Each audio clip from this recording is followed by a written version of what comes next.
Yo, yo, yo, yo, yo, yo, yo. What do you mean KO rounds? What are you playing? Where is the button? Il button is here. Please work. Oh.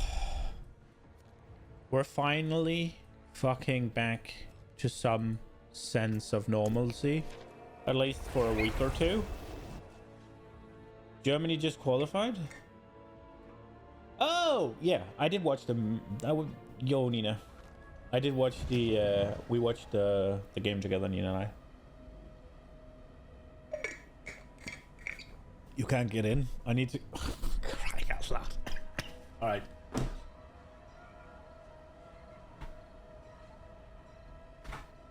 BRB. Alright. I don't know why she was locked out, but she was. You failed as Königard, but for different reasons.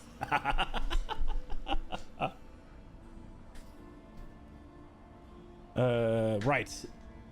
Yeah, I watched the soccer game. It was quite good.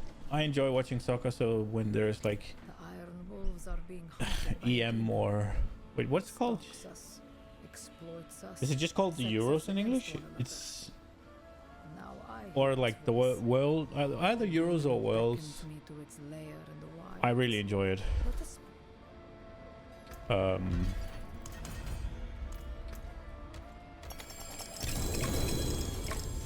I mean, Denmark is gonna get their ass whooped, but yeah.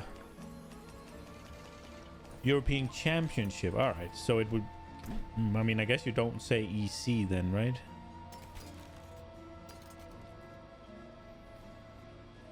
Wait, are these better? Bigger int, critical strike chance, and critical strike damn good. ICBA. Nah, ICBA all of this shit. It's oh right. I don't want to do sacred shit anymore because I'm in tier 4, so only ancestral gear will do.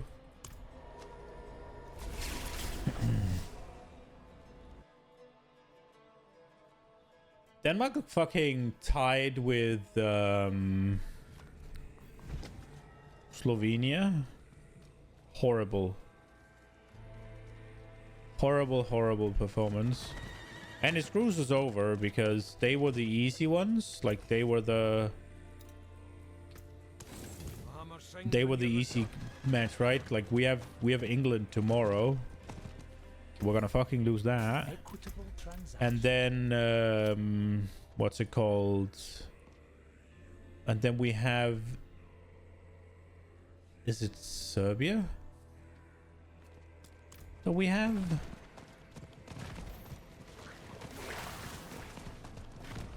After England. So yeah, we might get what, second place in the group, and if we get second place in the group, then we have to face off against Germany, I think. Should be Serbia? Yeah. It's just remembering which one, right? Like just beat England. Yeah, I don't think that's happening, bro. The only reason that we didn't lose to Slovenia, like massively, was that they were shit. England is not going to have that problem. If anything, they will have strikers that will make goals, yeah? Like, the only reason we didn't get our ass handed to us in, like, a fucking, I don't know, 7-1 loss is because Slovenia had such poor quality in their handling of both the ball, but also just in general offense. Wait, did they disable this one? Oh, they did, and they didn't enable it. Okay. So that hasn't been fixed again. I guess we just do this.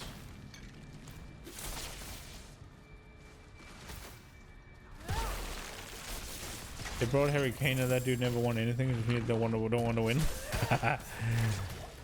I mean, he's gonna, if Denmark gives him as much room and as we gave Slovenia, he's gonna have a fucking field day.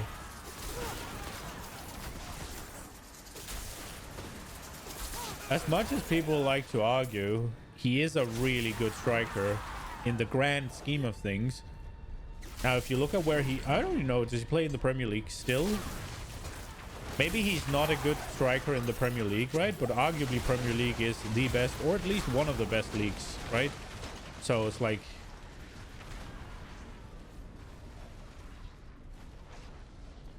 he might be a mediocre fish in a massive pond, right? Like... whereas if Denmark has anything... I mean, I guess that we do have a few that's big. We have here Christian Eriksen, yeah? I don't know how good he is after his whole heart thing. I don't know if he got back to it or... but he used to be fucking top tier. But that's one guy.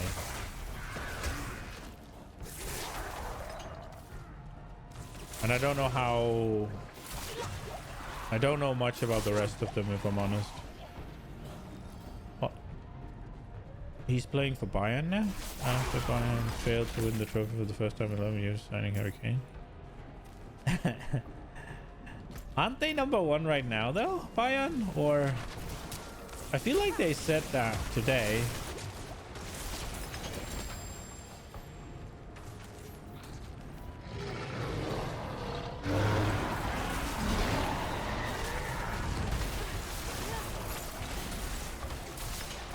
Man, Germany didn't have many players I recognized. There's been a generational shift in soccer after I've last watched or whatever. Like you had Kroos and Gundogan. And maybe Kimmich. Oh, did you have Boateng as well? And then obviously Neuer, right? But... so a little bit more than what I said initially, but the rest I have no idea. It's because I haven't bought the latest, like the 3 or 4 last FIFA games. That's how I usually kept up with it. I play FIFA and watch either La Liga and Premier League. That was fun.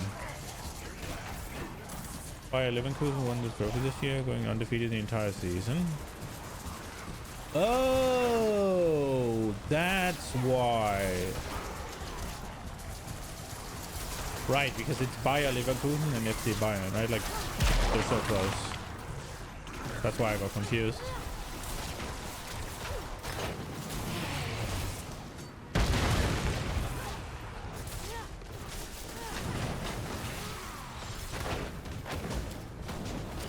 He's cursed? Yeah, maybe so. I'm not ready yet. Wasn't it Harry Kane that, like... wasn't he, like...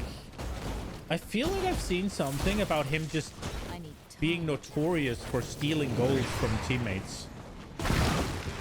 Like, the ball would be going in, and Harry Kane would still chip it in to pad his own stats. Or maybe it was just because he did it to Eriksen and it was blown out of proportion.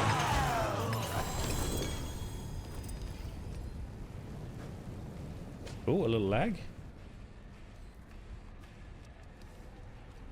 Oh, the Doom soundtrack is still playing. We don't need that.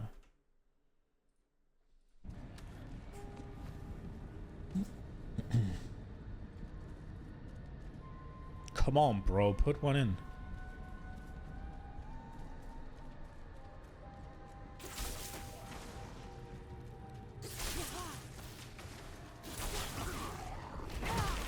I feel like there was something with Harry Kane being what is happening.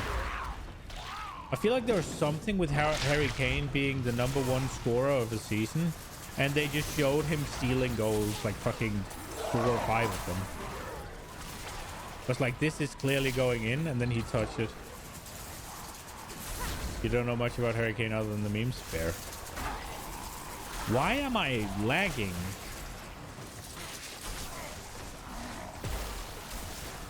Is stream okay? I'm not dropping any frames. It's also not that bad. It's also stopped.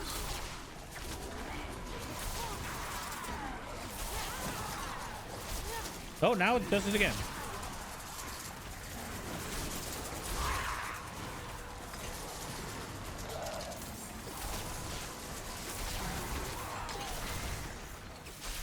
Oh my lord. It's fine so far. Must be my connection to the server then. Must be Diablo specific because it's horrible.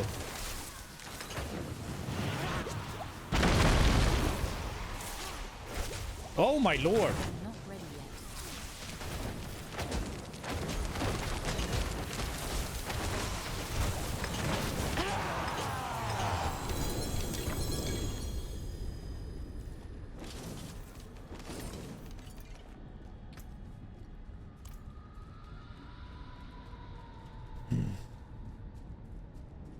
Come on. There's two of you. Put one in.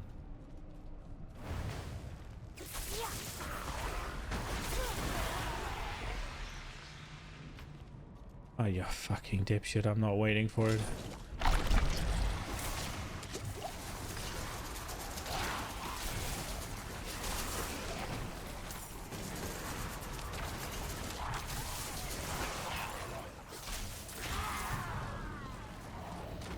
I'm looking forward to seeing the bigger nations clash.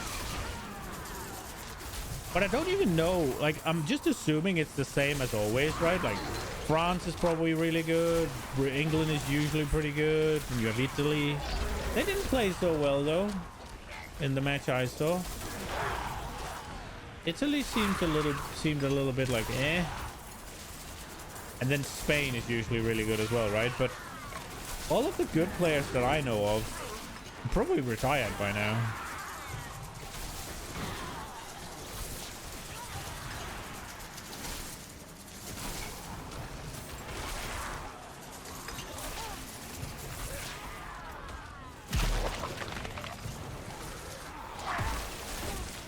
The never-ending, let's see how far Ronaldo can take Portugal. Is that still going on? Or has he stepped away from... the national team?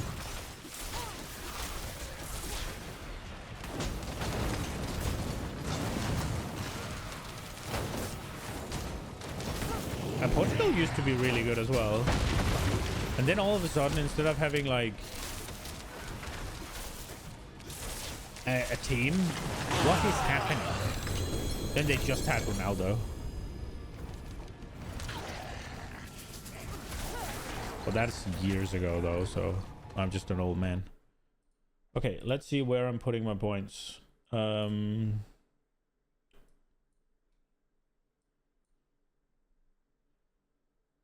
are we at?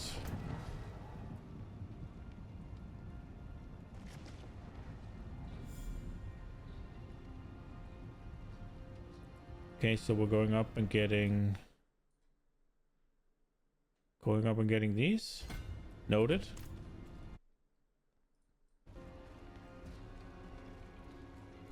France played like shit and they likely lost Mbappe for a while. Is he injured? Or did he get a red card?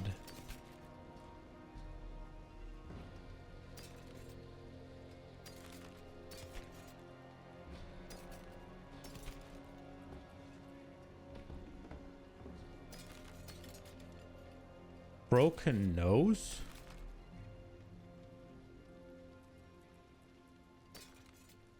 Okay.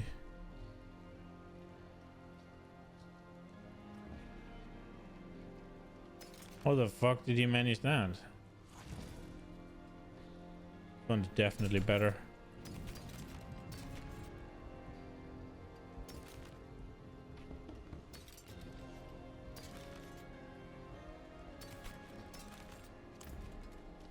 Might be able to play with a mask.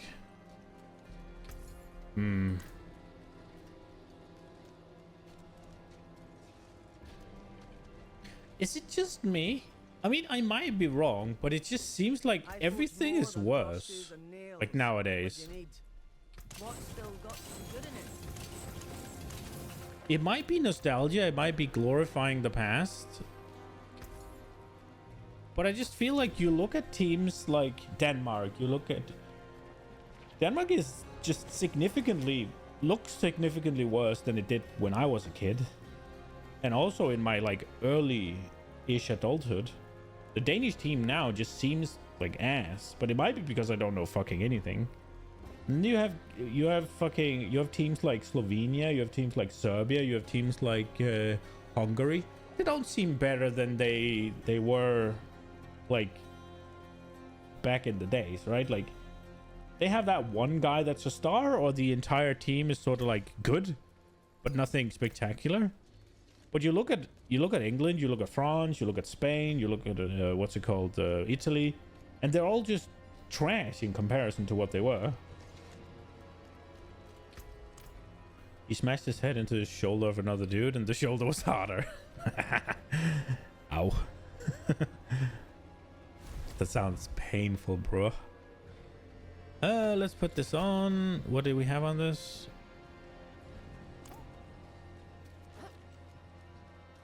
See some steel you need? We don't even need to roll anything. We just want to temper it, I guess. Just get damage to close for now. I don't really want to bother with anything when it's a temporary item. Ah, we'll go again.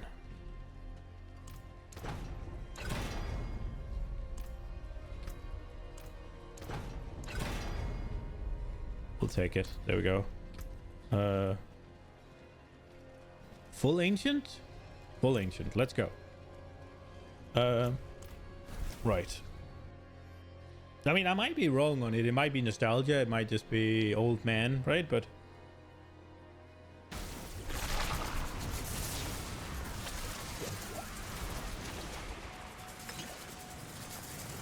France is still stacked, but plays extremely boring football and relies fully on Mbappe. This is why France might be fucked now. Okay, so here's the question though. You say France is still stacked, right? But is it like when I say France national team, yeah? I'm thinking of Zidane and Henry. What's that bald goalkeeper?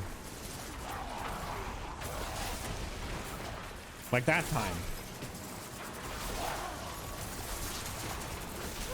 Like that's fucking stacked, yeah? What is happening to my character?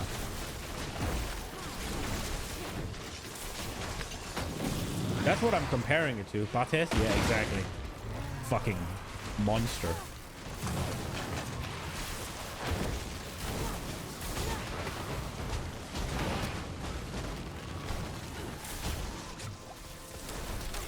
I need time to prepare.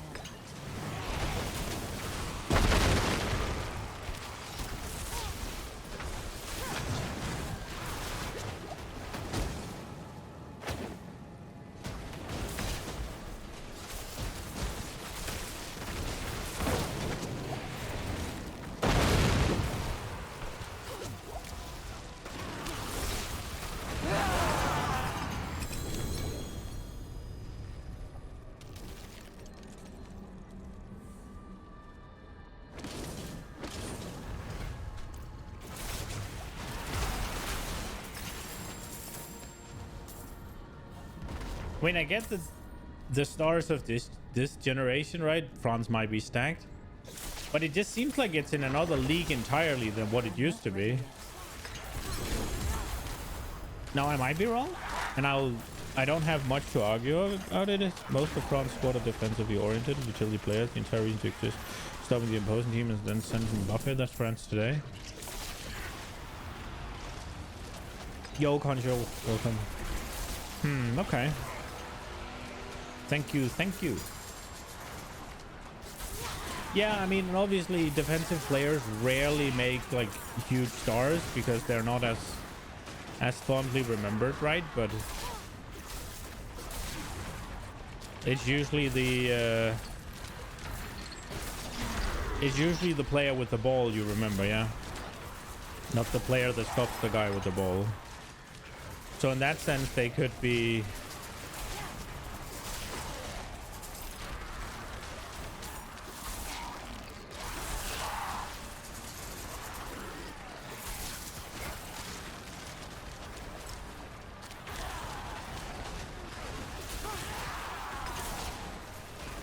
I haven't watched enough soccer to really. There's still plenty of good players. Oh yeah, for sure. But are they good players by like? Would you put them in the same conversation as like you take France like 15 years ago? If you take France team 15 years ago, right, or however long, where you had Henry, you had Zidane, you had all of those, right? Would you pick any of the ones? You'd maybe pick Mbappe, right? But outside of him, would you pick anybody?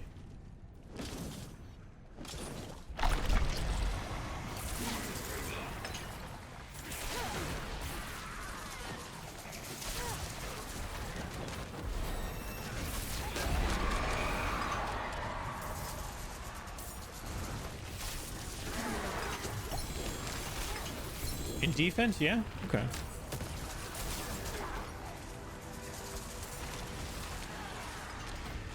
Oh, I think that was wrong. Midfield attack, not so much. Okay. Yeah, so it is just because, like... Maybe Griezmann? Oh, right. He's pretty good, yeah.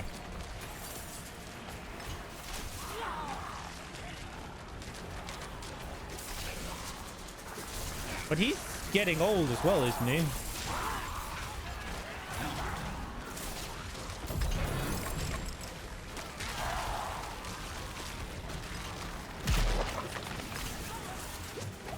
Like, I'd almost say Griezmann is not this generation, but he's the generation past. For crying out loud, if I die here, I'm gonna be pissed.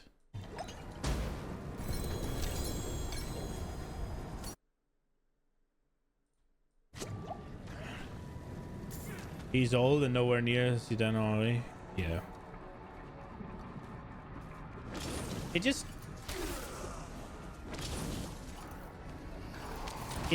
seems to me that the stars of today are less than the stars of when I was a kid. I need time. And also like when I was a young adult. And it might be bullshit. It just, that's the way it feels.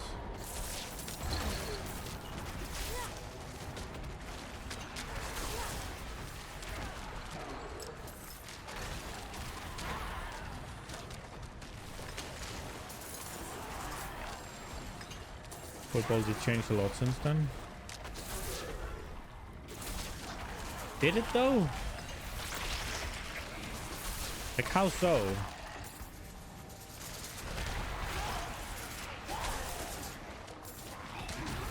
Other than fucking, like, what's it called? Diving. Don't get me wrong, they did that as well, but not nearly to this extent.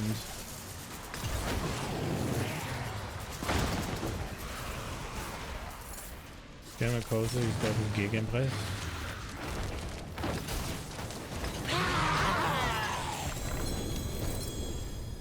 It's more dominant than Spain's tiki-taka ever was.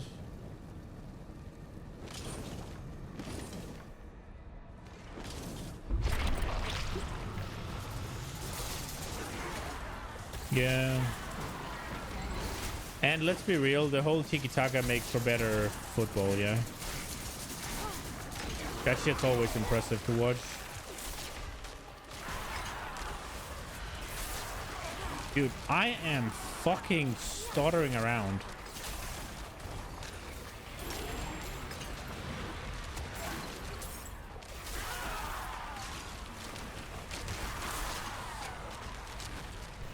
It looks good and it's powerful, but it requires you to have at least like fucking 6 really strong players up front.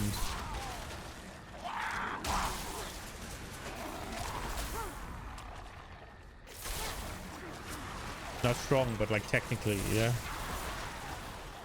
That was developed to stop it.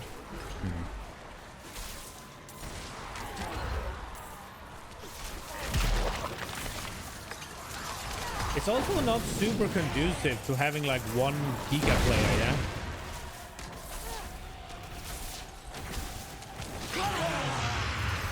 exactly.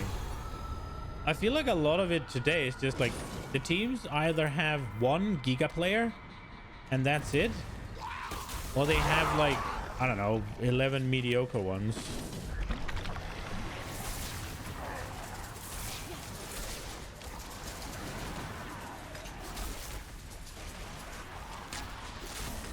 Dude, that fucking Barcelona team with Messi, Iniesta, and Xavi, all that shit. Oh.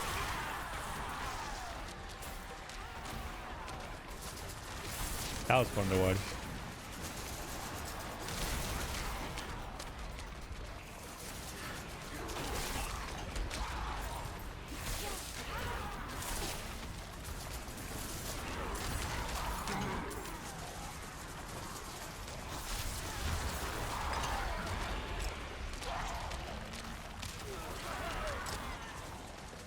You watched a documentary about it recently?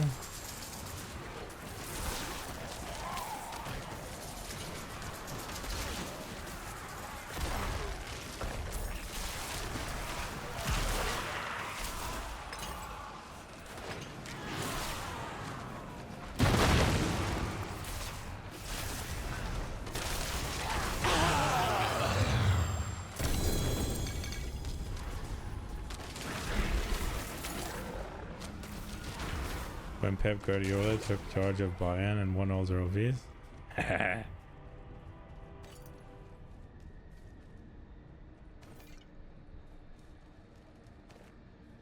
My burden is too great.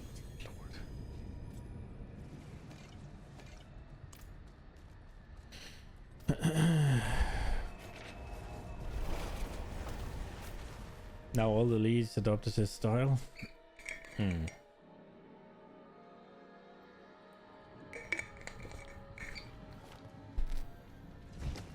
Yeah, if you find something that works.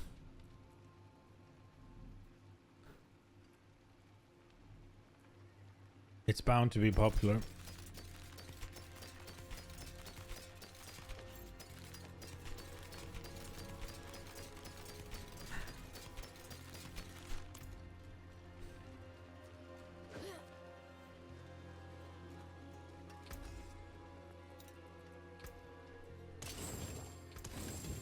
What's still got some good in it? There's power in the Do you reckon that style makes... Is that...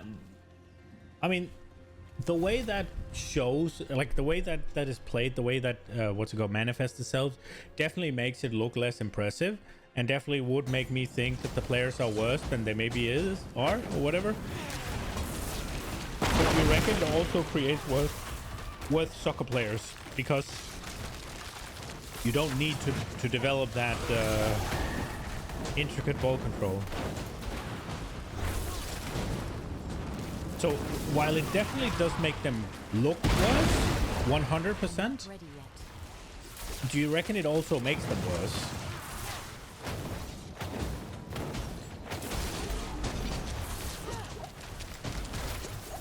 Because it's less about like technique and control and being like good on the ball and amazing ball players, and more just condition and chasing it around and then countering. Yeah,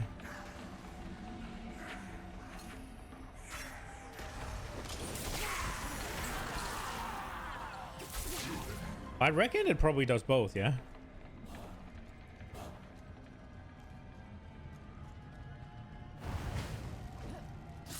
exactly. Yeah, it's no longer be a good footballer, it's just be a fucking like machine.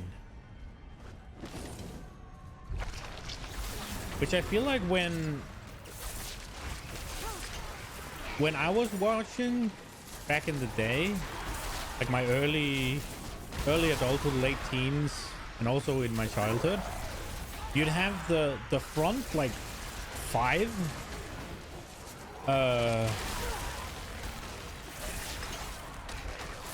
the front five would be really good with the ball. Maybe the front guy wasn't so good, but he'd just fucking score goals. Yeah, maybe you'd have like the wings and the two central midfielders be really fucking strong with the ball, and then you had like the back five whatever be fucking absolute like workhorses.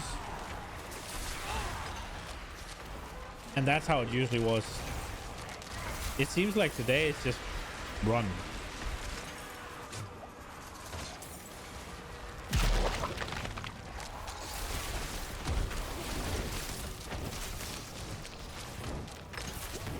Yeah, so instead of it being just the back five that are the workhorses, like the defense and the I need time. defensive midfielder, if you have one of those, right? Like, and then you have the front four or five be really good with the ball, or the front four and then just a fucking goal hound, yeah. Now it seems like you just, maybe you have that gold hound and then it's just fucking workhorses, the rest of them. I don't know, it looks worse. The players seem worse. I don't know if they are. I think they are. Maybe not the defenders, I'm but not ready yet.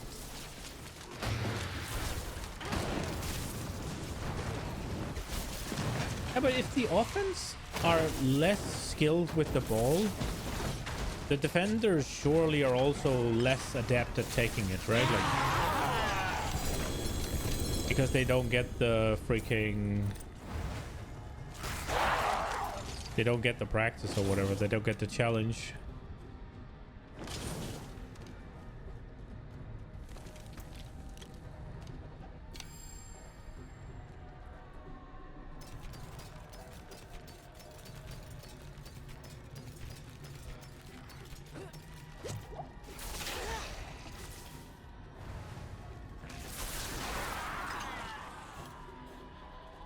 Surely one of you can put one in. Jurgen Klopp established that in Liverpool and did dominate the Premier League for years that way. Oh my fucking god. Dude, I don't understand, like, fucking some players, yeah? He's just standing here waiting for the thing to summon. He doesn't put in a fucking thing. They drop like candy. But if I have to supply 3 every time, I'm gonna go through them too fast. But it's just like, they get extra loot if they put one in, but it's like, nah, I'm not gonna spend my materials. Somebody else can spend the materials.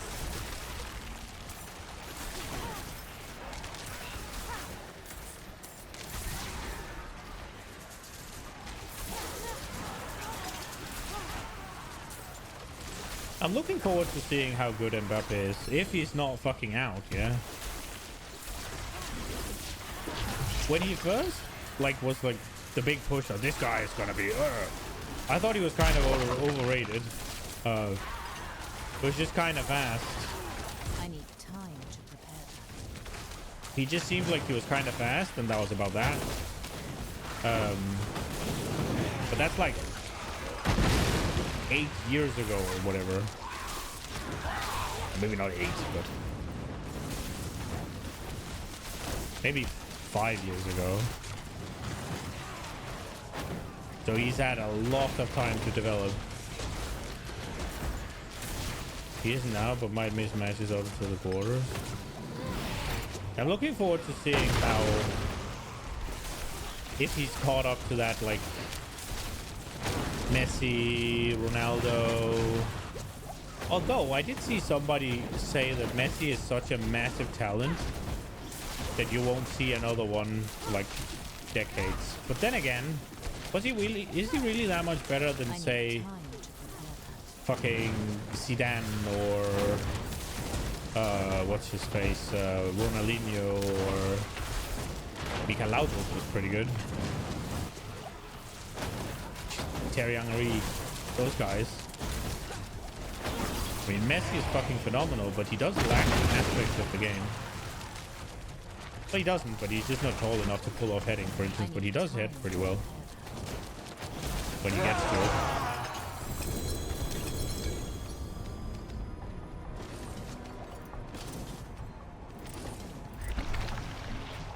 Can I do this one?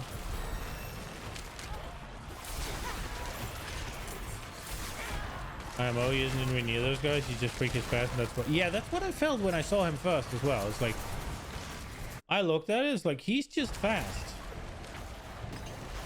That's about it. He's fast and he's good in front of the goal, which I mean, that in itself makes a pretty good fucking forward. Yeah. You're fast and you score goals. Yeah, good. But to me, it doesn't put you in like legend status or whatever, like even in contention for anything. Like if you want to be in the same consideration as say like Zidane or Messi or Thierry Henry or Laudrup or what's it Figo or Ronaldinho, you have to do something else. Who's the Italian one?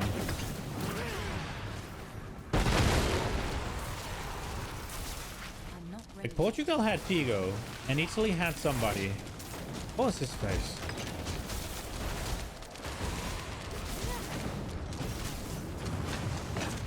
The fuck was his name? Like Spain had Iniesta and Inzaghi. Portugal had Figo. Inzaghi? No, it's years ago. Inzaghi is now, right? Inzaghi? No.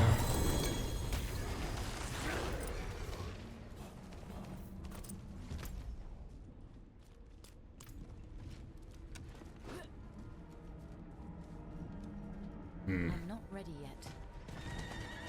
Pirlo, yes, bro. I think so, at least. He had some funny hair, yeah? I need more time. Those guys were always a joy to watch.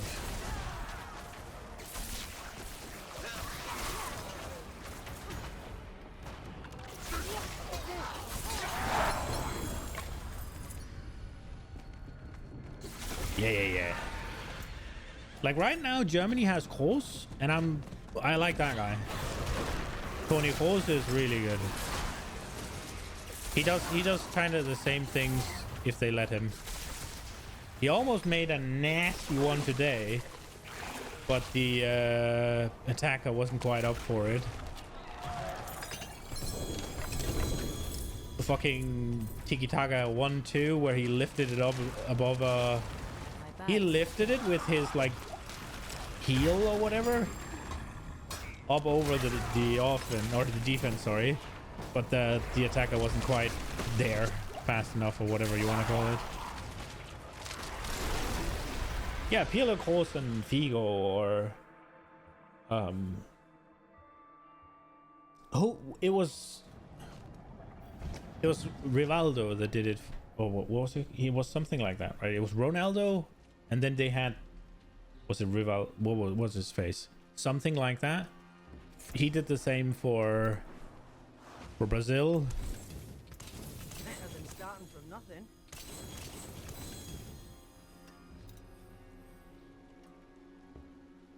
Yeah, exactly. Like the guy that always starts the offense.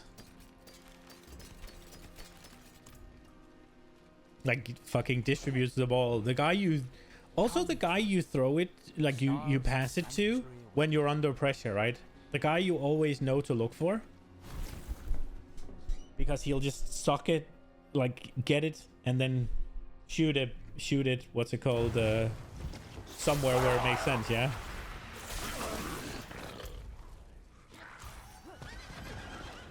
I need time to prepare that. I think Zidane did something similar for France, although he was not so deep. He was up on the... Which is why getting trust doesn't work against him.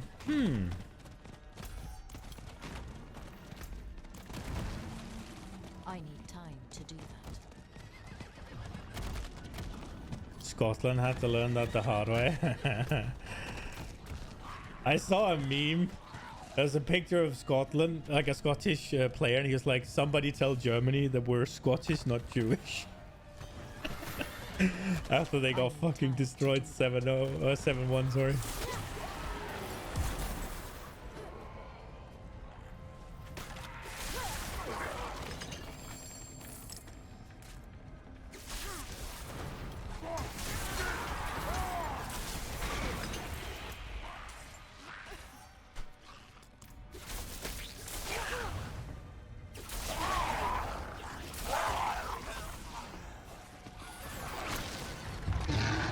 I mean, you have one of those players, and then you have like an offensive player that is really good at just sucking up the ball and spitting out goals. And you can just instantly make some football that's nice to watch. I'm not ready yet.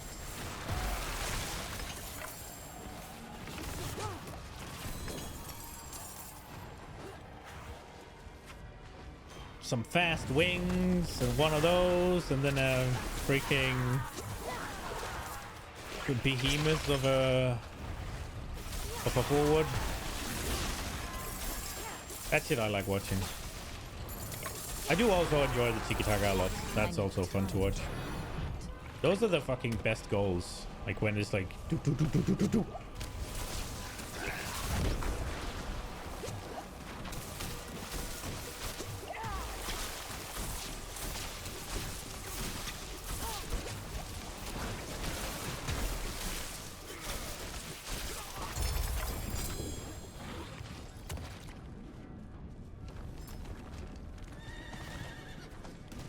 British media said Germany Blitzkrieg.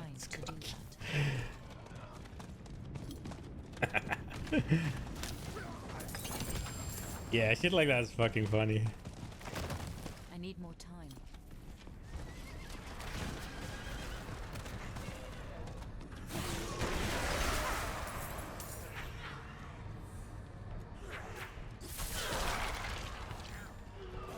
They play 3. I don't know what the 10 position is.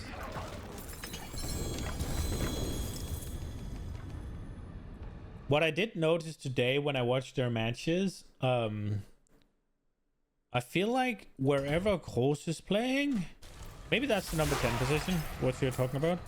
They have too many players there. It's like, it's just crowded. I don't really think it makes any sort of normal playmaker right behind the strikers. Oh, okay. Oh, right. I think I actually knew that. I did notice that they had, because especially after they swapped, oh,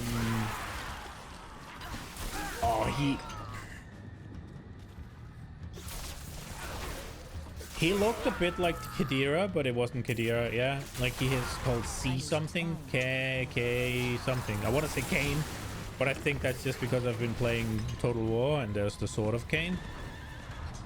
Like after they swapped him in, it was like Kroos and him was just like having sex rather than running around. They were that close. Yeah, it just looks like it just looks like they're like playing one man down essentially, because they don't seem to make that much use from it most of the time. Like most of the time they're just in each other's way. I didn't like that. I'm not ready yet.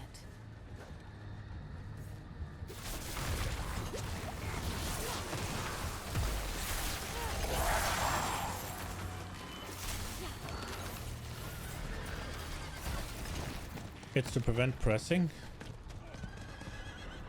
I guess it just, yeah. Oh, the hell time's over. I mean, I get it, but at the same time, it's like not. It looks chaotic, and it looks like kindergarten. Like it looks like fucking. It looks like you put a bunch of 12-year-olds in, and all of them wants the ball. That's what it looks like. You can't press that many players in the same area of the pitch. Let me. I feel like when they're as close as they were, you can pressure them absolutely. Because even if they like try to play like between themselves, the area is so small that one guy can just cover it. Oh no, this is the fucking ones I need. Oh, the Oculus.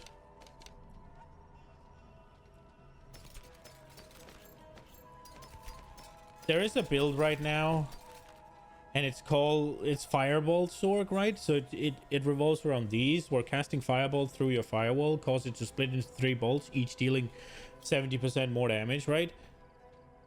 And then you have attack speed, you have damage to burning enemies, you +2 Firebolt rank, and you get Devouring Blaze. So these gloves are insane, but it makes it ass to play, because you have to put a firewall down, that's a burning thing on the ground, and then you have to fire through it. So it's clunky, and I don't want to play that.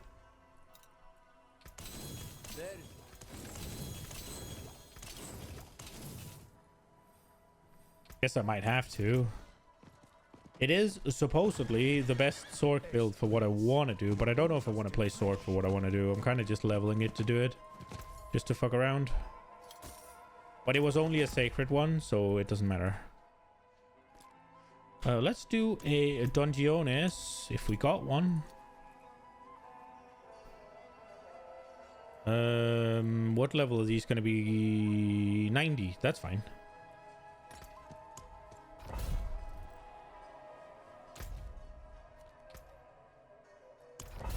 I mean, it makes sense that you'd come up with something to prevent it, right? If everybody else is taking over the system that you invented, you need to invent a system to beat it.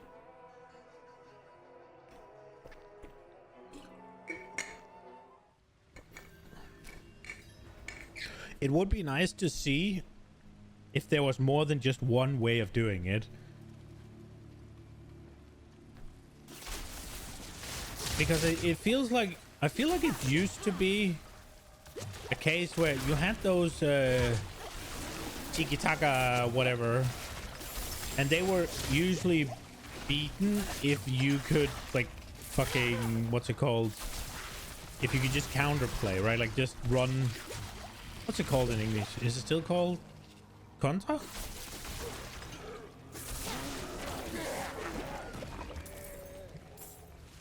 Like, you get the ball and you just fucking barrel at their goal quickly and then get a... whatever that's called in English. And then you had systems where it was just possession based, where they just play it around and then hit long ball. So they'd hit, what's it called? Like out wide, like counterattacks, yeah. And you'd have people, you'd have the teams that do those little like do. And they've usually got fucked by the ones that just picked it up and just ran, because they'd have a lot of... And then you'd have the ones that made everything like they played really wide. A lot of fucking... lots of... what are they called? What's it called when you fucking throw it... or throw it... You hit a high ball into the... in front of the goal from one of the wings. I need time to prepare that.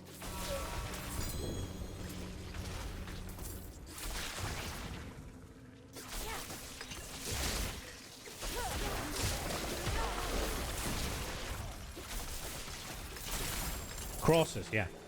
You'd have, like, if you were facing somebody who did the whole like counter attack shit, if you played wide with a lot of crosses in, just to...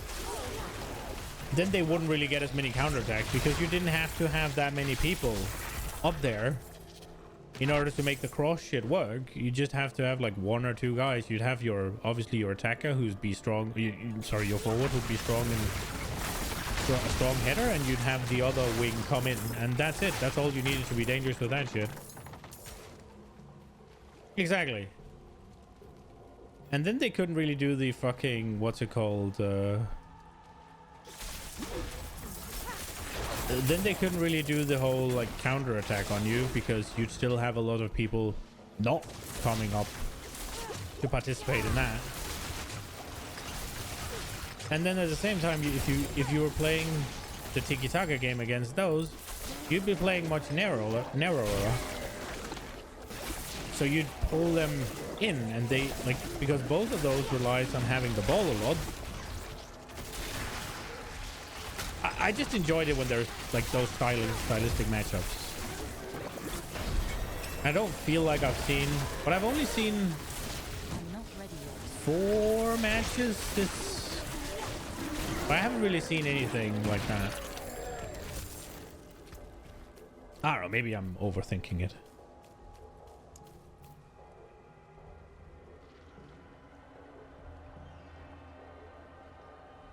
Too many teams play with 3 center back. Yeah. But sometimes I also felt like it wasn't so much as he was relying on aerial dominance, right? It was more just he's gonna have enough fucking chances to do it that it doesn't matter how many he's facing. Eventually, he'll be first. I need time to prepare that. As much as players, like, as much as multiple players are an advantage, right? If you have a player that's taller than the other or can jump higher than the others, eventually there will be a fucking cross that the defenders don't catch, even if there's 3 of them, right? It'll be hit just right because you're not allowed to move him around too much. Then he'll just get a fucking free kick or penalty or something, yeah?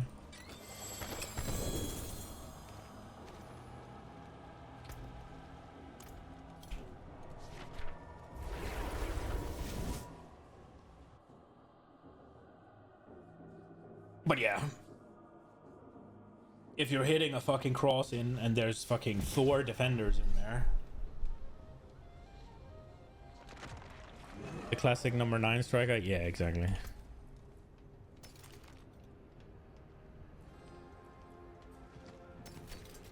That shit was nice to watch, I will admit.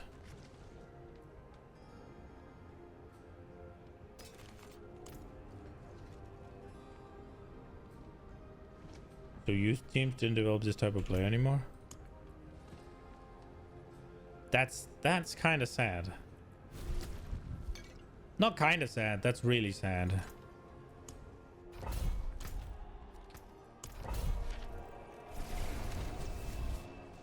But yeah, it makes sense then that I think that they're like the soccer players of today are worse because they're playing the system that I thought was for the countries and the teams that couldn't really play ball as well as the other ones.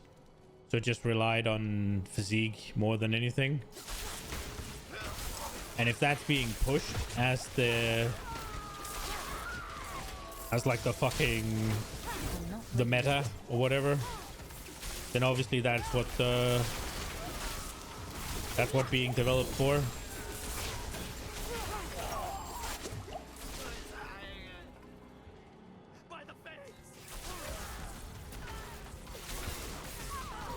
And one of that, he always comes in with the fire.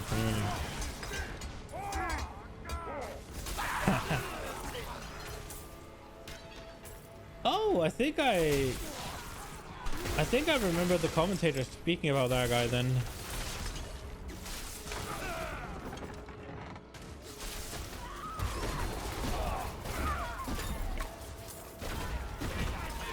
I feel like when I was watching soccer, it was less the players were built around the team and more the team was built around the players, right? Like you'd pick your defensive strategy that fit what you had to deal with, like the strength of your defenders, and you'd pick your offensive strategy that best suited what you had. So if you got a youth player that's like the classic 9 guy, then you try to make that work. But yeah, I guess now it's just we need the Gegenpress.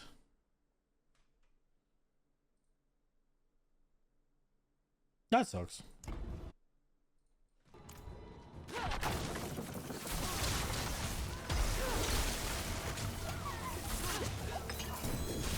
I need time to prepare that.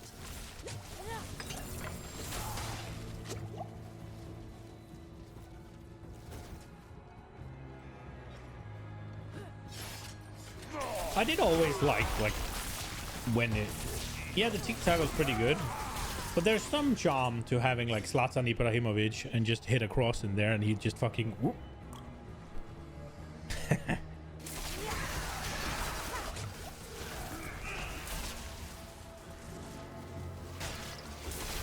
Or I mean bicycle kick from what was it, fucking I don't know how many fucking meters out.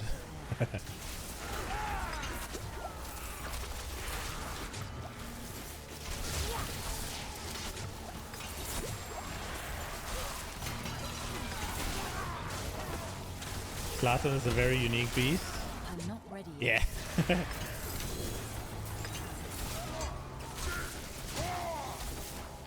But I mean that type of player, yeah. Just massive, just fucking hit the ball in there and hit him. Like just hit him with the ball. And you're not unlikely to receive a goal. There is something to that kind of player as well that I really enjoy. Wouldn't have made it without you. Like, as much as the tiki-taka is nice to watch, I do also like when they go wide and they do a lot of crosses. Because that's usually a lot of overlap play and stuff. It's fun to see.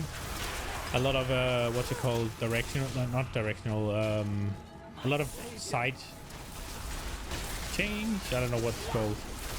When they hit a long ball to swap which side they're playing in. And then that fucking big striker that just grabs it.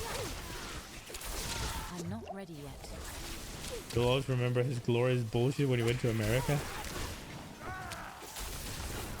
I think he had a field day over there, I think.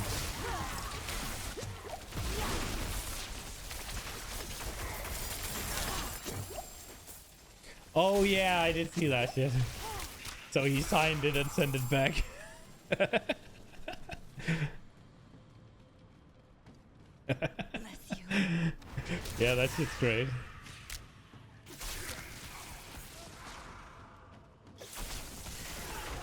Zlatan was my favorite striker in the FIFA games I played. When he was still playing for in the Premier League, I'd usually use him over anything. Wouldn't have made it without you. I had Aguero in his prime. And as much as I liked Aguero, like Zlatan just did it better for me. I think I ended up having Aguero, I need time. what's it called, on a 10 position. And then Zlatan up front.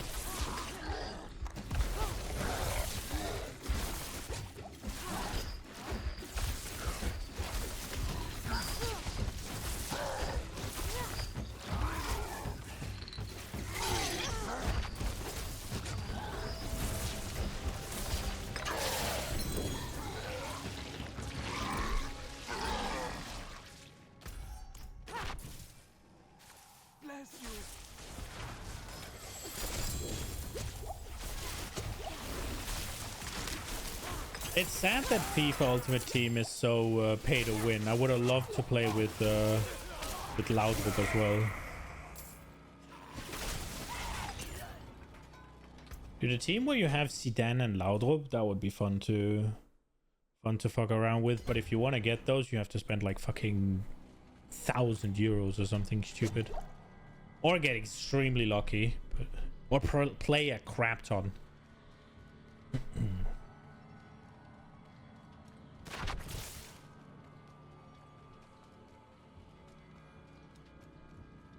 Of the Zlatan bad one, bullying and marauding all over the pitch. I will say he did a lot of things that I'm not a fan of, but it's also just kind of fucking fun. Like he was a bit of a bully, yeah, in a sense sometimes. And then other times it was just payback. I don't as much mind that, but.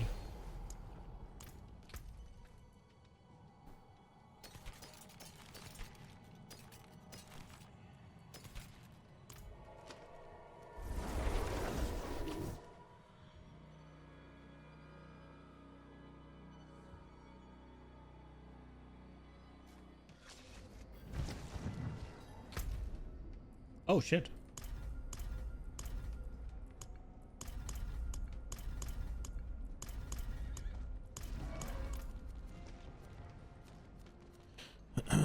is this? 48 minutes.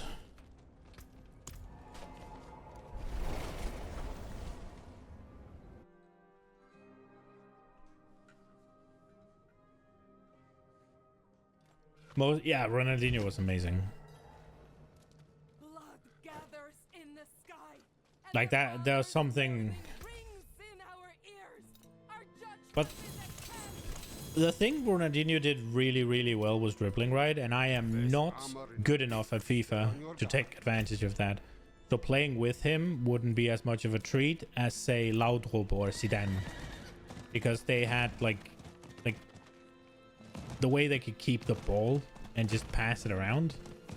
Not saying they couldn't dribble at all. Not saying Ronaldinho couldn't do the other thing as well.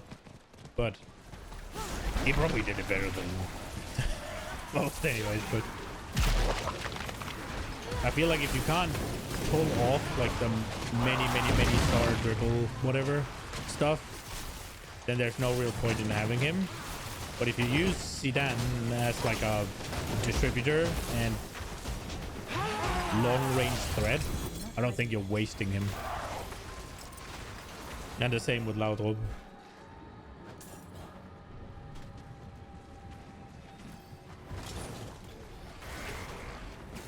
Still on Match by Entertainment. Ready yet. I think also one of the things is when you saw Ronaldinho play, yeah, the team he had around him, especially in the World Cups, right? Like that Brazil team, I need disgusting. time to prepare that. That Brazil team was fucking disgusting.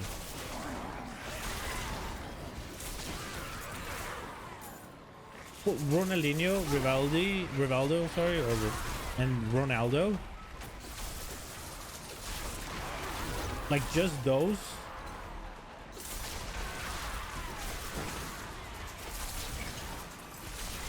Yeah, exactly. And I feel like there were more. And they were just overshadowed. I feel like most of that Brazil team would be remembered to this day by even me if they had been like not just kind of a dime a dozen. Yeah, Roberto Carlos, yeah. Like that team was just disgusting.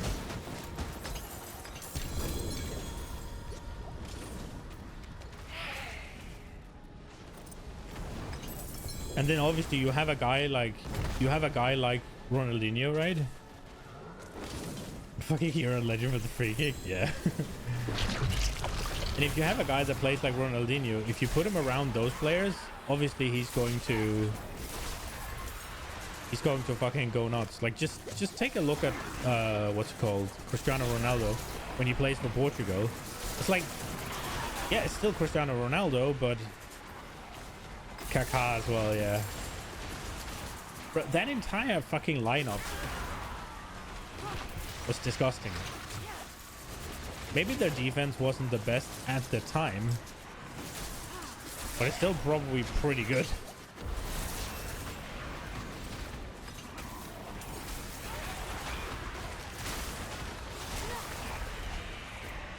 Yeah, that team was fucking disgusting.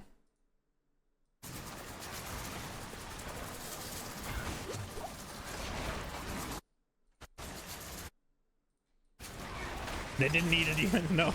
That's true.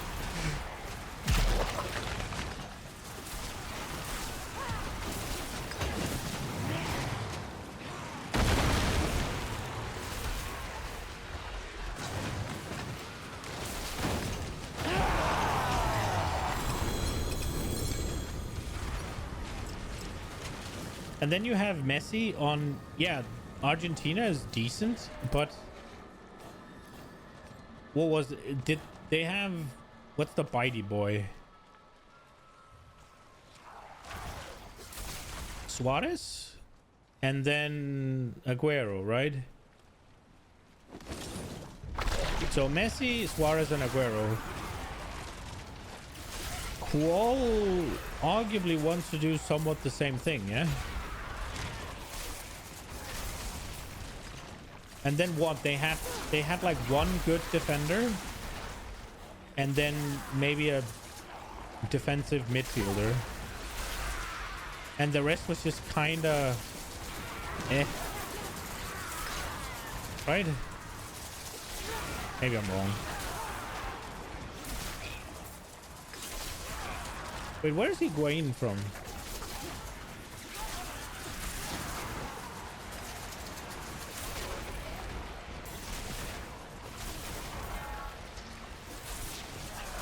But isn't that another attacker? I'll fucking remember.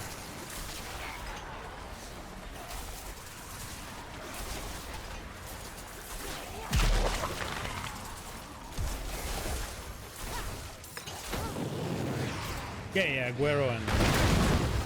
But Aguero, Suarez, and Messi are all... like... offensive-minded, yeah? And I think at least Suarez and Aguero are both... like just regular, like... flat strikers, don't they? Like... What is it? 11? Is that what you'd call it?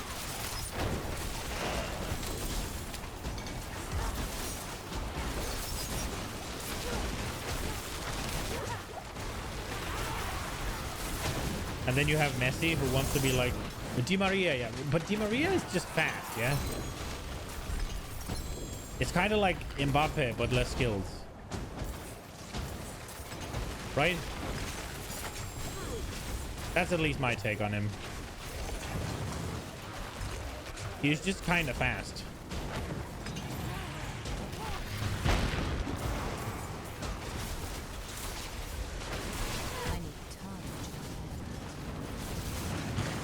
Not kind of fast, he was fast. He isn't fast anymore. No, so now he's just not very good and not very fast.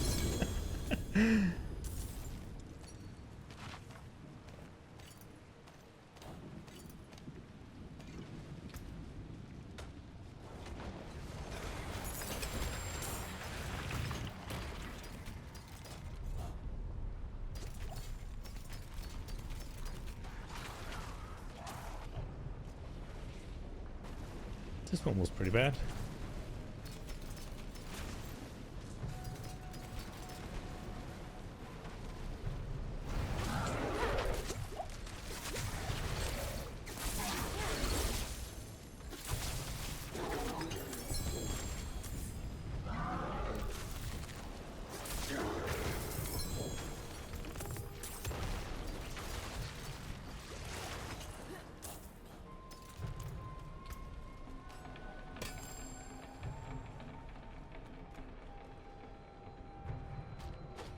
You remember signing Tony Kroos when he was... So how does... I don't know how that game works. I'm assuming...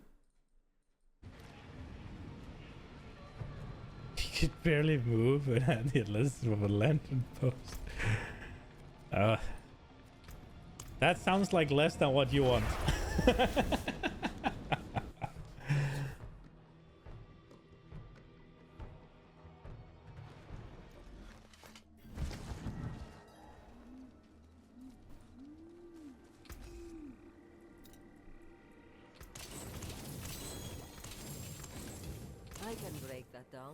I really like FIFA Ultimate Team, but it's just so pay to win that I can't defend playing it.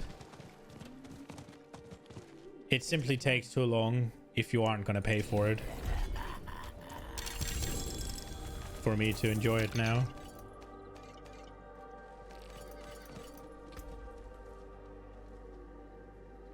That's okay.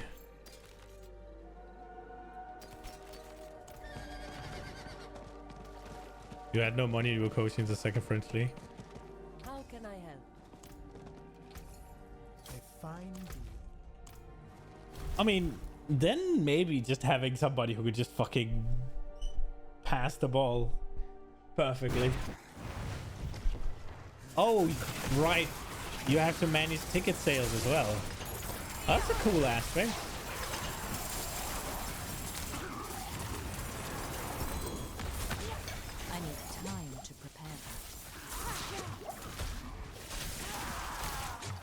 Wait, whose fucking Hellborn is this? Oh, that guy.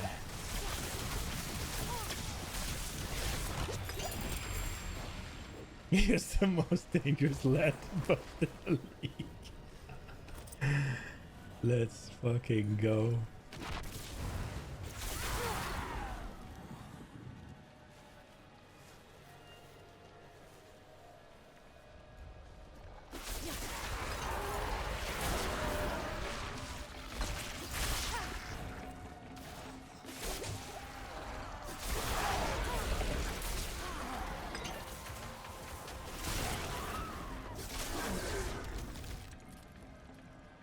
I like FIFA has a mode where you get to like, it's single player and you get to I think there's two modes. One is like the club manager, but you can also just be a single player, right? So you can kind of create your player, pick where he plays, and then depending on what you do in games and how you play and what you train out of games, you'll get certain bonuses, be good at XYZ, and you can start. I usually start playing for Vibor. That's the team I stick to usually when they're in FIFA. If they're not, I pick a different Danish team, and you get to play, and then eventually you'll get the opportunity to move to a bigger club, and then a bigger club you can win Champions League, all of that shit. That shit's kind of fun. Just make yourself a one-man army, basically.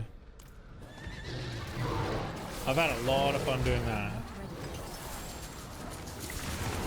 And what I like doing then is I like to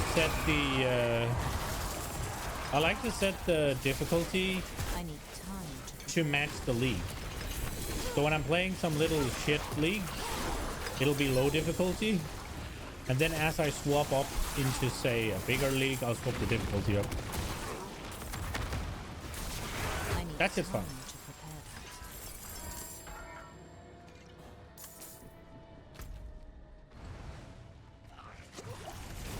I have had a lot of fun with it, at least. You try to rebuild a fallen giant. Football Manager is basically the PoE in the Football Manager world. Very complex and confusing, but you can do it all. Oh, that's nice.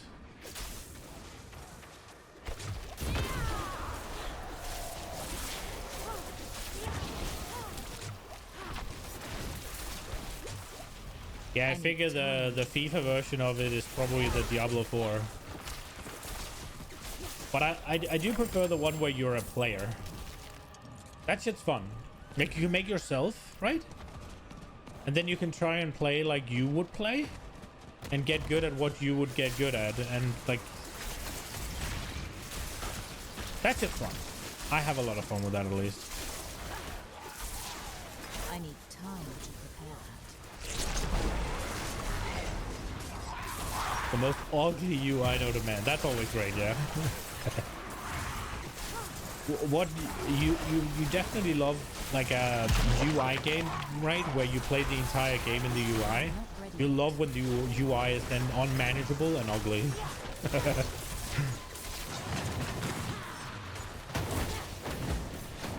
I think I've seen somebody play Football Manager as well, right? Like you do the stuff, you manage your team, you do the swap-ins, you do the what's it called, the strategy, all of that, and then you watch the match unfold on like a little fucking like a strategy board basically, and you just get to see, oh, this guy got a yellow card, oh, this guy scored, oh, this guy's right. Just remember the game finally upgraded to 3D models. Whoa. I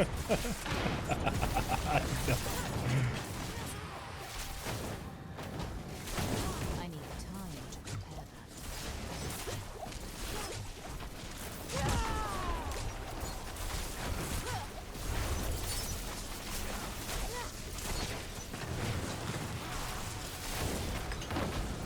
Unity engine, let's go.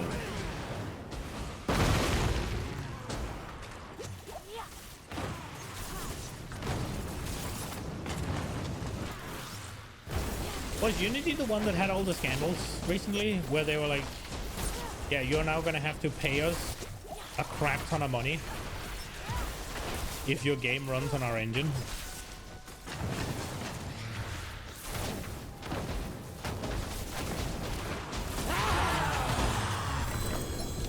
They were so bad that a lot of games threatened to take their... Yeah. Dude, it nearly made me buy Cult of the Lambs. Because the guy said that if Unity goes through with these things, then Cult of the Lambs would no longer be available after whatever.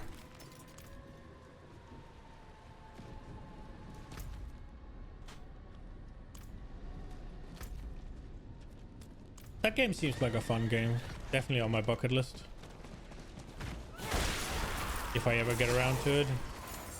If I ever have a point in time where I don't know what to play, that's a game I could pick up.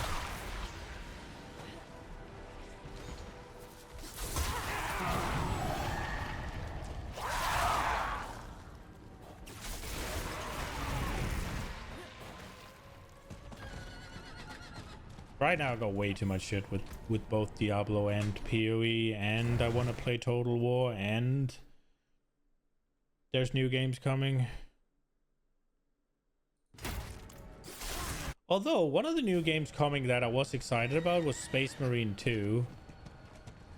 I was very excited.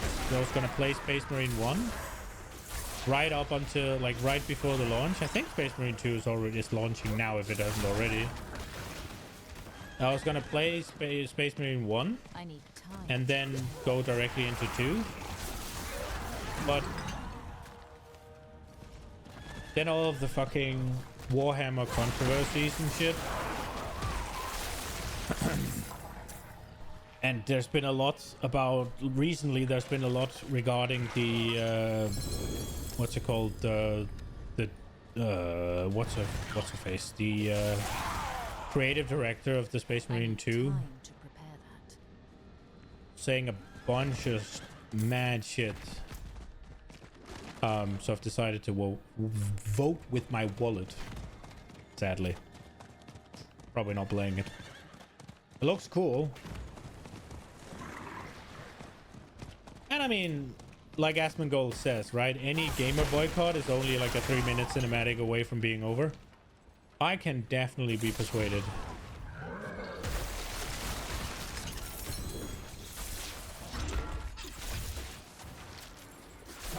Yeah, until I've seen that it's not Wokehammer, until I've seen that it hasn't been infested with some of the bullshit that's being spewed out, that essentially just... I don't know if it was her. I need time to prepare that. It's been a bit since I saw it. I feel like it was her that was out saying, let's just try... Or maybe that's the Star Wars shit. I'm mixing it together, man. Was it the Star Wars director that said this? Somebody said, let's just try not casting straight white males, or hire straight white males for anything for a year and see what happens. And it's like, if that's your position, I won't stop you, but I'm also not going to support you. I would like to exist.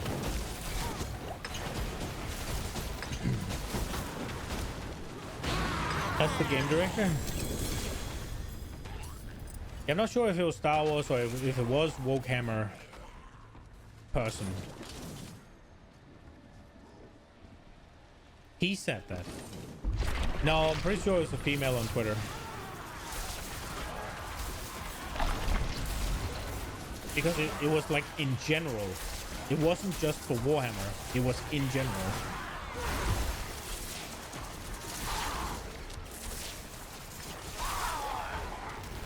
Oh, it's a trans woman. Oh, okay. I'm not ready yet.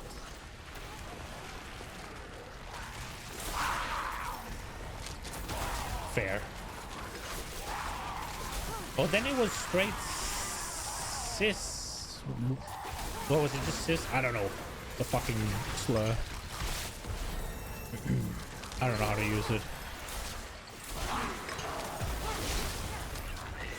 Okay. Yeah, personally, I don't really care do whatever the hell he wants. But I would like to be allowed the same freedom.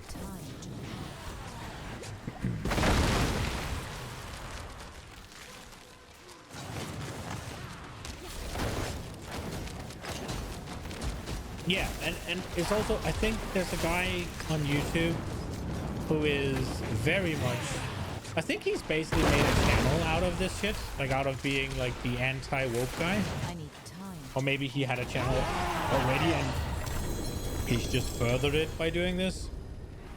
But I did watch him, and he had a, as much as I don't like watching any what's it called, as much as I don't like agreeing with any of the what's it called, extreme points of views on anything, he did make a point, right? He lined up a bunch of her tweets that was like, this is the opinions, this is what's saying, and is overseeing the creation of what's it called, the game. So you just know that if this is how they're what's it called, if this is how they're speaking to fans, if this is how they're interacting with the community, if this is their personal opinions, if all that, you know it's going to seep into the game and be pushing the agenda.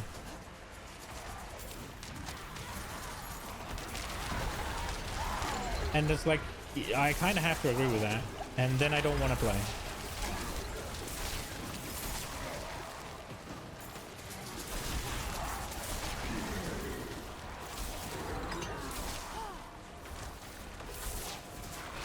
It's like the Indiana Jones, right? I would have watched the new Indiana Jones if it was Indiana Jones and not Indiana Jones being lectured by his teenage niece or whatever.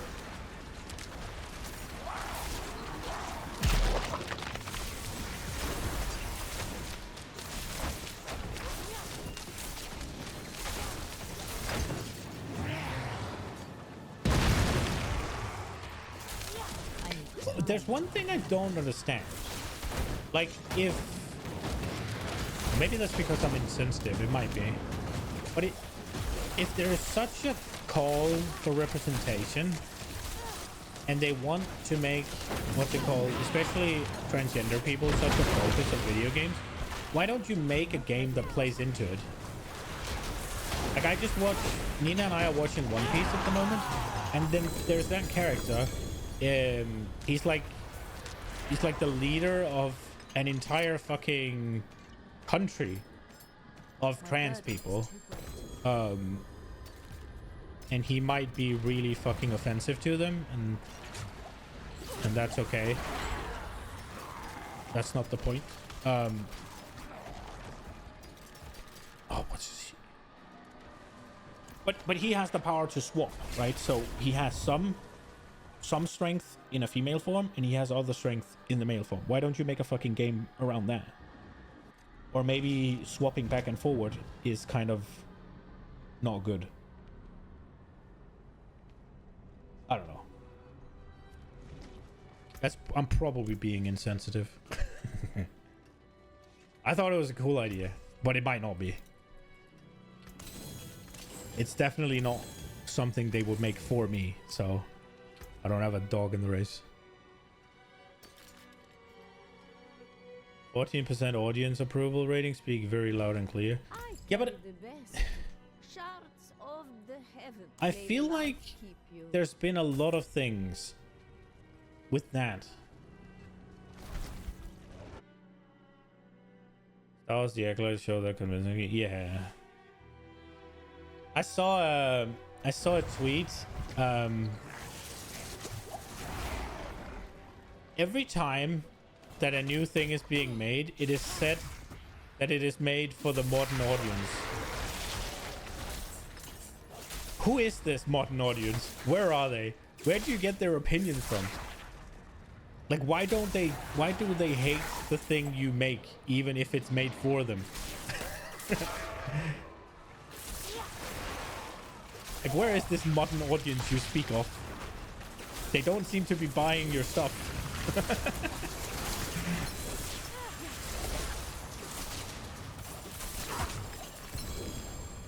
People are sick and tired of this shit by now. But I feel like people have been sick and tired of this shit for like 2 years now. And it's still thriving. Well, it's not, right? Because it's getting crap reviews and shit. What is happening?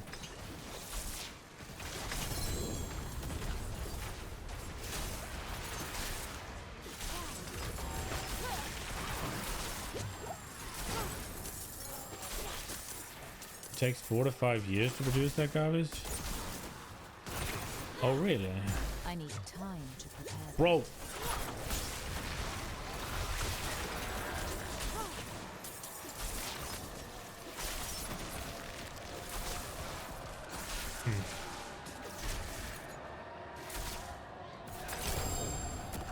I just feel like it's been happening for fucking ever. I feel like these 5 years should have passed already. Dude, what is happening to the shard? I don't want to be in the shard. I don't think I'm playing Helltide anymore. It's giga laggy.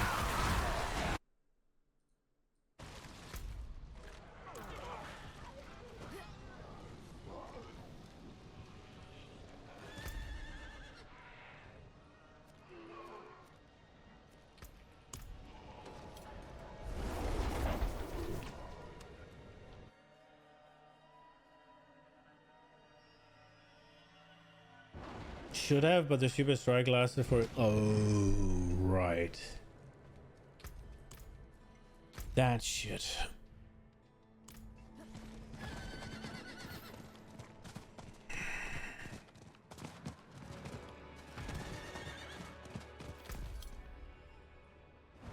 It's kind of funny because obviously a lot of people should have rallied behind the strike, but I feel like half of us was just like, you're not doing a good enough job to even get paid at the moment.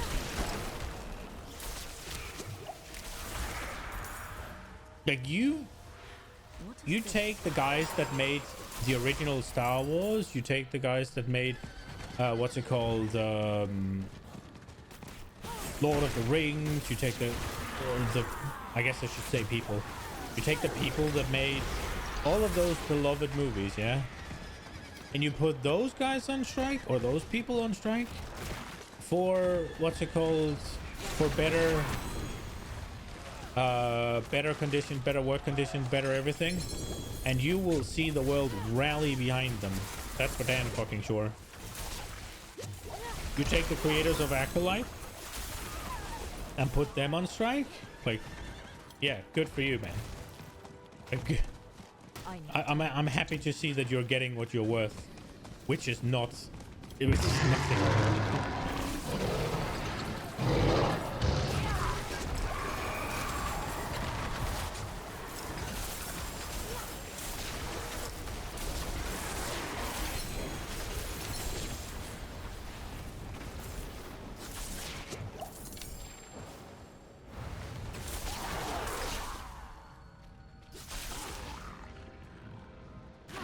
Yeah, they completely ruined Game of Thrones, which is impressive. That fucking series was a cultural phenomenon. Everybody was talking about it. Everybody was watching it. Cities were dead when a new episode aired.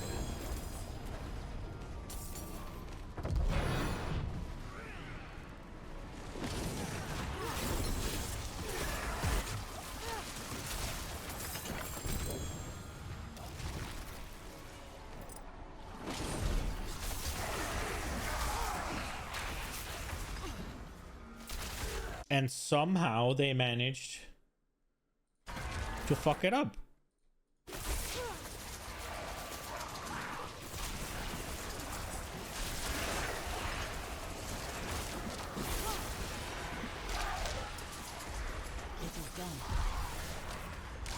What I don't understand though is, I'd assume they had plenty of source material. I feel like they could have easily milked that for another couple of seasons before they got to that point. I feel like it was already speeding up a lot by the time I stopped watching, which was episode Well, episode, not episode. Like season 4 or 5-ish, I think. Like, I don't understand. If they know they don't have the ending, why don't they just drag it out a little bit more? I'm not ready yet. I think the pacing could have been like a season or 2 slower and still not been too slow. Same with Rings of Power. I haven't watched it. I saw Galadriel. I saw the scene with the troll where there's like, I don't know how many elven warriors, and they're like struggling, getting murdered, and Galadriel is out, like, I don't know, polishing her nose or something. I don't know what she's doing. Just casually, oh, la, la, la, la, and then, oh, all of your men are getting fucking slaughtered. Oh, let me just casually stroll over there. I get there, I look at them disappointedly, and then strong, independent woman who needs absolutely not an army of men, so why did you bring them? Just cuts it down in like a stroke or something stupid.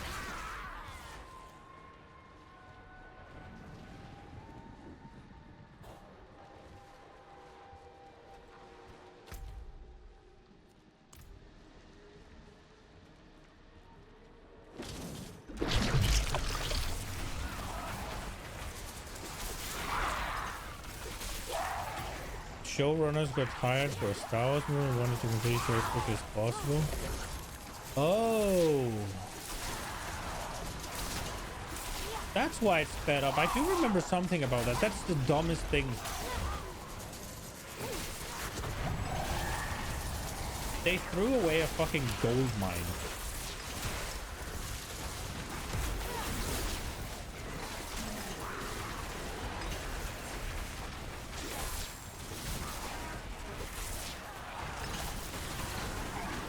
Like, Zoe was telling me that he's still watching The Boys, and The Boys was kind of the last thing I've seen on 9gag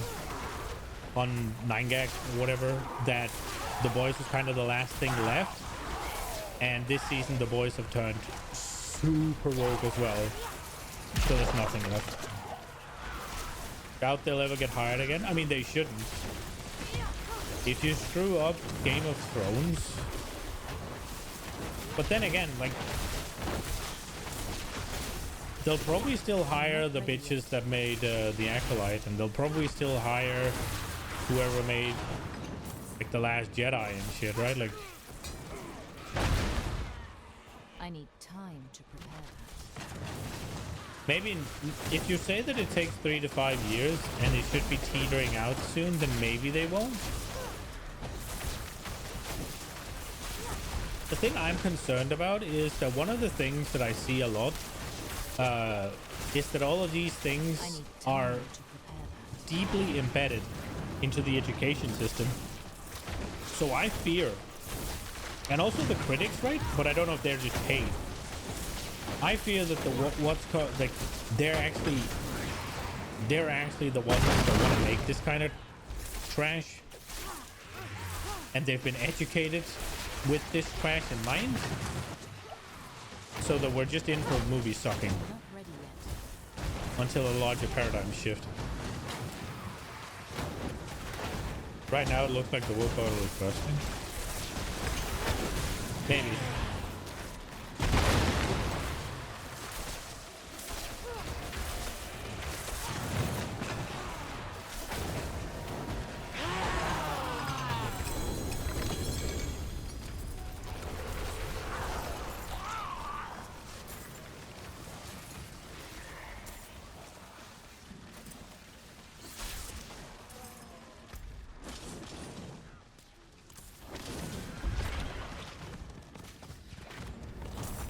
I need time to do that.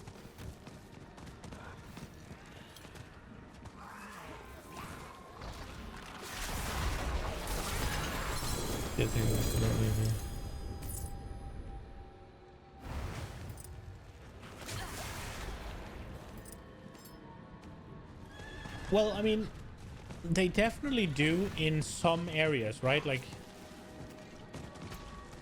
But it's mostly the soft areas.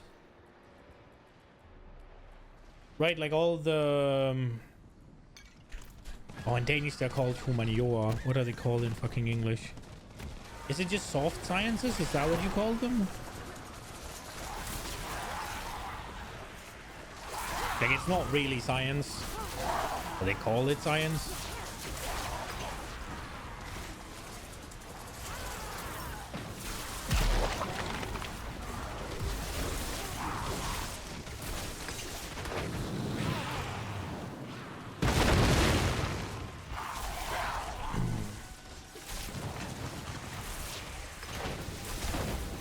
I need time to prepare. But the question is, why did they move towards the right, yeah? Because it's one thing to move towards the right for a European election. Humanities, is that what they're called? Maybe. Yeah, exactly. That is what I'm talking about. Like the ones where it's like...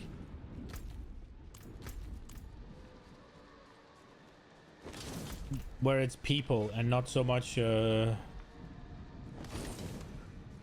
what's it called? Like the hard science of things. Like you're not...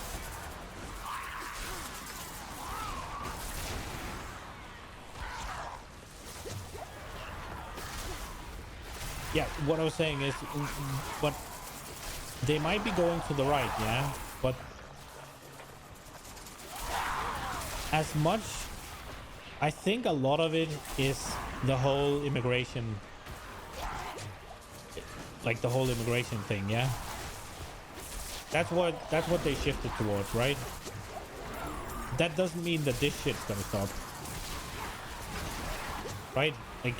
That is, our cities are now unsafe, and like the living standard has decreased so much because there's, well, too many people, I think, that doesn't pull their own weight, I guess.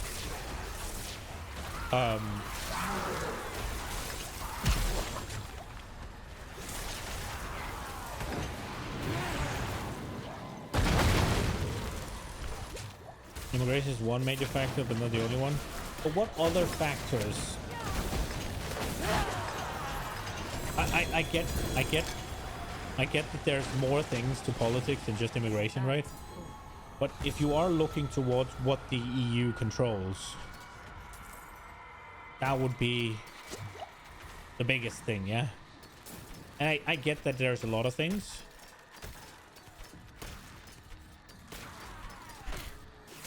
But the biggest crisis, I wouldn't say the EU has much of a say. I guess maybe they do. I mean, you do have the human rights shit, right?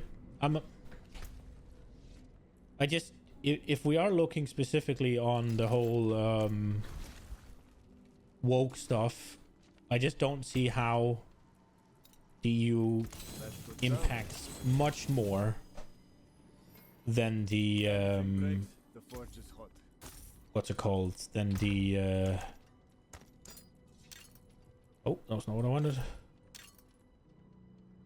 Where did it go?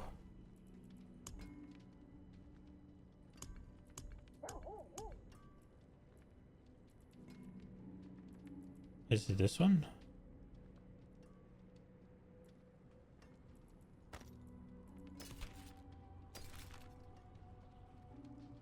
And maybe I'm wrong.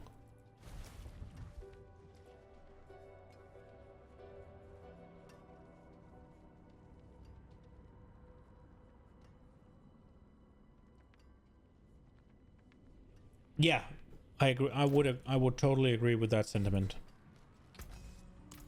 I feel the exact same way, which is why I'm doing this. Just praying that this is gonna work, right? This, like, making whole streaming thing work is the only way out of exactly what you just wrote there, I see. For me. Like, being independent, doing something I like. Then I don't actually mind if it's sort of... I don't mind if it comes with a lower living standard. As long as I can live off it. I don't have that big ambitions. Yeah, that is one of the biggest problems I'm facing as well. Like, just not really seeing how the fuck am I going to make a meaningful existence Not ready yet. in the system that I'm presented with.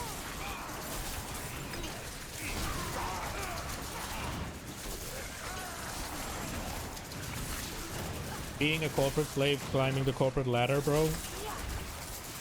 I was studying to become a lawyer, and I was okay with that until, well, life hit me sideways, and I just didn't see a reason to do it. And then all of a sudden I began thinking about, okay, so what actually awaits me when I finish, like, law school? Well, after I finish law school, I need to be in training to be a lawyer for, I think, 2 or 3 years. I can't remember. And that is essentially, you're a lawyer, but you aren't a lawyer yet, right? But so what does that entail? Yeah, like 50-hour work weeks. Like, bro, I am working 50-hour work weeks right now, but I'm doing something I fucking enjoy and for myself. Doing that for somebody else's profit?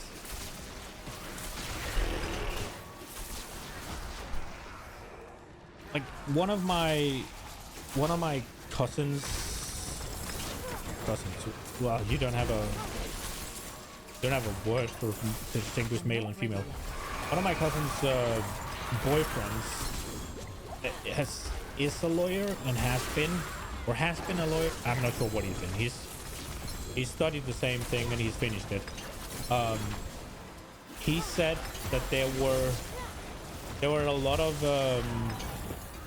especially women that when they were ready to get children and stuff, they wanted to cut back on their hours.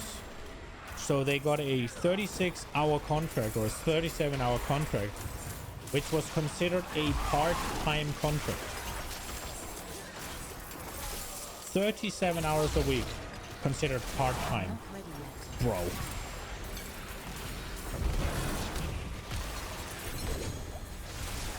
That does not sound like a life I want. Like, here the work week is set 37 hours. The work week in Denmark is 37 hours.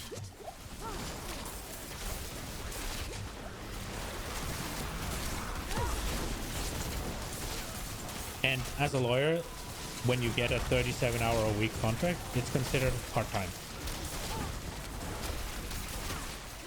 Or it's at least categorized as a part-time. I'm not doing it if I can help it.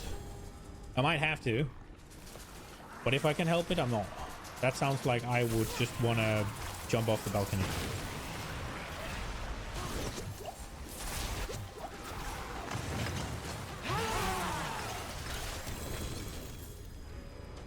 I mean, your retirement payments are gonna suck.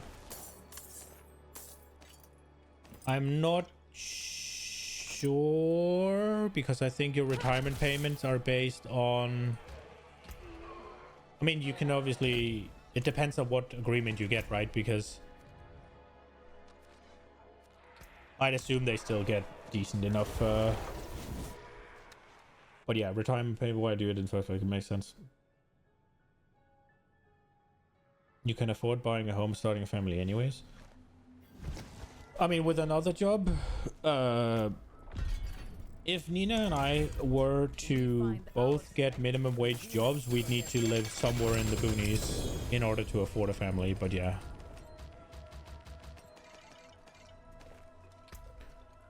It would be possible.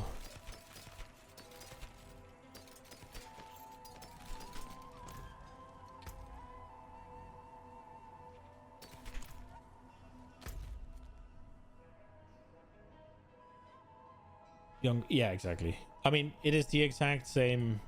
It is actually the exact thing that I've been struggling with the last, I don't know, 5 years. Like, it's the exactly what you wrote up there. is what I've been struggling with for the past, I don't know, more than 5 years, honestly. Maybe 7 years. Ugh. The forge is ready for whatever. Exactly that. Like not seeing a future other than being a meaningless wage slave.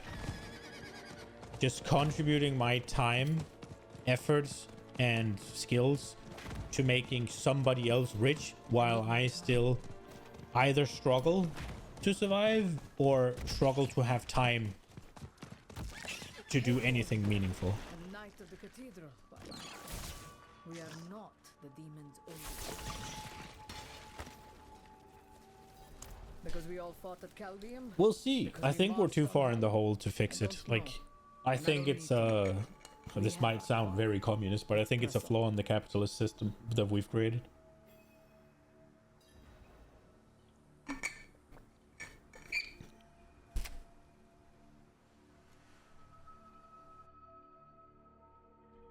That's why I'm shifting. Yeah, I mean, if it hasn't been changed, then something else needs to happen.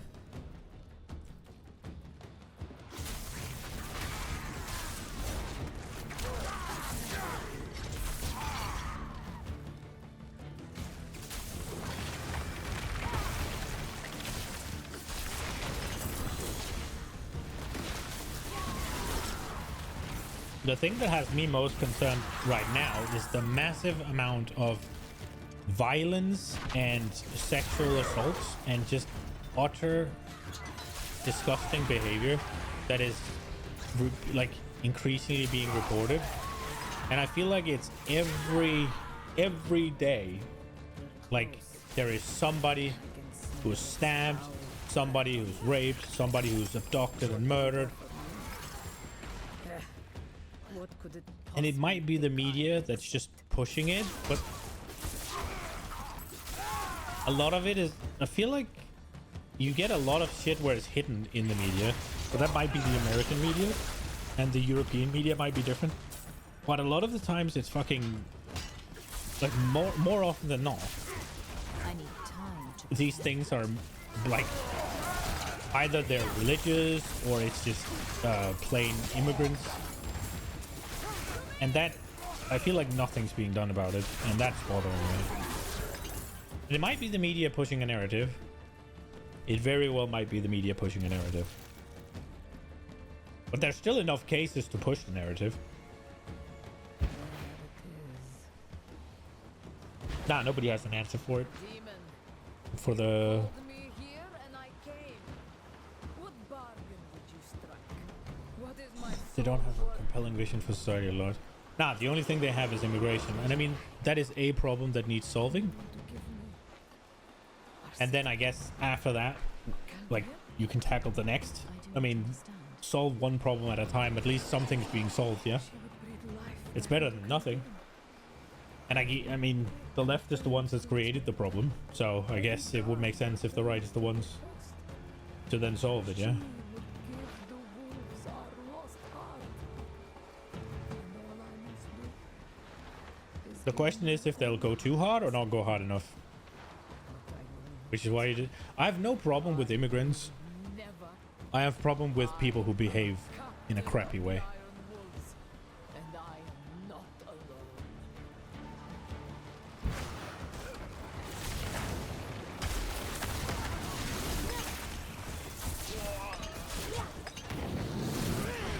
Yeah, fuck this shit, I'm out is the way to go, for sure. And you'll probably be able to live your days out before it gets, before the same problem really... Maybe you'll even...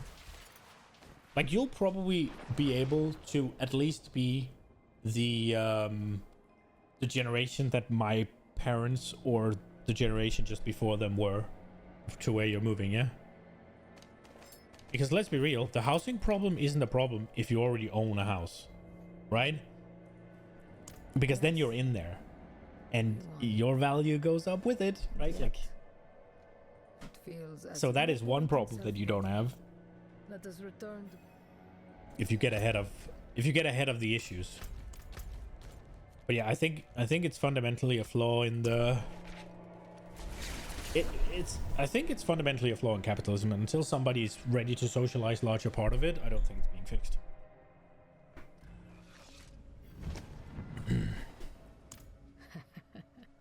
Like, you can't have BlackRock and Vanguard. You can't have them exist in the first place, but you definitely can't have them buying up homes. But are we safe from ourselves? Like, that just can't. Like, Another life I may have and accepted unlimited being capitalism part. will let them exist You will and do that.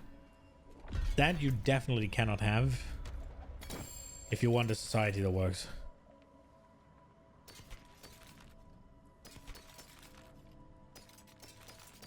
For everybody.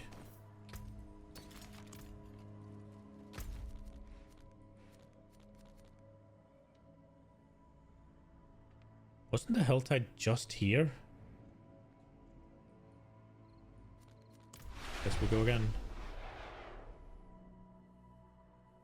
You'll easily be in the top 20 earners without even trying. Yeah, exactly. And then you'll be set. You'll get to be the ones who contributes in creating the problems. I need time to prepare. Rather than the ones suffering under them. Best armor in the pits.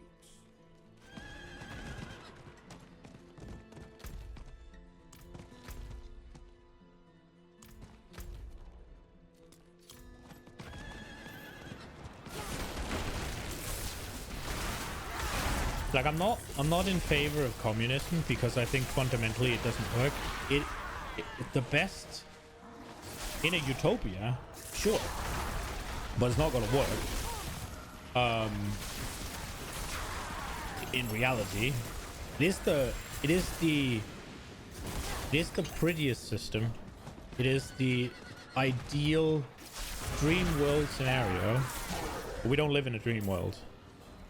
I am not for communism, but at the same time, there are certain things that capitalism really cannot handle in a good way.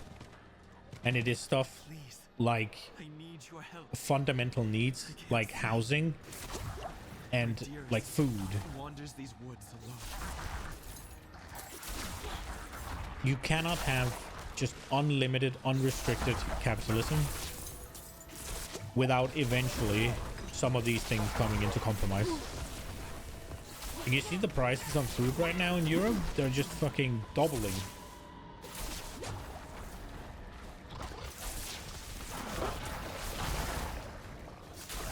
Dude, stuff I used to be able to buy for like 12 Danish.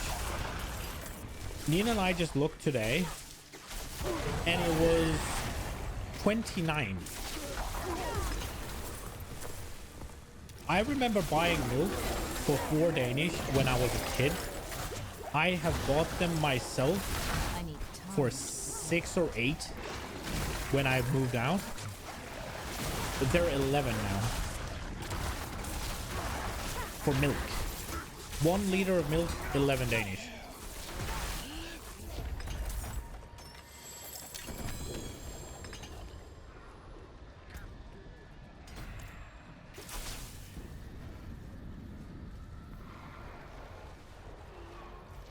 That's because of Korean and our politician being gay. The food stuff? No, that's because the people who are in power are greedy as fuck, bro.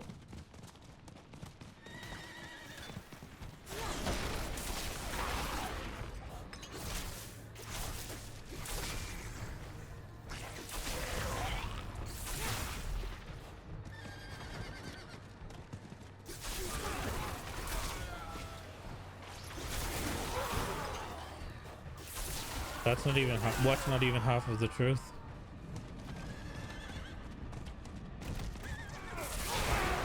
Europe is still importing stuff from Russia. Probably.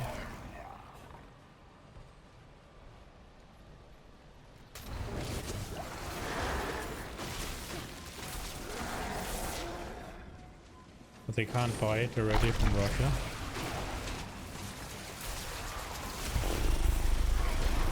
That is very disappointing to hear, bro. Because I know what you're gonna say next. Yeah.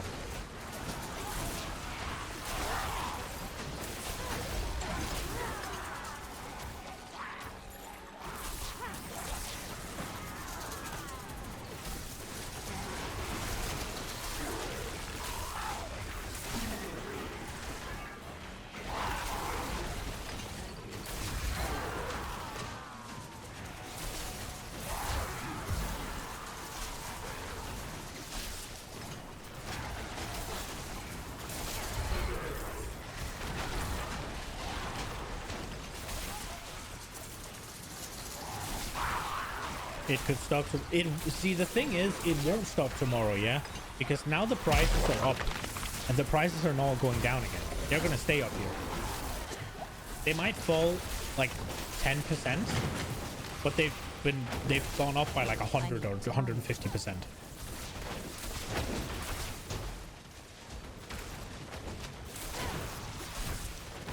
I still remember, like, one of the things that really radicalized me was when gas was like extremely expensive, right? Gas used to be like 10ish Danish a liter. I need time to prepare. And then all of a sudden it just went skyrocketed up to like almost 20. And the guys from like Shell or whatever was out saying, look, it's because it's so expensive for us to buy the gas and all of that with the war in Ukraine and all of that. So it's more expensive. You looked at the fucking, at the, like the, what's it called? What a barrel of oil or whatever it is. It was going for a barrel of raw oil. It was cheaper. And maybe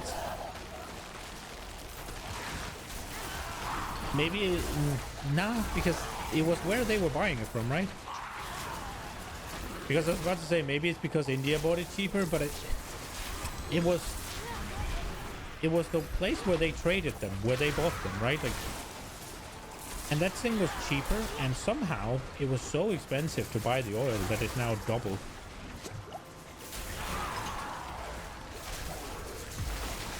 I mean, they definitely will stay up, right? One of the things is, and I know this for a fact because it's happened in Denmark. We had, for some reason, we had a tax, an extra tax on nuts. Anything containing nuts had an extra tax on it, making them very expensive. I think it's because people thought that nuts were unhealthy because they're fat or something. And then that tax was put in place in order for, I'm not sure, there was a tax on nuts.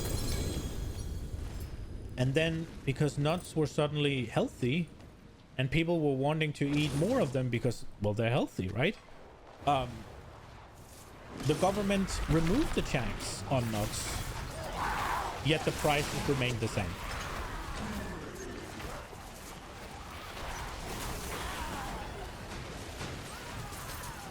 So instead of the government now getting an extra tax, well, this is what people are paying for nuts, right? So now fucking the owner of the supermarket just gets another fucking yacht.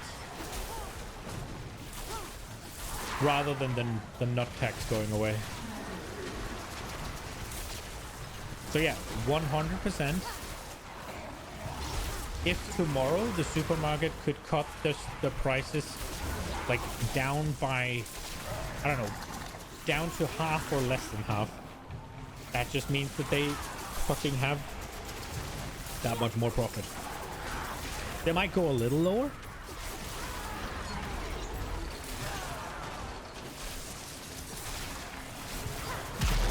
And they'll strangle any competition that pops up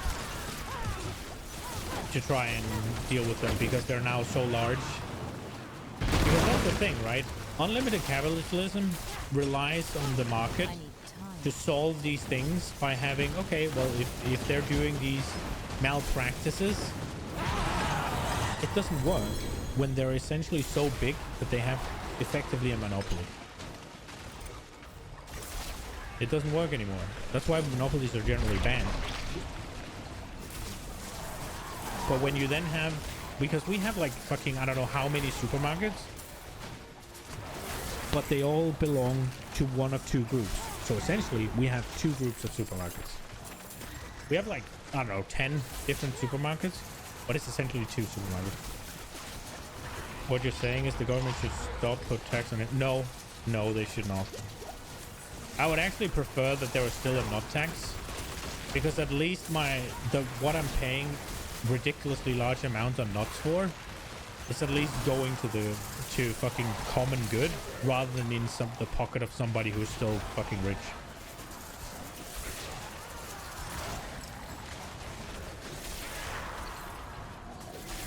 okay, so you're paying, let's say you're paying, I don't know, you're buying meat, yeah? You're paying 100 Swedish a kilo because there's a tax on it, right?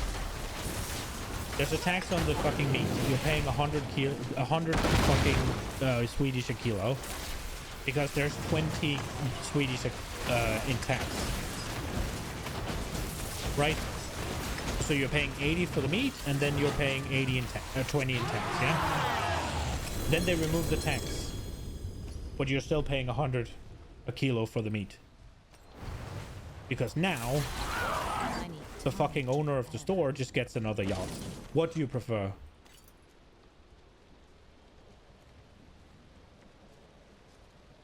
Like, you're absolutely batshit crazy if you prefer the second one.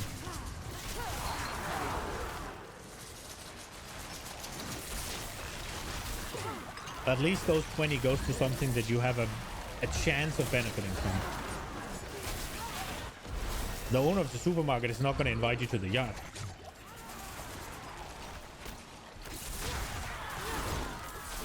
No, but the point is not why should you pay tax on the meat.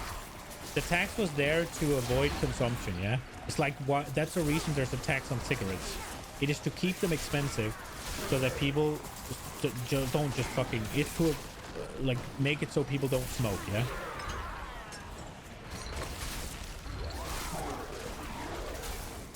The problem is it was put on nuts, which was fucking dumb. But, like, they could put it on chocolate, right?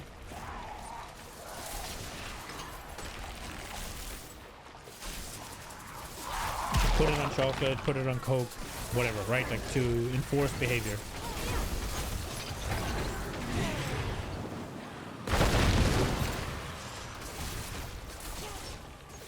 I need time to prepare that.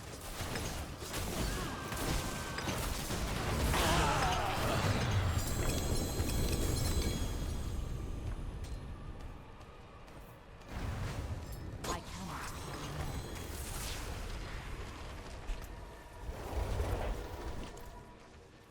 Problem is government put a tax on everything. I mean, to a certain extent, but also no.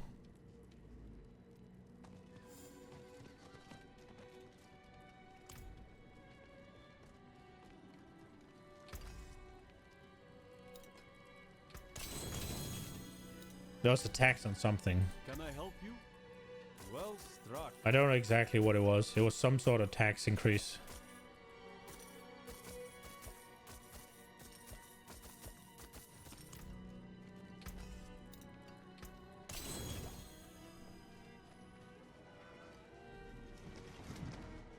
The tax increase of about 2%. Yeah. I mean, don't get me wrong, I do get it. Nobody likes to pay taxes. Paying taxes suck ass. Don't get me wrong, I get that. It's a necessary evil, though.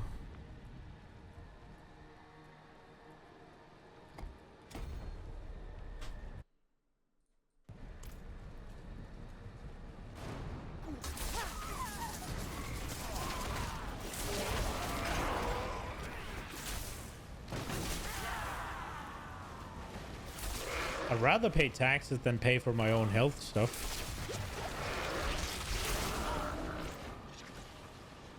I'd rather pay taxes than needing a savings fund for if I ever get cancer. And be forced to sell my home in order to afford treatment, right? Like, I'd rather pay taxes than that.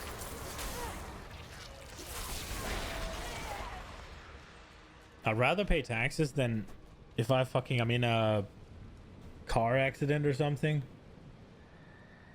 If only tax went to those things only. I mean, sure, like that's a fine argument that there's a lot of things that the taxes shouldn't cover or should cover, or there's a lot of misspending of it.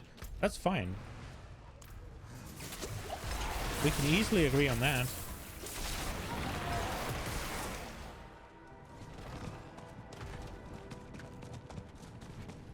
But shit's expensive. right? Like, also unemployment benefits, right? Like, they're necessary. Like, imagine losing your job and your entire family just have nothing to live off. Like, that's not functional either, yeah? It wasn't going to spend the money on anything to do with college and how myself. Yeah, true.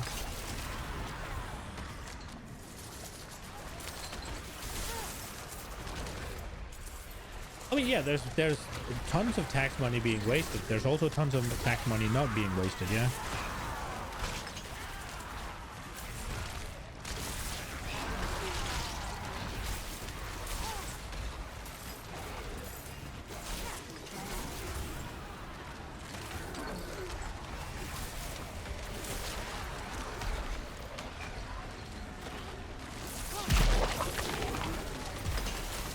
You always have to be reasonable in your, like, response to things, yeah?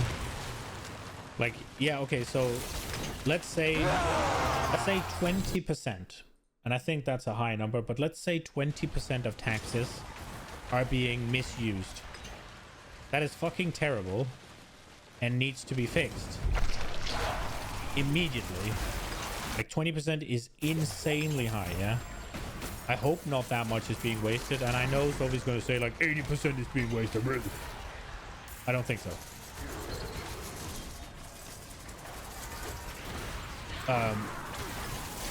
But you do have to remember that the rest is going to stuff like roads, stuff like healthcare, stuff like what's it called, education, right? At least 90. You're fucking full of shit. You're so full of it.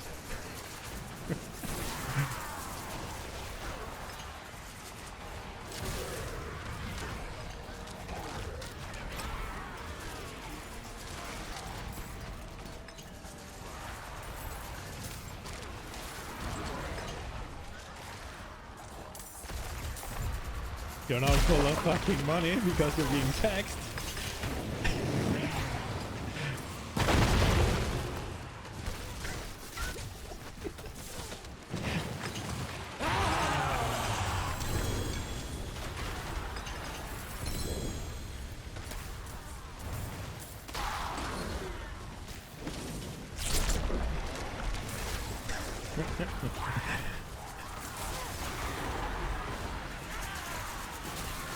Like you're actually drunk if you think you can maintain infrastructure from roads to water to electricity, heating, as well as a healthcare system, as well as education, as well as unemployment benefits that are necessary. I get that there's some that are unnecessary, as well as other like social security measures, yeah, as well as all of the necessary administrative functions of the government for 10% of the taxation. Got you riled up? Thanks. Another piss poor 50 peasant.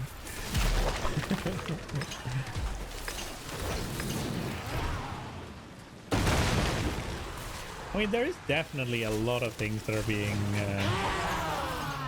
being paid for with tax dollary dues that shouldn't be. Also, a lot of abuse, yeah. The amount of people who's like, oh, well, I mean, I definitely needed to stay at a fucking platinum 70-star hotel. I could definitely not have slept in just any hotel now that I'm on government duties, right? Like, oh, I definitely needed a private chauffeur, and I definitely needed a private plane. No, I definitely needed it to be first class tickets, yeah, for sure. Like, there's no other way. It's necessary, right? Like, all that bullshit, no, fuck off. Ride coach. You can take the fucking bus if you need to work while you're traveling, and you can ride coach like the rest of us.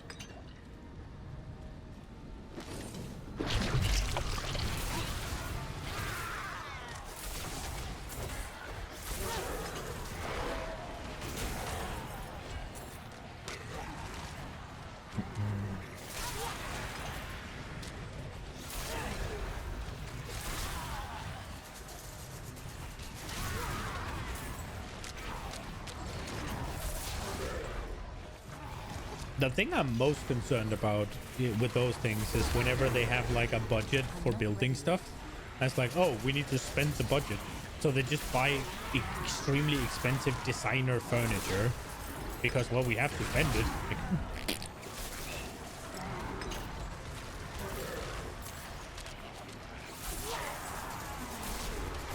That shit is disgusting.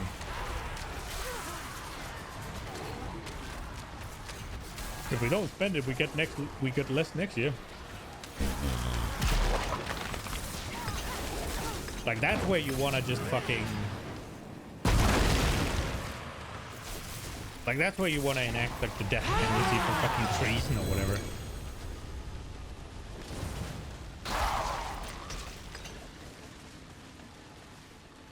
Does Sweden have that as well? Like, technically, we have the death penalty in Denmark, I think. Unless it was removed. Technically, if you're committing, like, treason against Denmark, you'll be killed. You'll be put to death.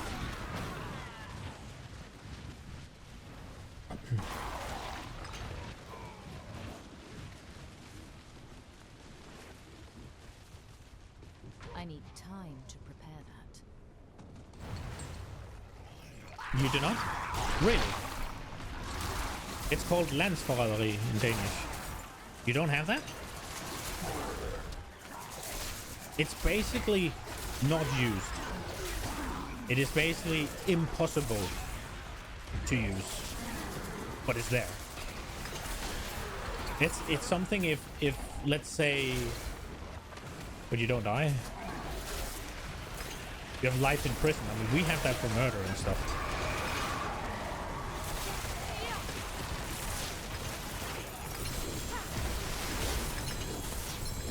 Like, we were just warned that we need to be able to survive for 3 days without water and electricity because Russia might be trying to hack our infrastructure. So Danish people need to like have 9 liters of water per person and like enough food that doesn't need cooking or a way to cook it without electricity and water to last for 3 days. As well as a battery-driven or in any way just not on like electricity radio, so that we can receive stuff from the government. I need time. Like that, we got that checklist just like last weekend.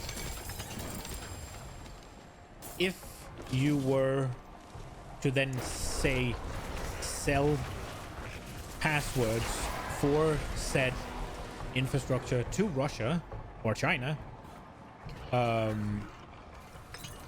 if you were in a position to have those and sell those, then you'd be liable for that that punishment. But it has to be something like that you're doing.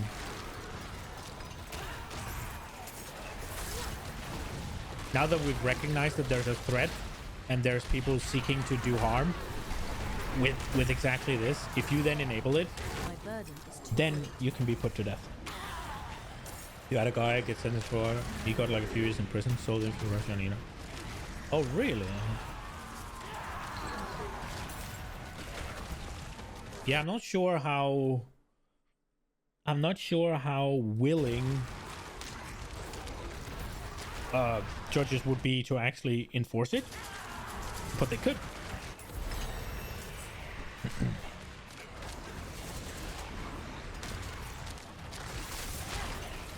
Dude, the worst thing, I hope it was a meme. I hope it was a meme because I saw it on 9gag. But I saw something about a guy, I think it was in Britain. There was an immigrant who raped a 13-year-old girl and he was pardoned, or he wasn't sentenced to prison or whatever, he wasn't punished or something because he didn't know it was illegal. I don't know what kind of fucking back-ass country people live in, but ignorance of the law is no excuse here. Like, you might not know it's illegal, but you should. Like, new laws are published in something called... We have a special fucking... We have a special publication that goes out... That's for self. once every few weeks or once a month or whatever. For the light. And as soon as a law has been in that, it's common knowledge. You should now know it exists. And yeah. If you don't, well, that's on you. Can I help you? Have a heart, how could he know? Be wary on the road. Imagine what he's been through. No, I would rather focus on what that 13-year-old girl has been through. You've had multiple and somehow always tragic upbringing. Yeah, I mean, that shit's just disgusting. Like, I don't care. I don't care. I don't care about the if you've done something like that, I don't care about that person. Like, it doesn't matter. Reasoning, I have no empathy. I have no sympathy. I have nothing left. If you stab somebody in the fucking face or whatever, if you kill somebody, like, for no reason, I don't care why. I'm not ready yet. If they were not threatening you physically, I don't care. Or somebody, right? Like,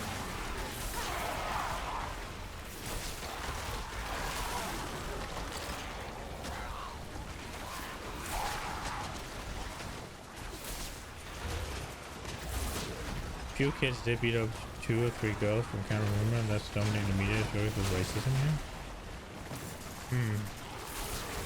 Every single media post I see these days is like, oh, now somebody was stabbed by a Muslim, or oh, now 15 girls were raped by this fucking, I don't know, I need time. grooming ring, Pakistani grooming ring or whatever, over in Britain, or oh, this migrant just raped a 70-year-old fucking grandma after he did her daughter. Like, it's everywhere. I don't know if the media is just pushing the narrative of what's happening, but dude, this YouTube video is going to get fucking demolished. This VOD is never going to be found by anyone. There's been so many mentionings of the words that the YouTubes do not like.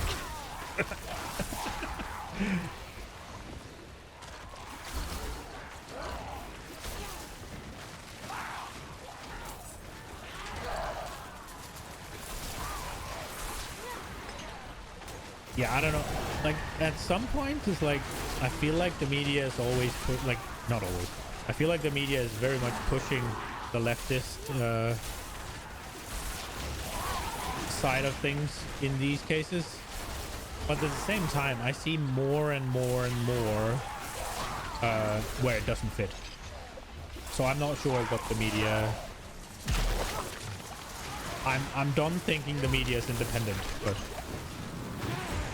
I will always assume they have an agenda, which is kind of sad, and it might be very pessimistic of me. I do not have any, what's it called, any faith in the media anymore. I used to assume you could trust it. I've grown too cynical for that. The copyright will post. Nah, just the YouTube algorithm. As soon as you say, like, as soon as you say the bad words for sexual assault, or I mean even sexual assault in like all of the podcasts that discuss these things, they say grape and they say SA, because otherwise they're gonna get absolutely fucking destroyed by the algorithm. So yeah, Alex Jones. Offense Jones. No, I'm just saying the video's getting hidden as fuck, yeah? There's factual, no independent media. Not anymore, no.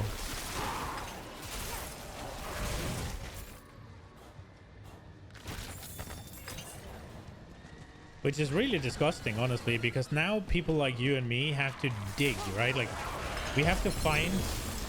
And honestly, it's kind of hard to find, like... We either have to go directly to the source, which everybody has to be a journalist then, right? And or we have to... Or we have to find two opposing ideologies and then figure out what's kind of in the middle.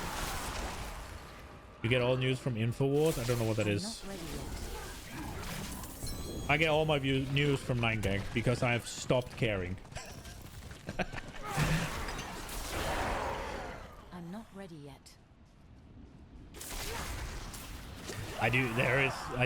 There is some fucking, what's it called? News sites going when we're taking the bus places. I have actually seen more fucking news these last couple of weeks than I have in years. InfoWars is Alex Jones website. Okay. Yeah, that joke was lost on me, sorry. Need more time.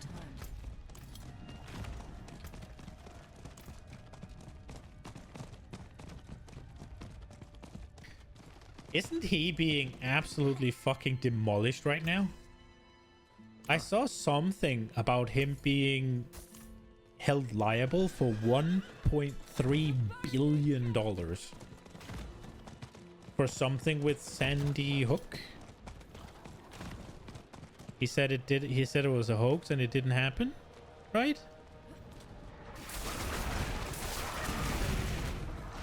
I mean, what was it? Was it a school shooting or a massacre? What was that exactly?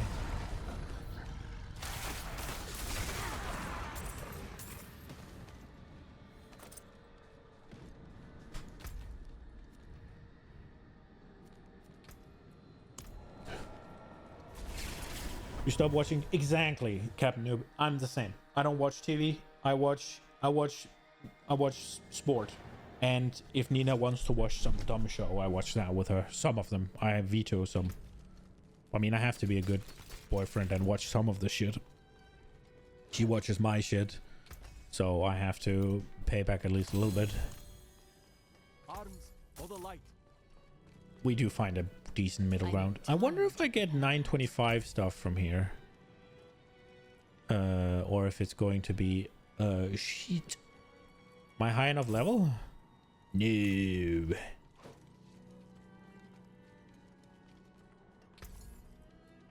Farewell. Say commercial. Good fortune.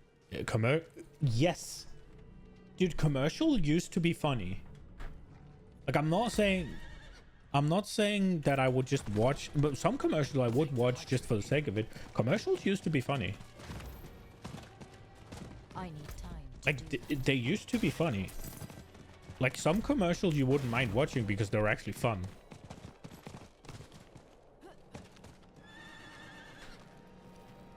I'm not ready yet.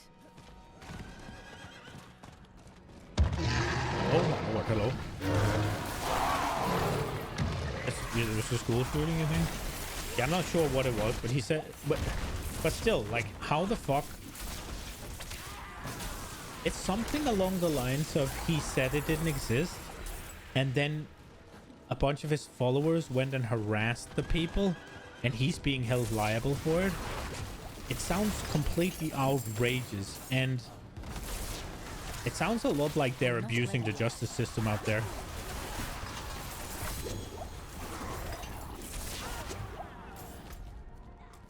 Like, I'm all for facing justice, right? But he shouldn't have to be responsible for anything other than his own fucking actions, and he shouldn't be responsible for how people interpret his stuff and react to it. Like, that is outside of his control.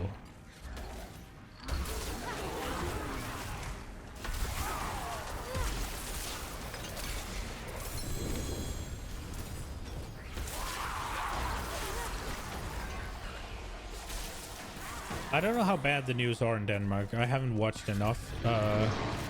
In order to have an opinion on how bad they are, I would need to watch a bit, and I would need to see what they omit and how they frame things. So I don't know exactly if we've gone down the same pitfall that I at least see in German and French, and also the American, probably British as well. Like that the fact that German, that the stabbing in Germany where the policeman was killed was like framing it as if, oh yeah, somebody, what was it? Did they even say it was a Muslim, or did they just say a man stabbed a guy at a like extreme right-wing whatever? Like it's like, dude, the man was assaulted, like, and still you're trying to vilify him. Like, oh, he was like this anti-Islam guy. It's like 3 people stabbed at anti-Islam rally. It's like, who are you demonizing? The stabber or the ones like being the victims?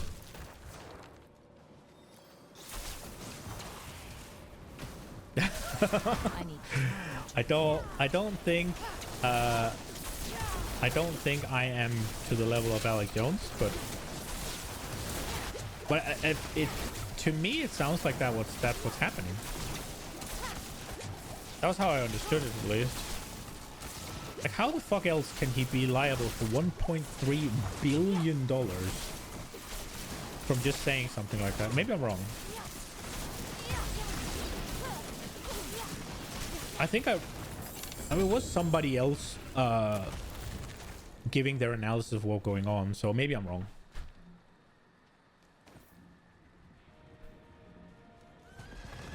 The dead police is already old news. There's been more stabbing. Yeah, exactly. But it was more the way that it was framed as if the victims were the bad guys, and not this absolutely completely insane extremist. That was the problem. It's like, what? How?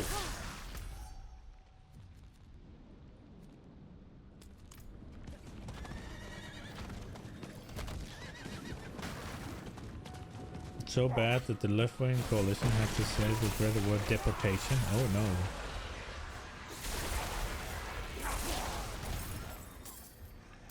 Not gonna happen, but they pretend they were doing something about it.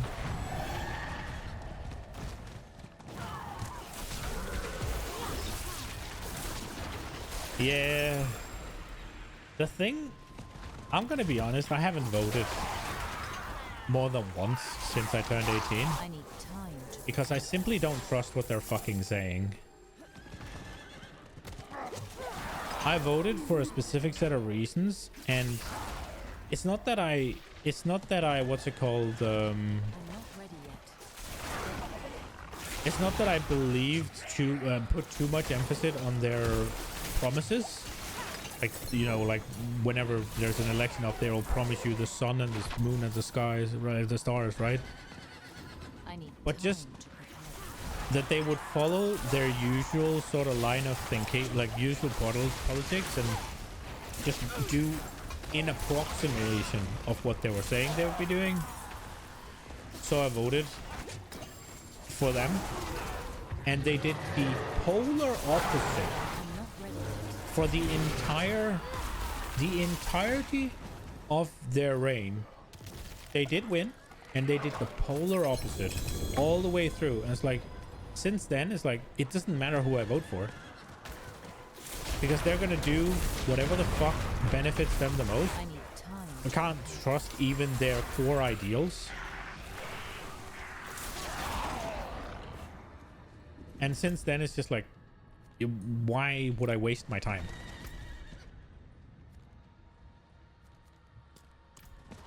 And then it's like, oh, then go cast a blank vote. First and foremost, why? It doesn't make a difference. But it means you support democracy. Well, I don't support this democracy because it's being abused. And I would honestly prefer not to cast my vote, because if enough people do what I'm doing, then they have to do another vote. And then maybe, just maybe, they'll realize, why is people not voting? Maybe it's because we have no fucking interest. Maybe that's because you're not fucking doing what you're saying anyways. It's because it doesn't make a difference. So make a difference. I need Which is a pipe dream, because obviously what they're going to do is they're just going to call us lazy.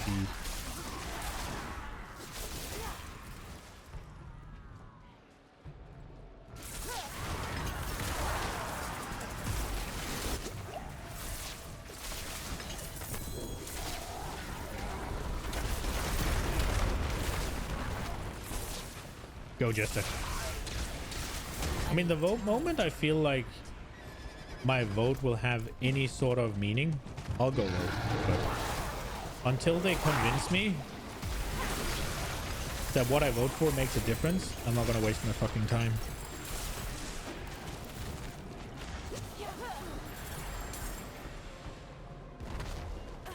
No, parties shouldn't be... Exactly. Yeah, like, everybody knows you can't fucking trust the promises they make in the election, right? But I mean, you should be able to trust, like, their overarching, like, raison d'etre or whatever, right? Like, their overall concept, philosophy, their overall moral compass, their overall political alignment. And the ones I voted for just did a 180.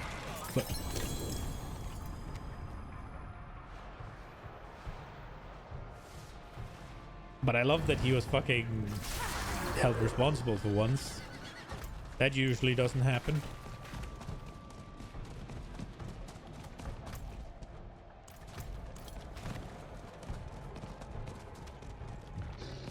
I need time to do that.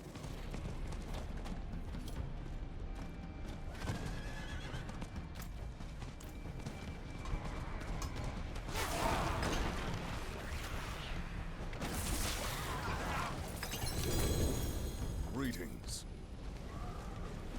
I need time.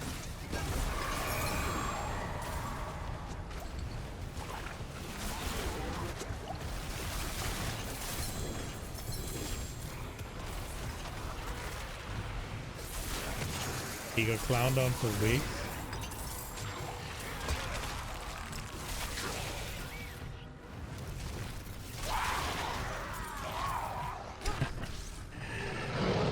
That's great.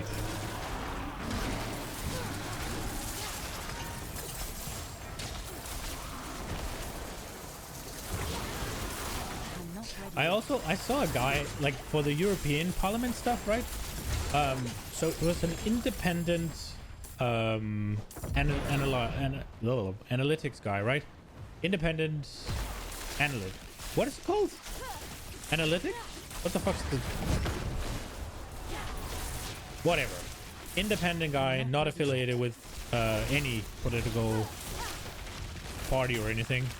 And he was asked, let me rephrase the question. I need to remember it and remember it and translate it. Time to prepare that. The question was, during the last couple of terms, we've seen a lot of the elected officials being replaced during their tenure or during their term.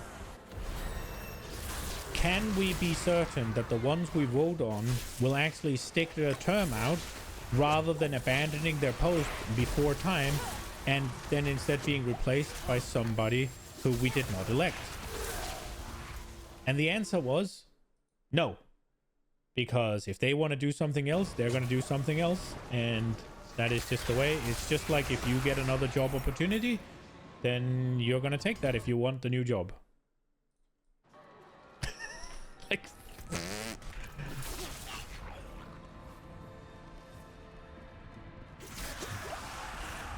I couldn't get him in front of a camera without somebody yelling the question from the mat. That's fucking funny.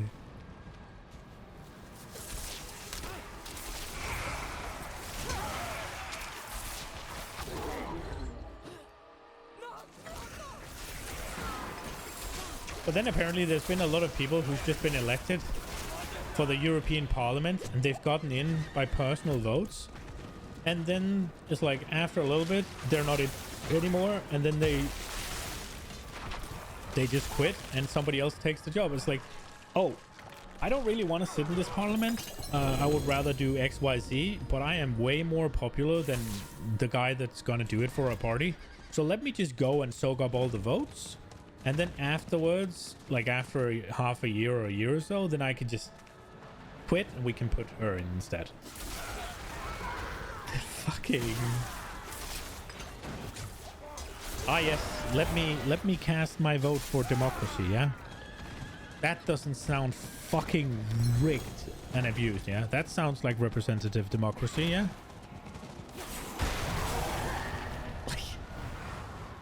Absolutely fucking insane, and people want to shame me for not voting. Like, what the fuck?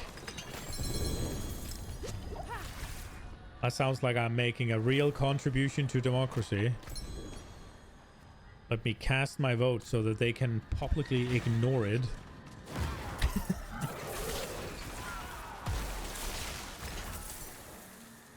Disgusting.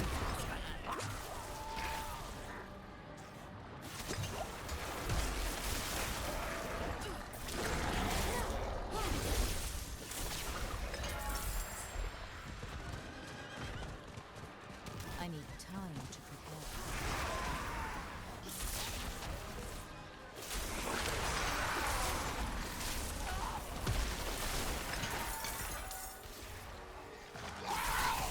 We had a comedian who what's it called? I need time to prepare. What's it called? He signed up to be elected or whatever. As a meme, right? Like as a joke, as a big fucking gag. And he was basically gonna draw attention to how all of the, like how they promised the moon, the star, like the moon and the sun and the stars, right? And never keep any of it. So what he promised was, he promised that he would make it so that all bike lanes in the entirety of Denmark always had, the wind was always at your back. That was his election promise, as well as Nutella in the field rations for the military. Those were the things, or maybe there was one more, but those were the things that he promised the Danish populace, and he got fucking elected. And he actually did manage to put Nutella in the field ration, at least that's how the story goes.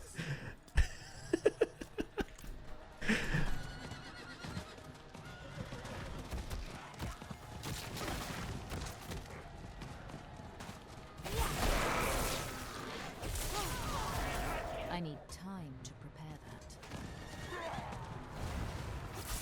To his credit, though, he stuck his term out, and he came in as a joke.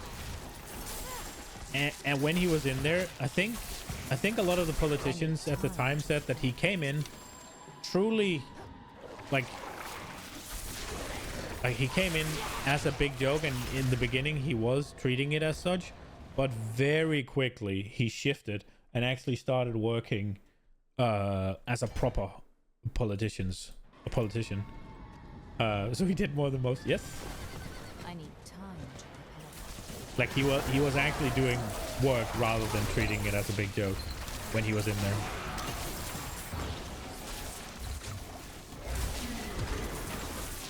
And the story goes that there is now Nutella in the field rations. I haven't checked, but it's more fun that way, so I'm just gonna roll with it. Winds grown dramatic. Even for these parts, unholy energies are flowing into this creature. I must end the ritual.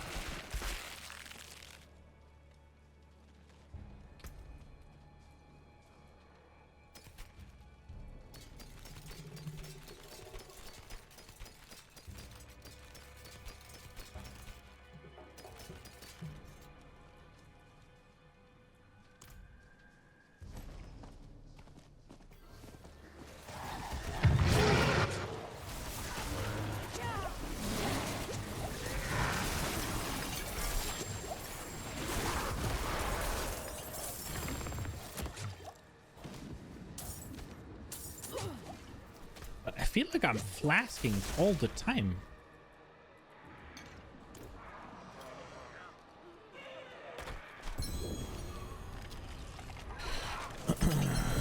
All right.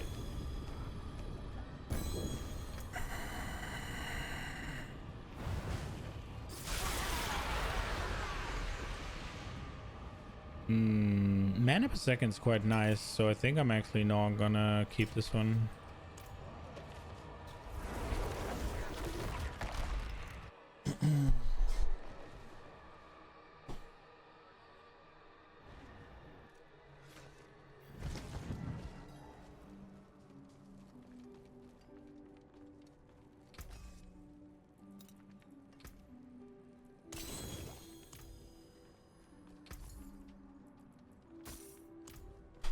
The sad thing is I don't think there's any fucking hope for society. Like I don't see how you're gonna fix it without introducing, like, you have to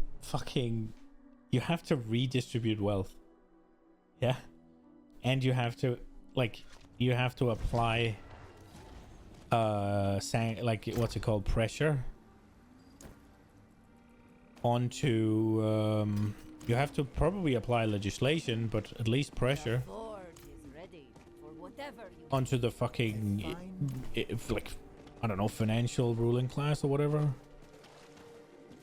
And you probably need to establish rules that regulate certain areas of the free market. Like, you have to.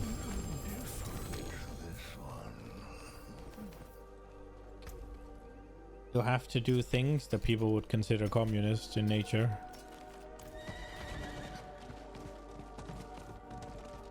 In my opinion, at least. I don't see any other way. I think it's been thoroughly proven that unlimited...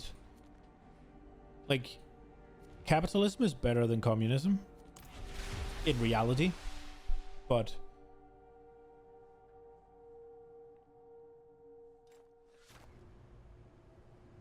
it's going to end up in tyranny and or poverty. The only question is which political flavor the tyranny is going to have. Yeah, maybe. You're thinking about the rise and fall of various nations, yeah, and how that has played out. Ooh. Oh, but they're not high enough high level, so we'll just...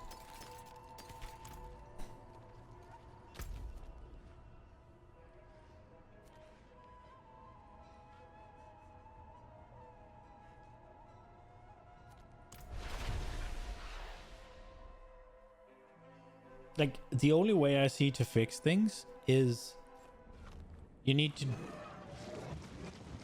95 more to go. Let's go, Justin.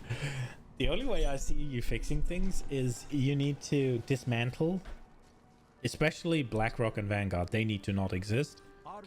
You need to... there doesn't need to be billionaires, right? Nobody needs to be a billionaire. Like, multi-millionaire should be more than enough. At a certain point, you having more money isn't gonna fucking change your life at all. You need to somewhat redistribute the wealth, and I'm not saying everybody be equal. I'm just saying the fact that the 1% has more than the bottom fucking, I don't know how big it is, right? Like, the top 1% has more than the bottom 70% or whatever it is. The number is staggering combined, right? That needs to not happen. Maybe we could have the top 10% have more than the bottom 40% combined. Maybe we could have that. That would probably be better.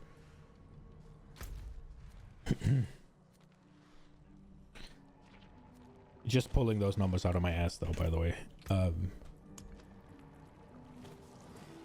And then you need to legislate so there isn't just complete market freedom for housing, for food, and for utilities, and for gas. These things are essential to function in today's society, and they can't just be left to the free market, I think, is what we're seeing right now.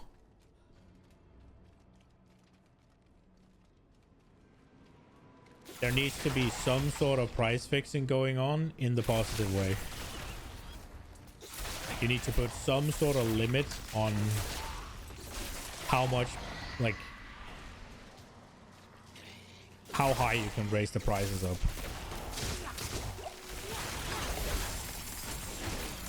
I'd love to see if the government just fucking, assuming they could do it and not fuck it up. I would love to see if the government could take over some of the more, like, not take over, but have an option that would always seek to drive the prices down What is this? without being subsidized by taxpayers, right? Like, it wouldn't be operating at a loss, because then everybody would be operating at a loss. What do you mean? Why can't I have 4 privates yet? Need one for each season of the... Exactly.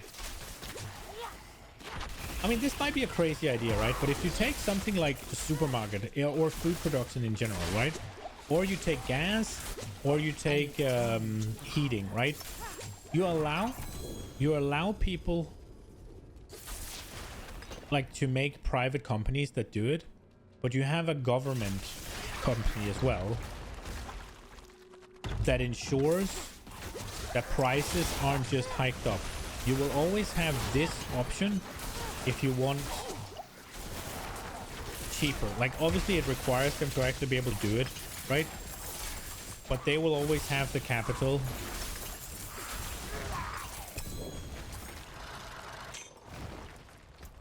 I'm not saying a monopoly, because competition is healthy. Competition drives progress. Don't ever rely on the government. You see, that's a problem, right? Because you can't have a system like this without a government. And the government needs to be acting for the common good, yeah? You have to have the government to do that. Otherwise, the game can be rigged. That's the problem. That's what we're facing right now. I get the don't rely on the government, but you should be able to rely on the government. I have seen the clip, the 7 scariest words to hear is, I am from the government and I'm here to help, or whatever it was. Like, this is Reagan or something. The scariest sentence or whatever.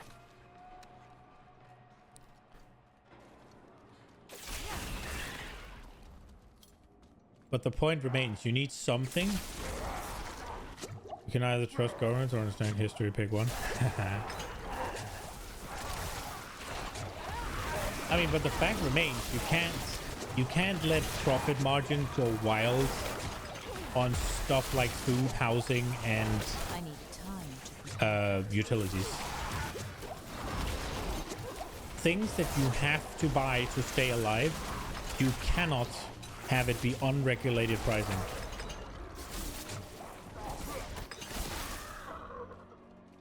That was Reagan? Yeah. And you might say it's worked it's worked fine until now. Yeah, but now it's not, yeah? If you had a supermarket run by the government, and not only it was a profit, it generated a profit, right? It had to generate a profit, because otherwise you're cheating. It has to generate a profit. And you have it there to keep other supermarkets from just janking up the price. I'm not ready yet.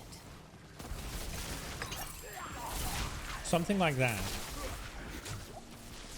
There's a bunch of problems with that approach, but something like that would probably be a decent way of doing it. Not ready yet.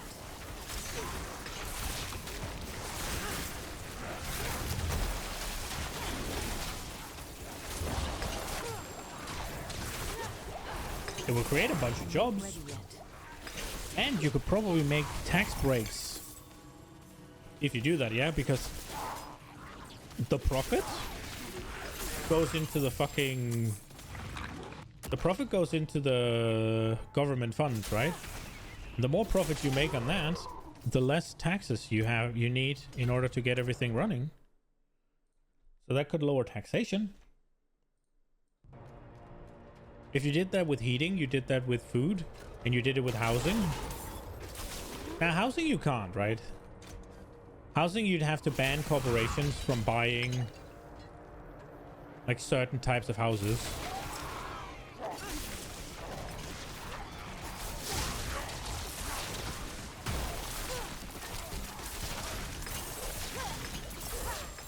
And then you'd need the government to build a bunch of fucking, what's it called? A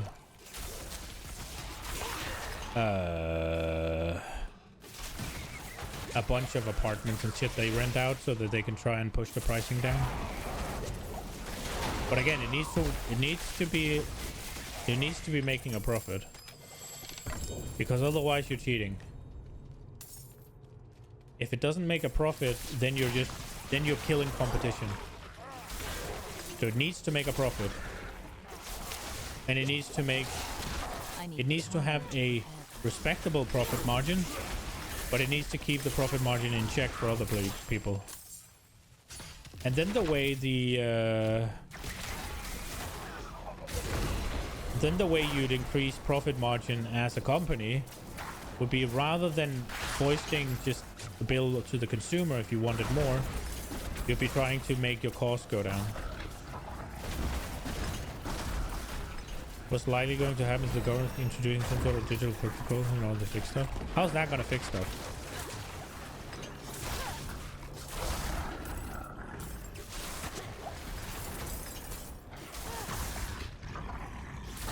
How is a different currency gonna fix stuff?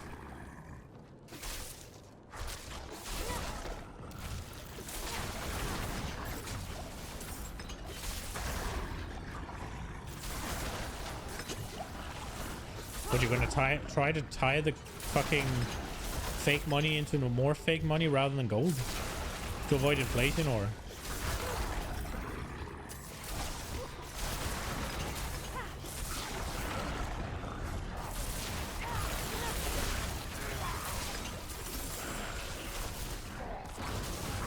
Yeah, but how is that currency gonna be more than wishful thinking again?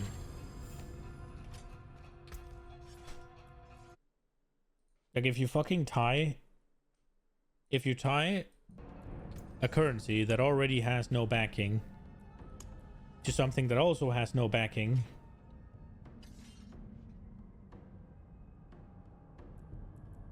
then where the fuck does that leave you?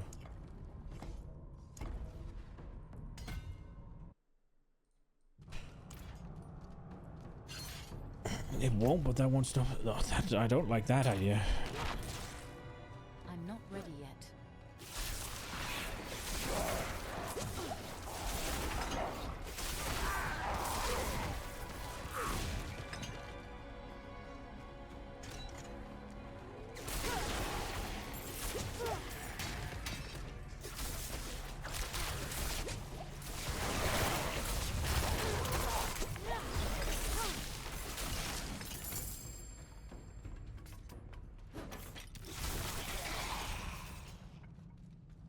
I mean, unless it's just ride the wave, I do not see any way of sorting the problems we're in without massive restrictions and intervention from the government. The free market has proven that it cannot be relied upon to fix this, because it's only getting worse, and it has been getting worse for years, yeah? The free market funnels money upwards. At least the way it's working right now.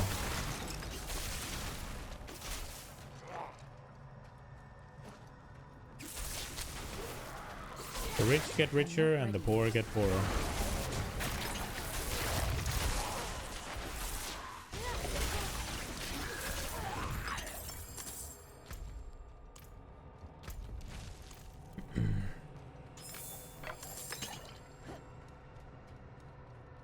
But I don't even necessarily mind that. What I mind is when my survival becomes a profit margin. That's where I have a problem. That's where it becomes a problem. When your survival becomes a means for more profit, like a means for maximizing corporate profits, that's where it becomes a problem.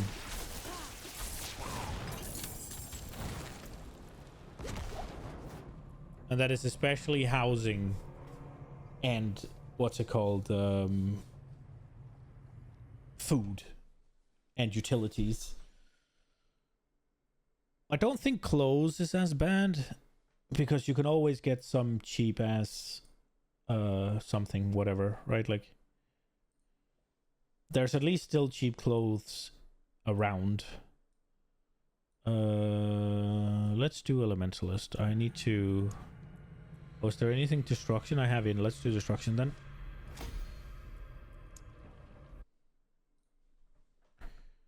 But yeah, I just don't see how...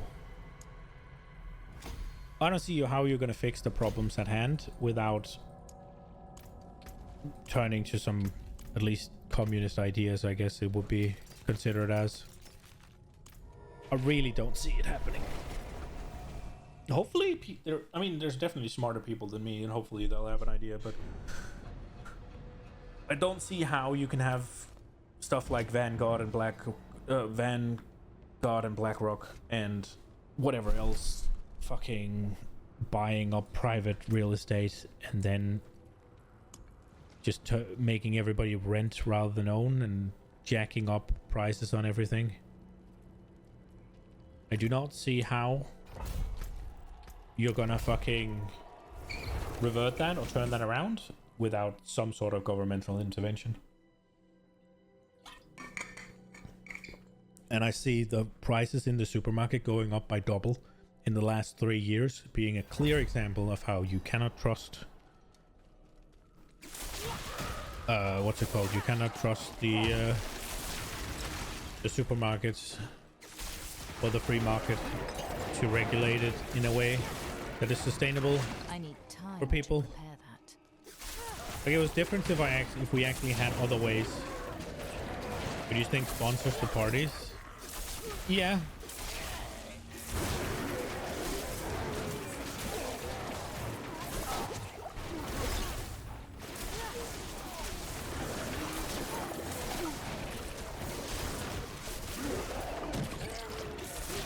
I just don't want to... One of the things... And... One of the things that... One of my friends has been a heavy communist for the entirety of the time I've known him, basically. And one of the things he always said was the only way to fix the world is with a violent revolution. You have to go door to door and kill people. And I always told him, if your solution hinges on something like that, then you're never gonna succeed. Because that is fucking crazy talk. And just fucking... can't rely on killing everybody for your ideal to work, then you have a bad ideal.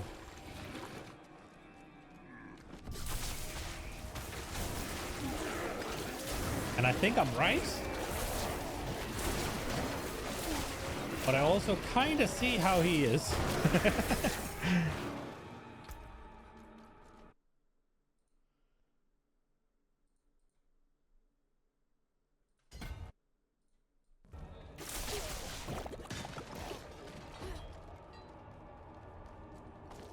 But yeah, likelihood is it's not gonna get fixed. They're gonna...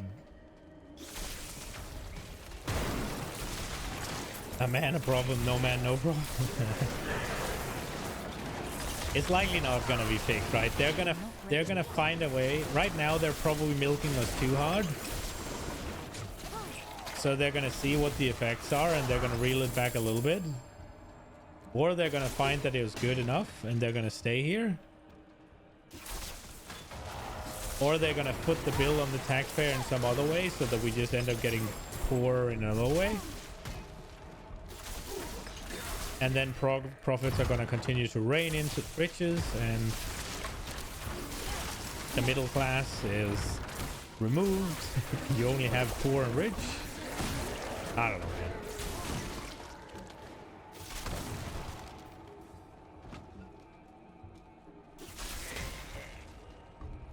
I'm not concerned about I'm not super concerned about items and stuff being more expensive. I'm not concerned about that. I'm concerned about food and electricity and water and heating and housing. Those are things that I can't choose to not like buy. Like I need that shit. Well, I can choose to unalive myself, right? And then not participate in the system that way. But those are the options. Pay or die. And when it's pay or die, I don't want the free market to set the rules entirely. Not after what I've seen these last couple of years.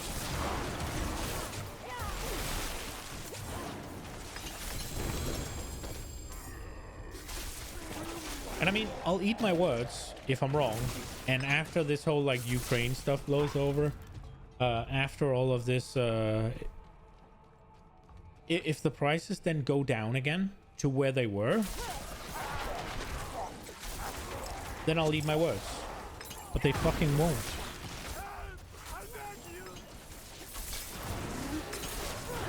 Prices go one way, and that's up.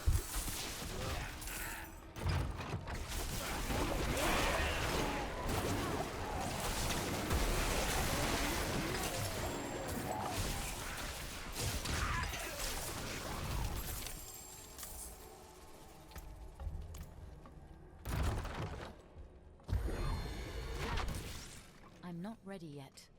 You can cheat the system? How? By moving to a poor country like you're gonna do? I guess. Well, poor might be harsh. You get what I mean?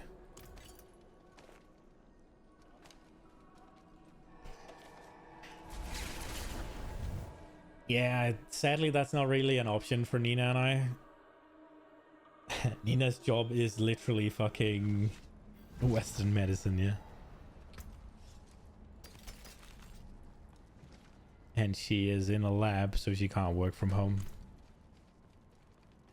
Stave of madness for a few generations. Fair trade. Yeah.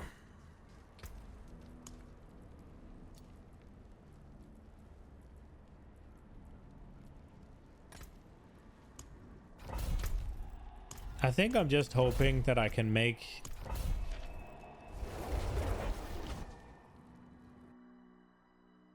I don't know, man.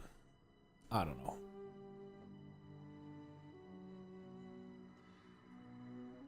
The more I think about it, the less I want to be a part of it.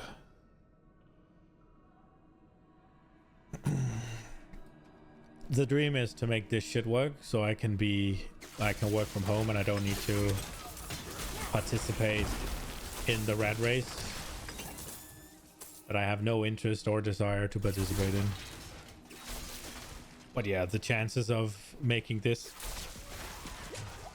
anything other than a hobby is like less than 1%, so not holding my breath. I'm not ready yet.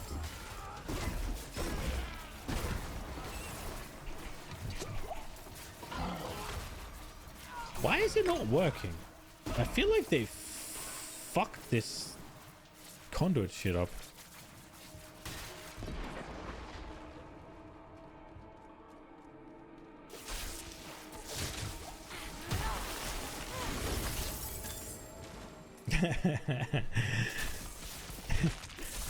Oh, we can change the topic. I don't mind. It's an interesting topic. It's just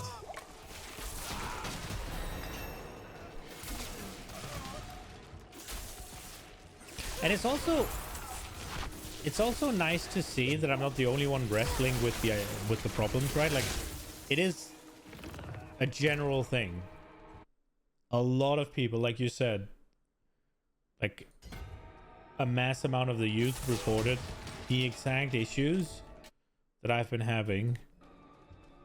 So it's nice to see that I'm not the only one fucking...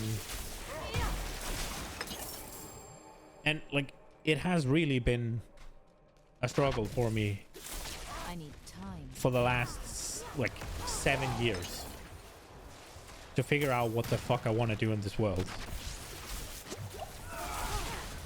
And ultimately I found out that I don't really want to do anything. I need time. I don't really want to be a part of it.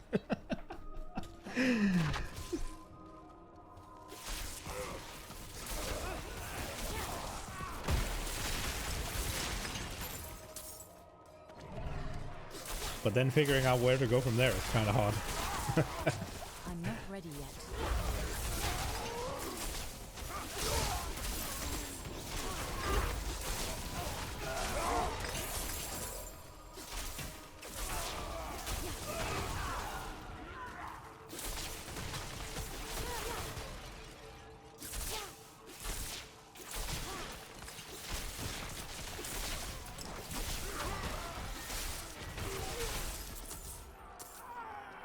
Dude, there's something about this that Diablo gives me that PoE just doesn't.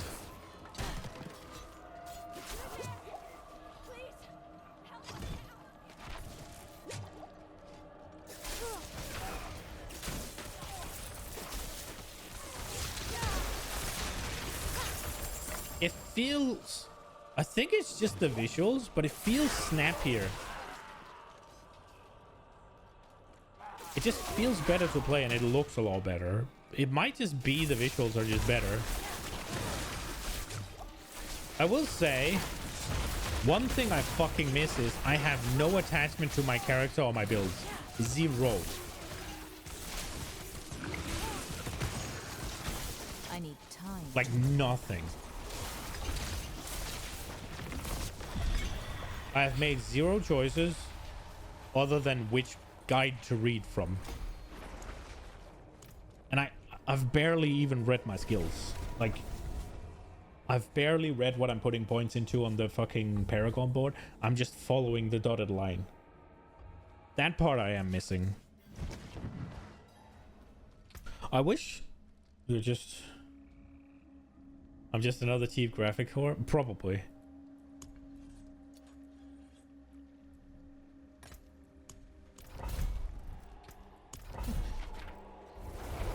I wish I could take I wish I could take PoE character building, like builds, like complexity, and take it into D4. But I don't want the...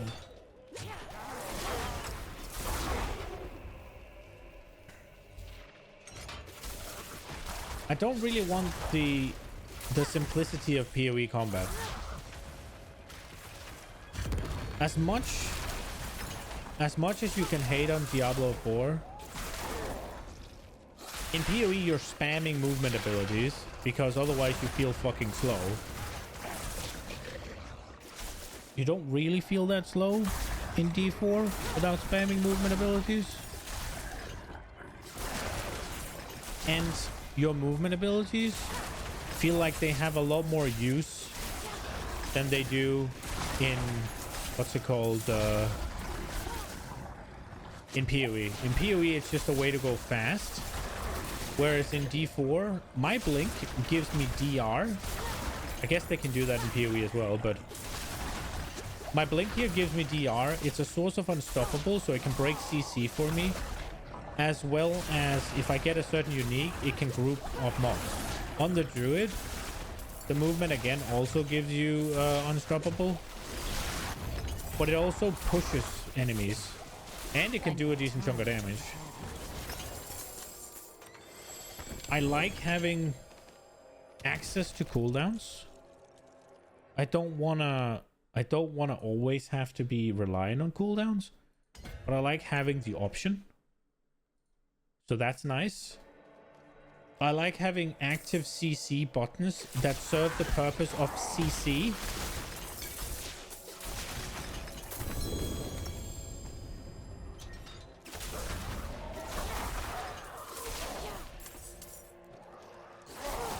Like this. I don't feel like I have any of that or need any of that in PoE.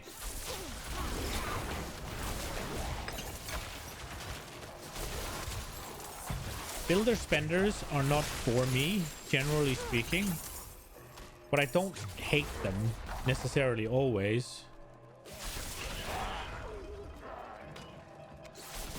I like having the option.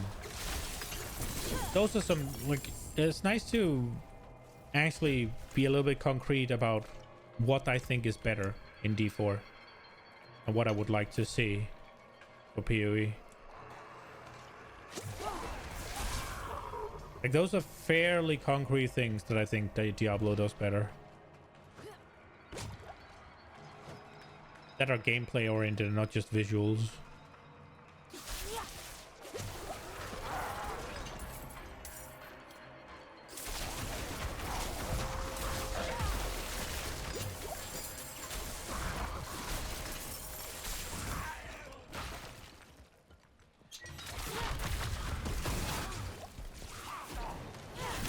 This is annoying.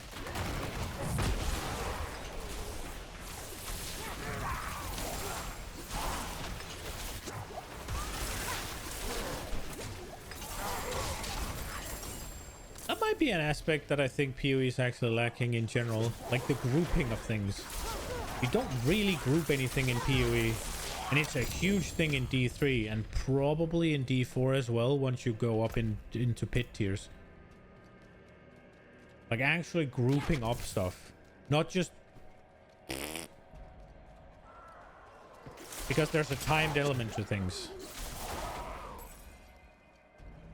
And also cooldowns, right? Like if you are relying on cooldowns, then grouping up all of a sudden becomes way efficient.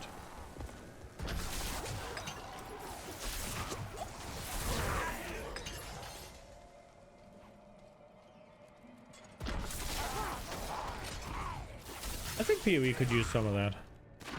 I don't want every build to rely on cooldowns. Not at all. I would like the option of having like a big cooldown.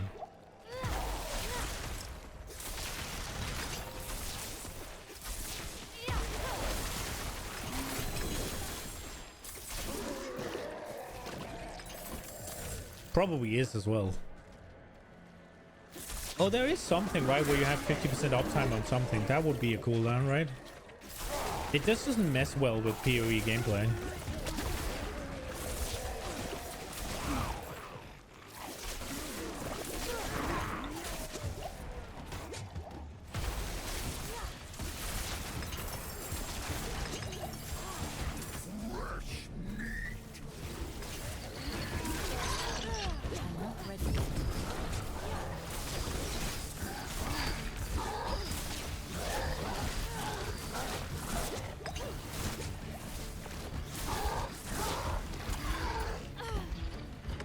I do like the butcher. That's a cool little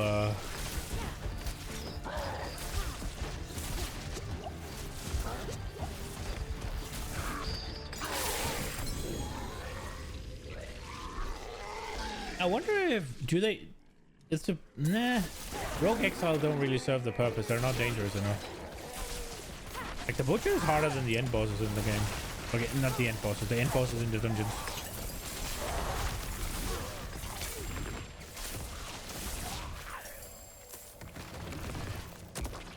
At least numerically he is. Ow.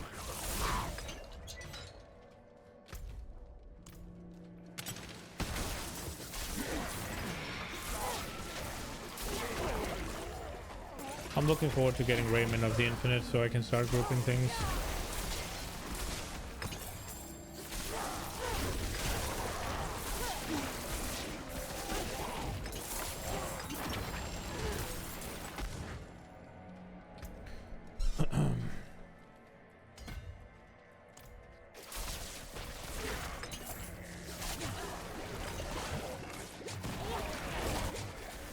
I started PoE and player power is obscene and readily available. That wasn't always the case. But so how would that change it? Like what would that make difference? Like if you had less player power, how would that add? I guess the CC buttons could be a thing because there are certain like support-ish type spells in the game, right? So utilizing them, I could see that one. It was a lot slower. See, I don't necessarily like it being slower, right? I just like things not just being spam. And rogues were actually dangerous. Okay.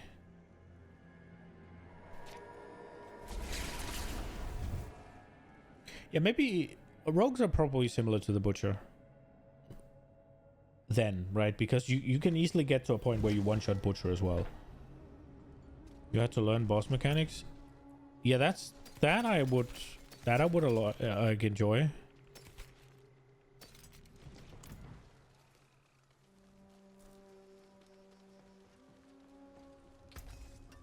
Come back if you need the forge. Oh, that was not what I wanted.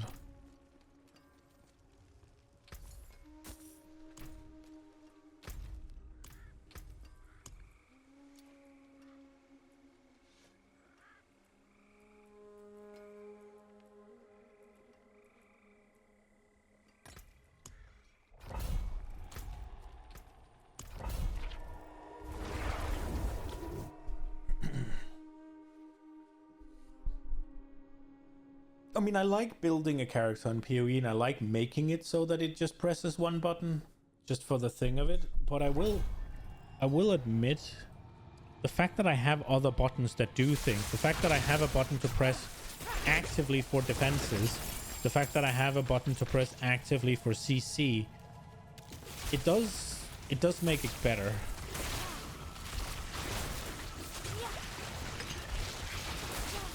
The fact that I'm not just like chain lightning, chain lightning, chain lightning, chain lightning, chain lightning, chain lightning, chain lightning, chain lightning, because I can. And it's not like just chain lightning, chain lightning. I can't play like this. But it would be more efficient if I didn't.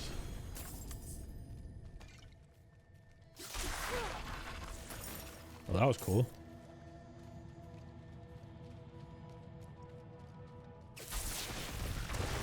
Like we have here.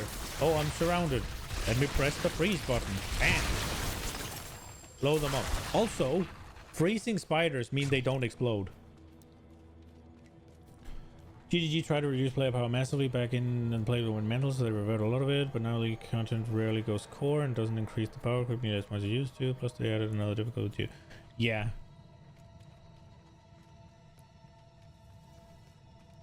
I think most of my issues are not related to player power, right? Because I obviously don't hit the obscene level of power yet. I might get them once I get there. But the fact that I look at this and I blink in, I freeze, and then bam. And there's a functional reasoning for freezing these as well, right? Like these big spiders, when I kill them, they'll explode and pop out more spiders. But if I freeze them, they don't.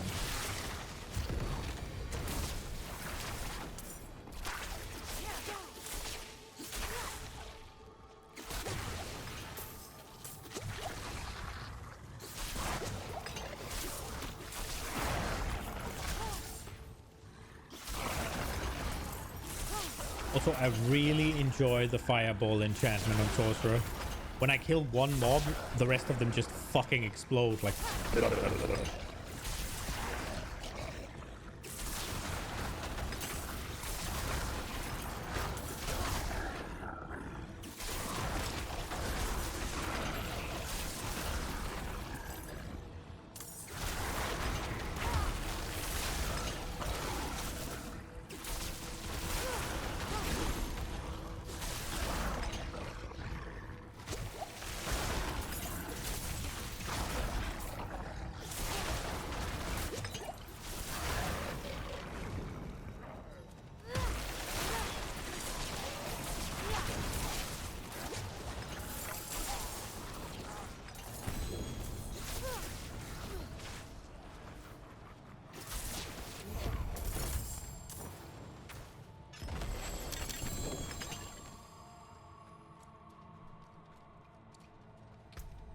Maybe PoE is going to be good then, for what I want. I do fear that they'll overdo it though.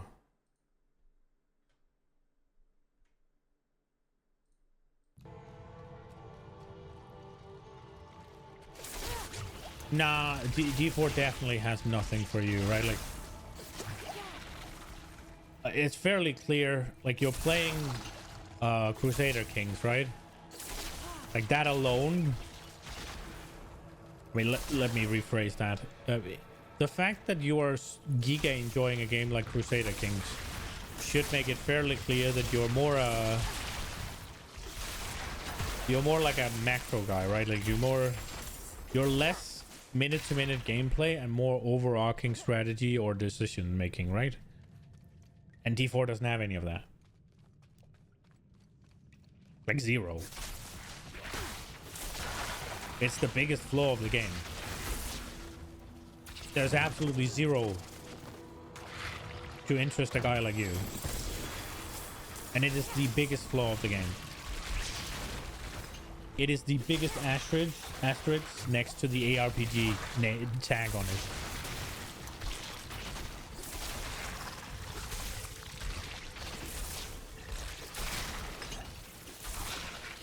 It feels like they took one of the letters of RPG and replaced it with another A. It's just action PG. If not, they took out more, like more than just one letter. There's virtually nothing.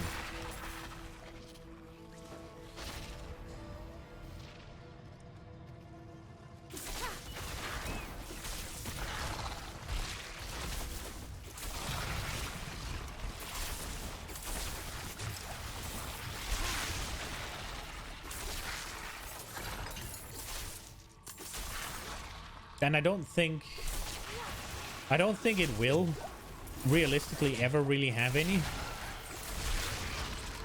It's also not punishing enough. What do you mean?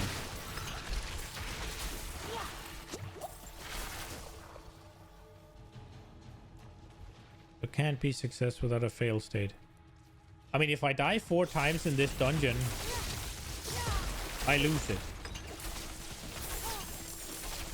Right? Like, that's the same as maps, but instead of 6, you have 4.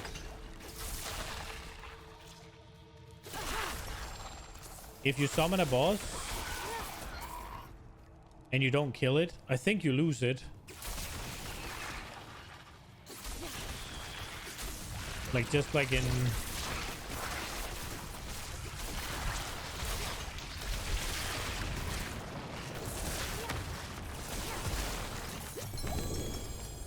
Like, the only thing PoE has...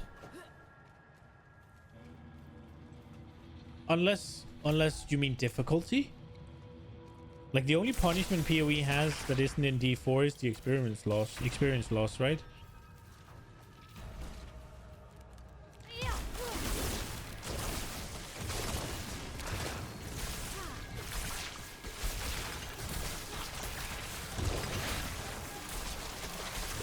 Like, what else is? Because you lose the map, and that's the same.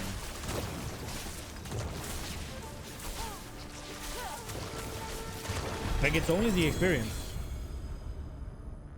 XP loss and currency sinks, aka crafting. Well, you have that.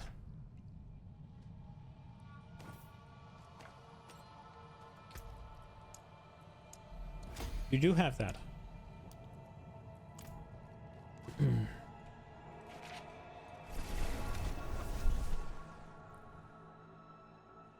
Just to a lesser degree, but it is there now. Like, when you die also, instead of losing experience, all of your shit loses durability. And that costs gold to repair. So there's a sink there. Very limited, but it's there. Not while I'm in town. Also, you have this whole, like, masterworking system, right? Where you temper your things. Well, first and foremost, you have tempering, right? It's less a material sink and more an item sink. So you can put 2 on these ancestral ones, and then whatever they roll, like, you take this one, right? There's this many outcomes. There's this many outcomes. There's this many outcomes. There's this many outcomes, right? This has 4 outcomes. I get one of them at random and a random roll in the whatever. And I put it on once for free. And then afterwards, I have 5 rerolls. Once those 5 rerolls are used, I cannot use anymore. and they are shared between both of them. You can see I have damage to close and I have chance for chain lightning to cast twice. Those two share those 5 rerolls. You get 1 freebie for each. You get to put it on for free. And then you get 5 rerolls shared between them. So that is less materials because like the materials it costs are plentiful. You can't see. Like I have, but this is also very late game, right? So you'd have plentiful of these in PoE as well. But I have like 2,500 of both of them, right? And 12k of the other one. So the materials this cost is negligible, but what it will do is it'll break your item. So it's less a currency sink and more an item sink, right? This system. So this system deletes items. So you have to go find again. So items is a sort of currency in D4. And then you have this system, masterworking, where all affix is increased by 5, it's whatever. But it costs, oh for fuck's sake, it costs these materials up to sight. And the next level costs Ingolith. And then the one after that costs Neath Iron. And in order to gain these, you have to do this mechanic here called the pit, which is essentially maps but shorter. I think you've seen me play that. It's just you go in, you kill things, you go out, you get your stuff. The 5% doesn't do jack, right? Like that's just, yeah, you get 5%. But every 4 levels, there's a 25% roll to 1 stat, right? So effectively, let's say I have this one. Let's just, for argument's sake, say that those 90% damage, it's called a greater affix. That's also like something you hunt for, right? Because all, like it's effectively a greater affix is 1.5 times the affix you would get. So if I would have gotten 100 int, I'll get 150 int. This has 90 damage. Let's say that's the one I want, right? I don't want the other ones. I want it to hit that 90% damage because that's good. If that 25% chance doesn't hit what I want, then I have to reset. I lose all my materials and I have to go again. So there you have your currency sink. And you have to hit that 3 times. And it gets progressively insanely more expensive. It also costs gold. So there's plenty of gold sinks. There is material sink for the materials that are actually in the game. So yeah, there is what you're seeking in that regard, except for the experience loss. There's just a lot less currencies. Crafting is crafting, right? Super simple. But there is these relevant currencies, and there is definitely a sink for them.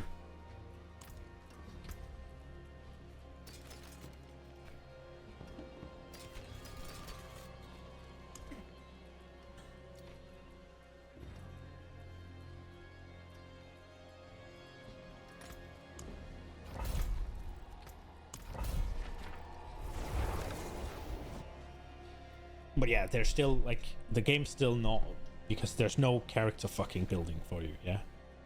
So I'm not trying to say that, oh, Diablo 4 is actually for you. No.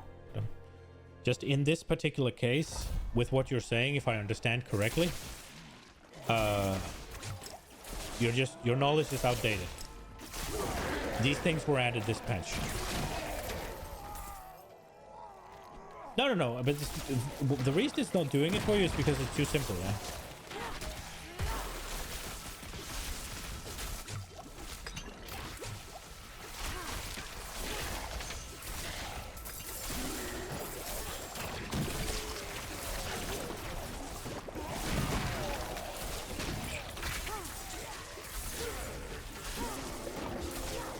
Yeah, instead of wasting chaos orbs, instead of wasting alteration orbs, instead of wasting what's it called, exalts, instead of wasting divines, slamming things with exalt, right, and re-rolling stuff with divines if you ever do that. Regal orbs, all of those, you just have one system.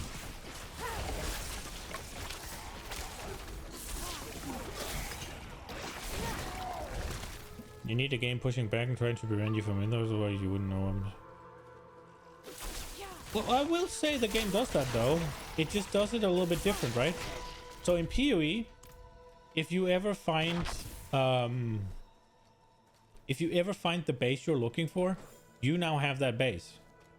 And the only time you need to discard that base is if you corrupt it. Right? So in D4, the bases you're looking for are essentially, well, the ones you're really looking for if you want to be like your level in PoE are, I don't know how rare they are. If I were to make an absolutely accurate description, but I haven't found one yet. The best I found is 2 greater affix, and obviously what you want is 3 greater affix with the correct stats on, which is essentially a unicorn, right? Now, instead of it being like, yeah, now I'm wasting X, instead of wasting X amount of materials trying to craft your unicorn, you find your unicorn, and then you have, essentially, it is already corrupted, but you have, I don't know, 7 chances. You have 7 chances of getting the right corruption. And if you don't get the right corruption, then your item is wasted and you need to find a new item. So rather than you wasting currency, or rather than you wasting experience and shit, you're wasting items in Diablo 4. So the currency you're spending is items.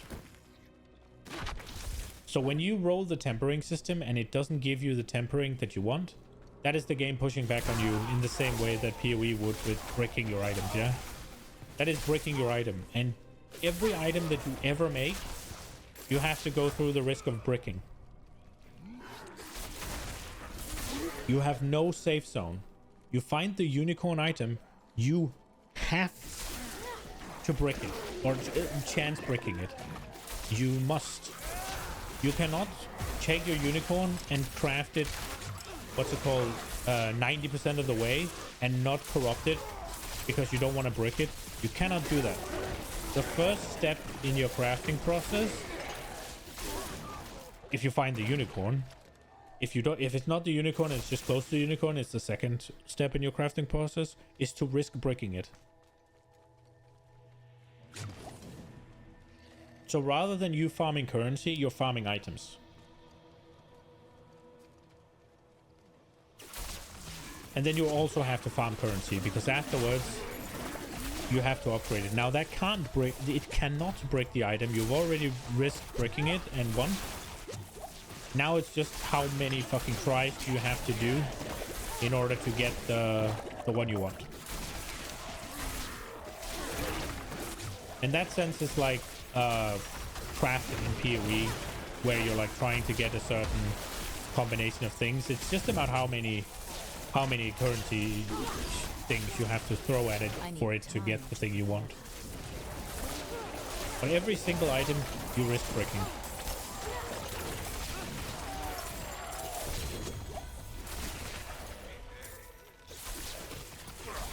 So I would say it's pushing back on you like that. There are actually bosses in the...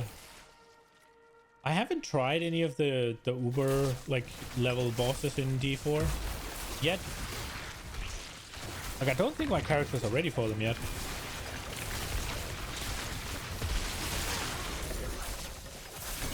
I picked the worst class in the game. Apparently Druid is just borderline not viable.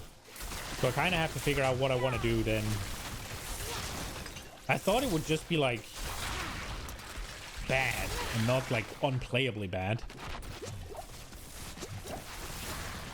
I saw Elon tweet that druids are doing 1%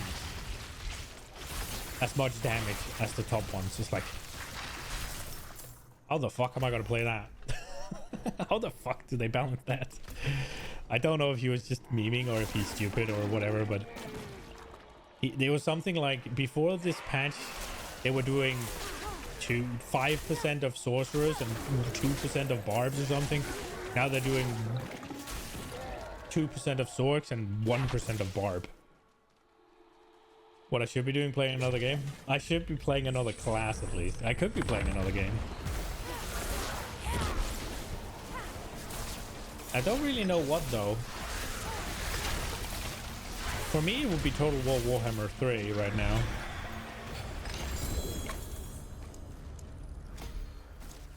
As much as I kind of want to go back and play PoE, I don't want to feel burned out on it. And I fear I will if I do the same I did last league, where I play PoE. It will be Necropolis League until the new one releases. Because I did kind of burn out on this one. As much fun as I had, I did get to the point where I was like, okay, like I need to make a new build. I was just like, and that would have excited the crap out of me when I first started. Rimworld or Crusader Kings? Rimworld would definitely be an option.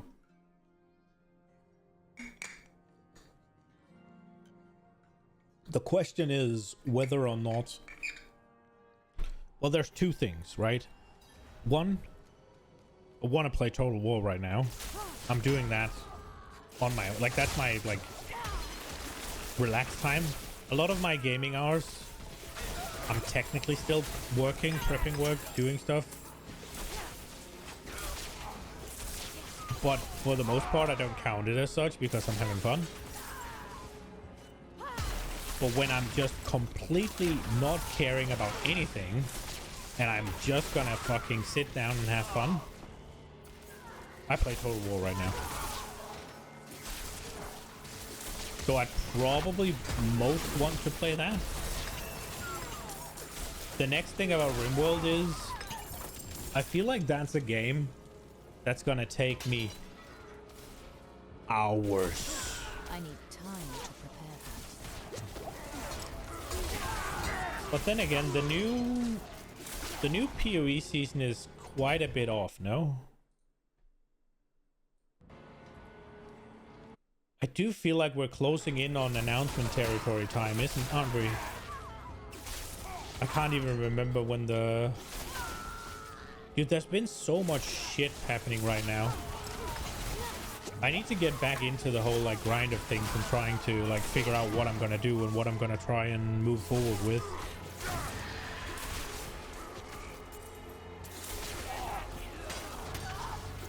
Late July. So that's a month away, give or take.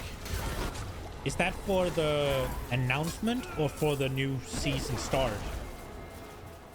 Because if it's for the announcement, then it would be mid-late August it comes out, right? So that kind of has to be long, right? Yeah, I do not see myself finishing RimWorld in a month.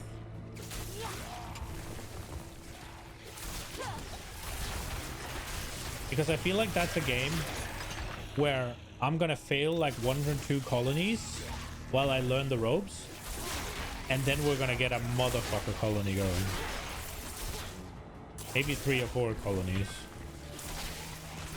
I mean, I'm not saying I'm gonna win the 4th time. I'm just gonna say I'm gonna fail super early and lose the entire thing.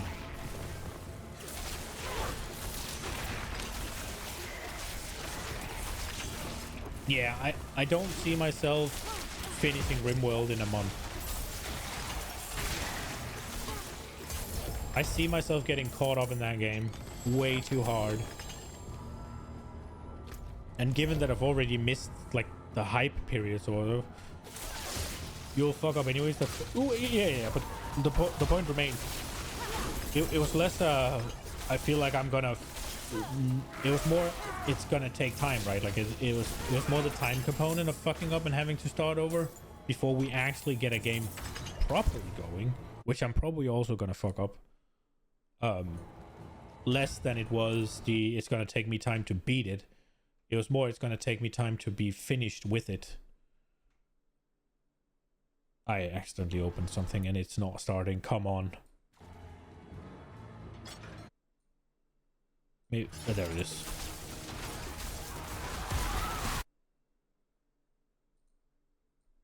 Oh, go away. There we go.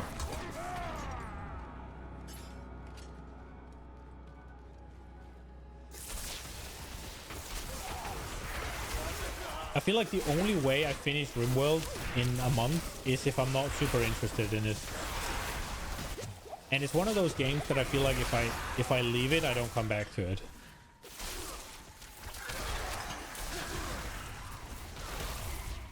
My savior.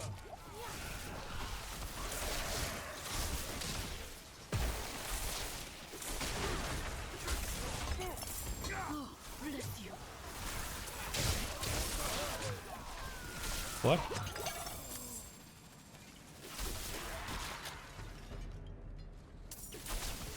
I'm not ready yet. What did I say?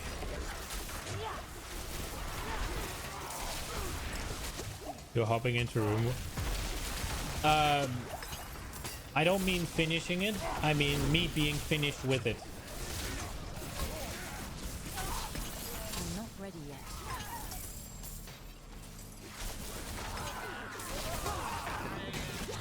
To be clear.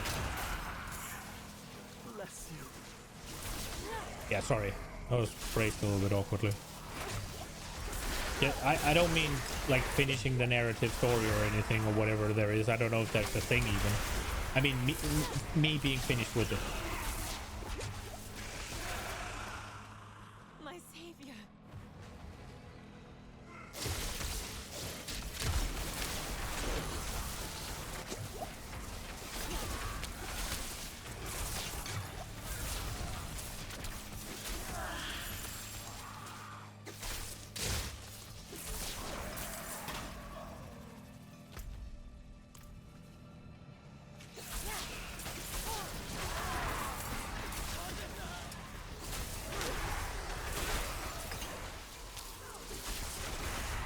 Now I'm kind of hyped for the new PoE season, actually. Wouldn't have made it without you.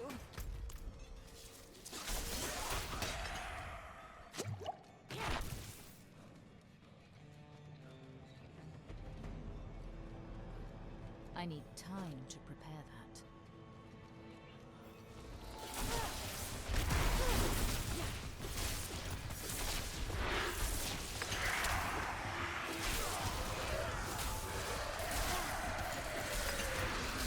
I need time. So last season, Jester could predict that it was going to be a crafting league based on the what's it called? Based on what's it's been like, based off a fucking what's it called? Pattern. What's it gonna be this time?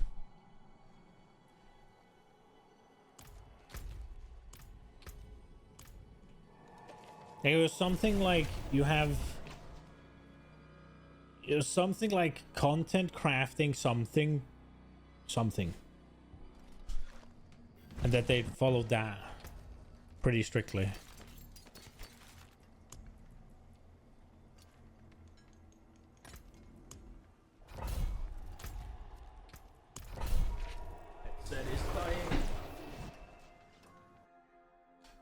Haven't had a bossing league in a very long time. Oh, can you even hear what I'm saying? So what would a bossing league entail? Would it be like an emphasis on doing bosses, or would it be new boss? Or both?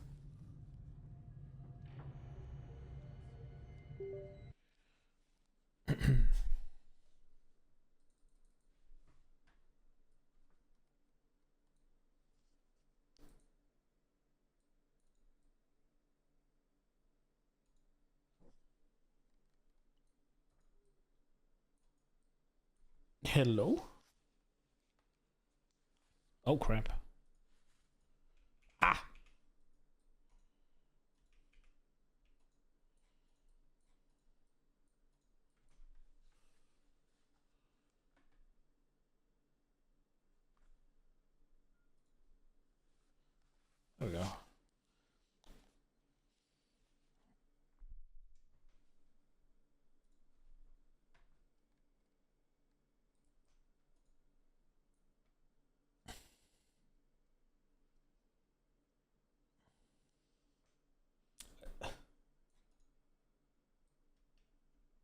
Did the sound from Diablo just break?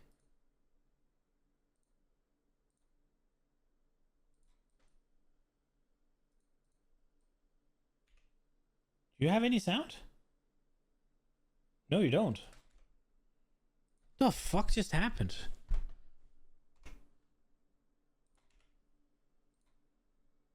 Did I mute it?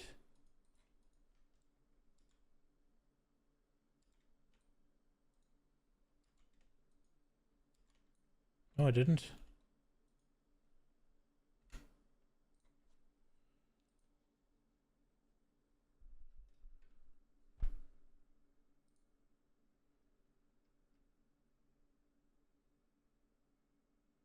I just beat the game.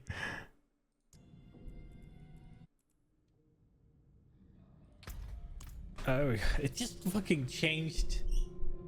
What the hell?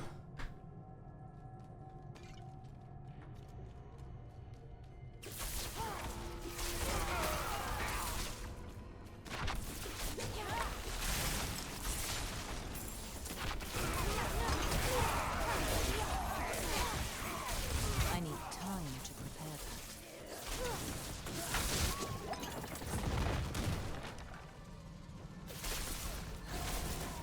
Dude, I don't know why it's so...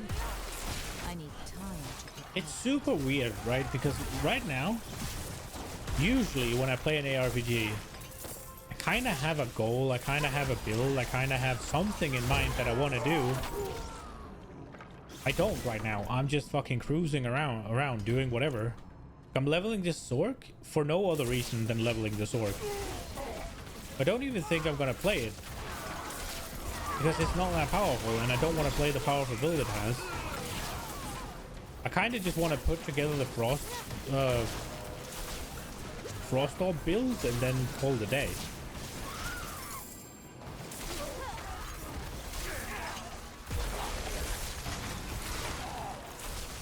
What I should be doing is I should finish masterworking the Druid, and then I should just run Pit on the Druid until I'm ready to masterwork the Necromancer.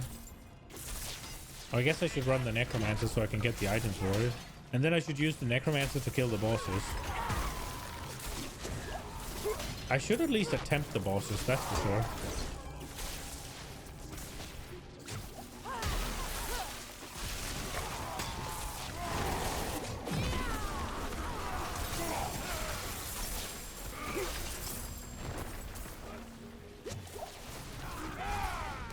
I do want to see if they're cool.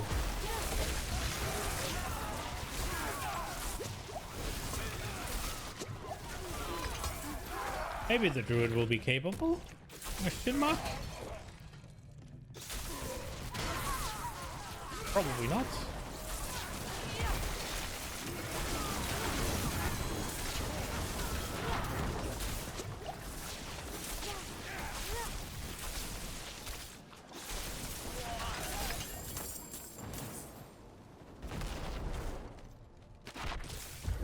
If I were to move on though, I wonder what I would do.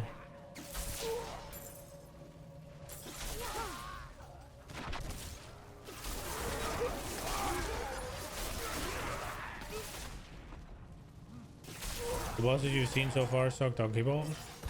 Have you seen the level 200 versions of them? I haven't even tried Lilith actually. I'm not ready yet. If they fix Lilith just being a one-shot fiesta, that's actually a decent boss.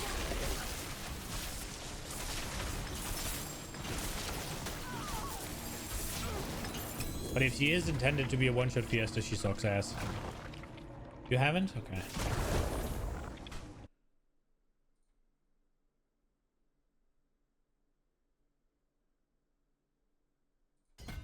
I'm not sure how they match up with PoE bosses, because obviously I haven't done the Ubers. I don't feel like the non-Uber ones does that much more than the 4 bosses.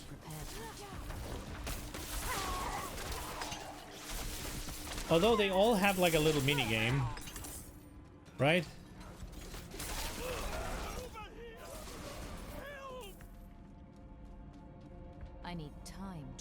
Maybe not. I mean, Cyrus maybe not something, but a little bit, right? Like you have to go under him, and there's the little maze you gotta get out of. So there's a bit of a mini game, right? Searing Exarch has the balls you gotta dodge. That's a bit of a mini game, right? Then you have Eater of Worlds. He has the little energize the sphere kind of minigame puzzle-ish thing. Gotta do it somewhat. Maybe it's not a puzzle as much as it's fast, but there is some logic to it, right? Like you have to do it in a decent order, right? PoE 2 bosses, they look fucking amazing.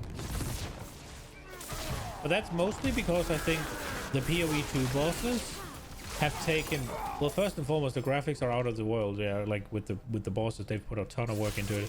But they've also taken like what seems to be dungeon bosses and given them essentially pinnacle boss treatment.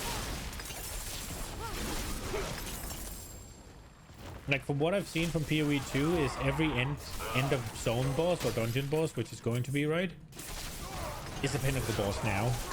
The question is then, can they up themselves for the... oh, I have to keep. The question then is, can they up themselves and make pinnacle bosses feel even more special?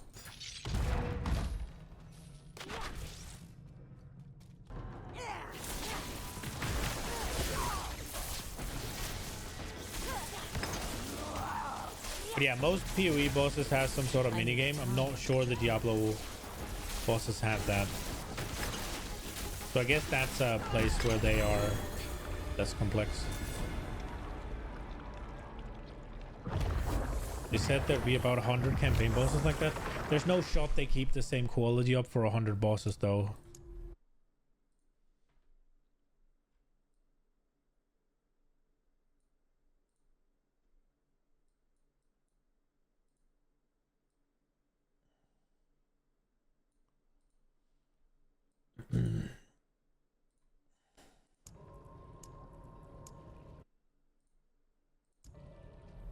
Like that level of quality that we saw on that flame skeleton thing, zero chance they do 100 of those bosses in that quality. I don't believe it. I will see it before I believe it. It is still better than D4 dungeon bosses, and there's only like 7 of those.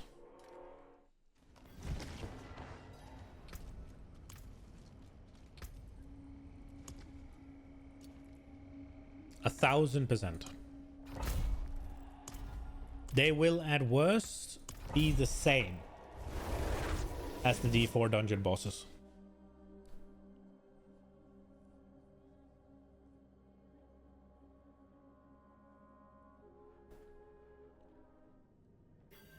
Although the D4 dungeon bosses are very similar to the current PoE map bosses. But there's just way less of them. Which makes sense, right? Because D4 is 1 year old and PoE is, what? How old? Like 12?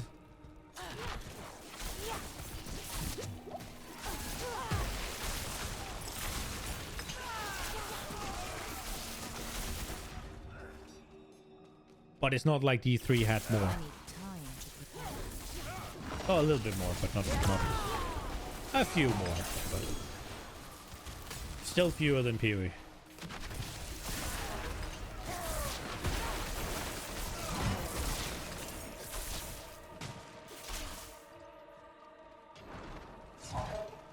Full release was 214. Oh, so 10 years. I'm not ready yet.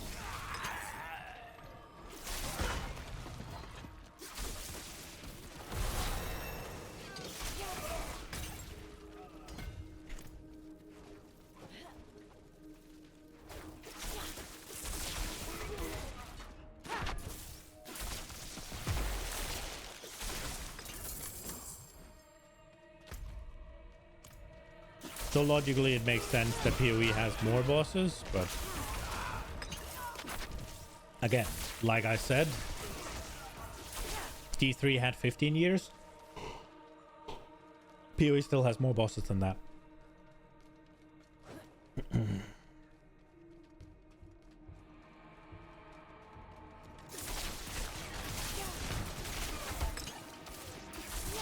mistakes back then were a joke.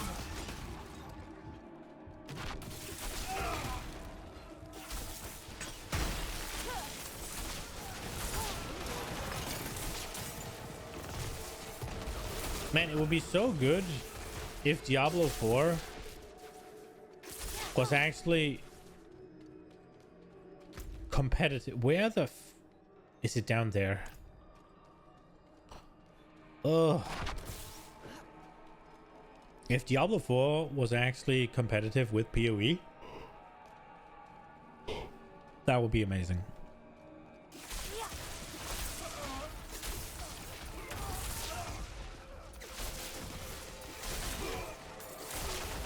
Like in the world where you're interested in Diablo 4, I think we'd get a better PoE 2 and a better Diablo 4.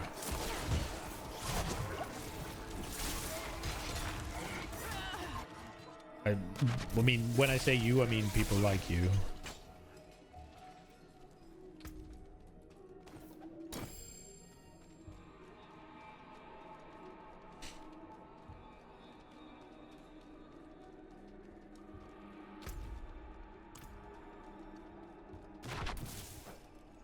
It just needs to be a little bit less ARPG light.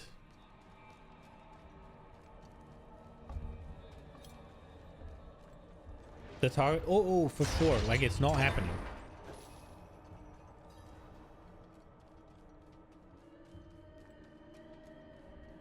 I just wish it did.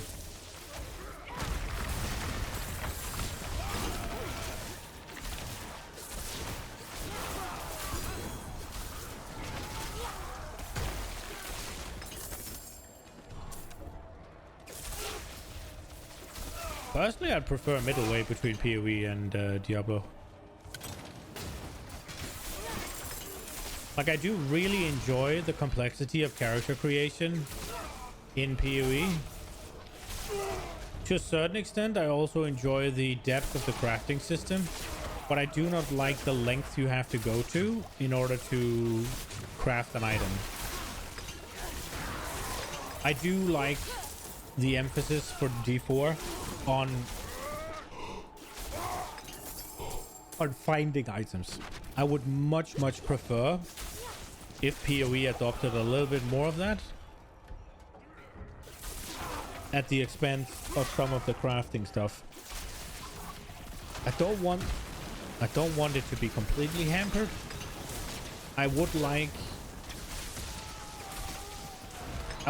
to at least not just finding a base, but having to find like a relevant stat or two on the base, if that makes sense. Like a little bit more. Oh no.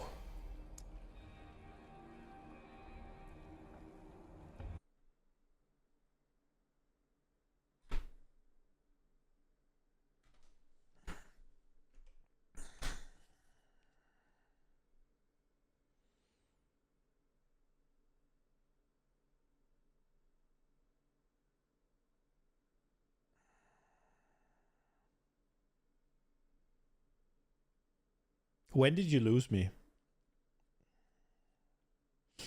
This is getting fucking old, man. It's every night. Every night. It used to be, well, it did last until 12 today. And so now I'm gonna start dropping frames.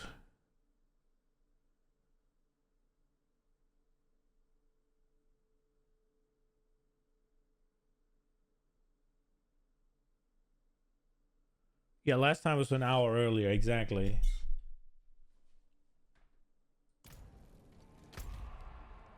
That is getting very old.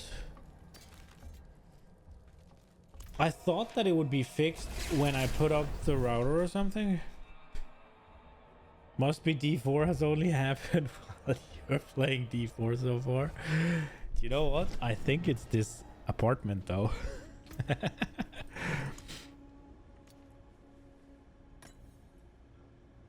I don't. Ugh.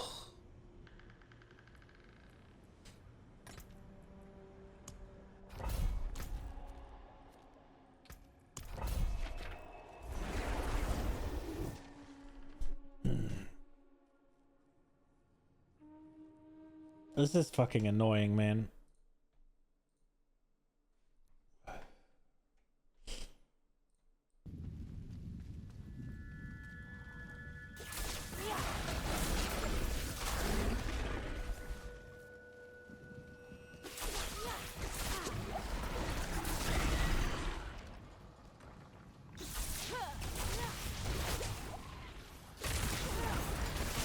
What I can try to do is, if we're tired of D4, I need time to prepare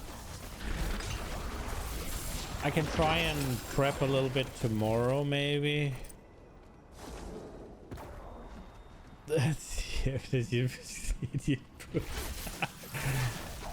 I just don't know. I just don't know what I'd do for a month, if I'm honest. It's not that I am so stuck that I need to play D4. I'm having fun still. I think it's mostly just leveling a new character. I always have fun with that shit in any game almost. Oh crap.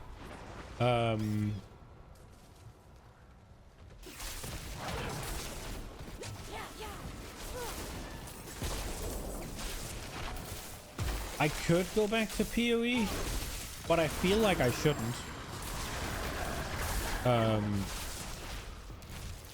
Because I feel like I'm gonna play a month and then I'm gonna kind of wear myself out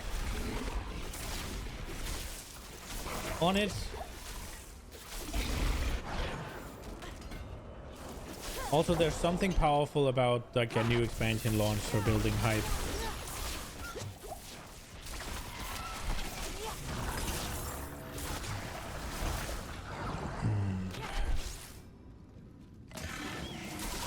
Because I could do Total War. I wouldn't mind doing that. But I don't know if that will last for a month. Well, now we're live. Yeah, let's go. RimWorld, I feel like I want to have more than a month for. But maybe not.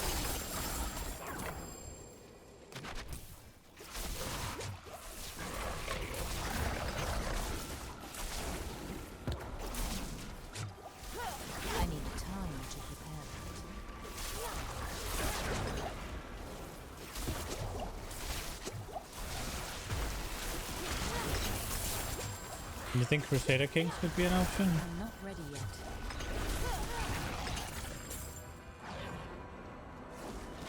I'm not super confident in my ability to make a UI game interesting. I need time to prepare that. I am not.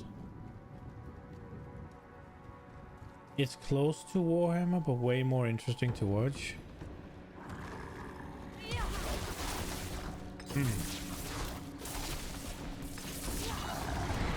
See, I feel like I need the axe in combat. I need time to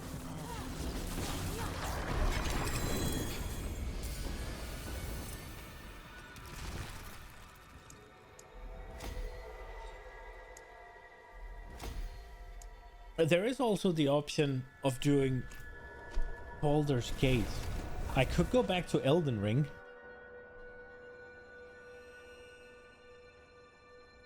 The combat is the least interesting part of the game. Well, of Crusader Kings maybe, but what I'm saying is I feel like I need the action combat for me, for the stream, like for me to make it, for me to be at least moderately comfortable, or not comfortable, confident in making it interesting.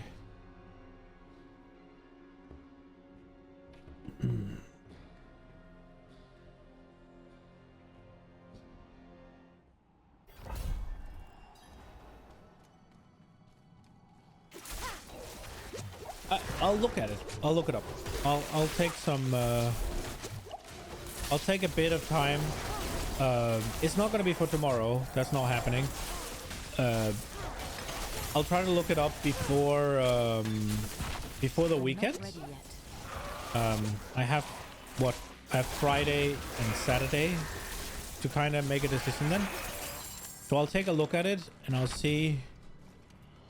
I'll try to get a little bit into it. and see what it's like.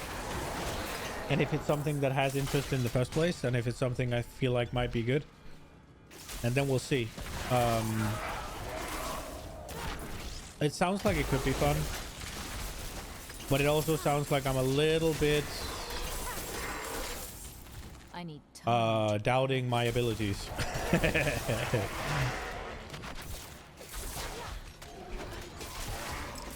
You just got wiped out by a crusade?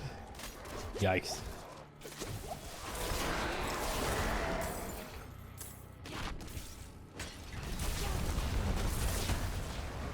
I'm not ready yet.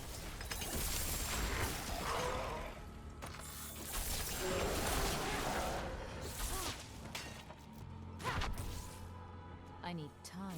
I'm a little bit more confident that I could make a Warhammer more interesting because what's it called?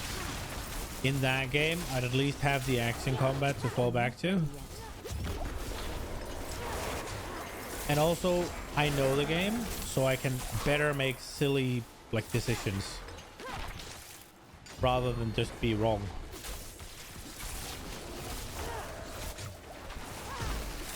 We could do some stupid challenges in the game, like I'm not ready yet. play with only X unit or whatever, like only this type is allowed, something like that. Those things are usually fun. I haven't tried one yet in the game, but they're usually fun to watch. Wait, what am I looking at here?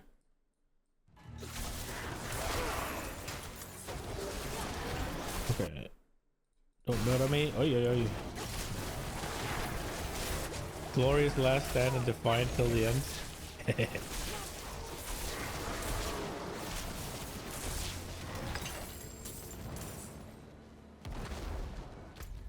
I could go back and do a run at Elden Ring. They just released the DLC, right?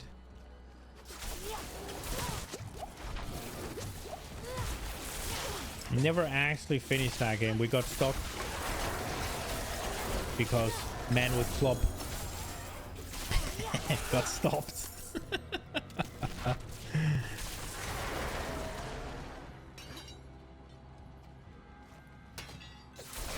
not ready yet. And then a WoW tier came, I think.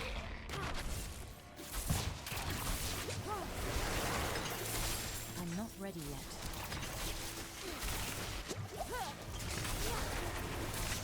They're trying to survive Armenia. Jesus. I mean, if it's in the like 800s, then there is one viable thing for me to play, and it's Denmark.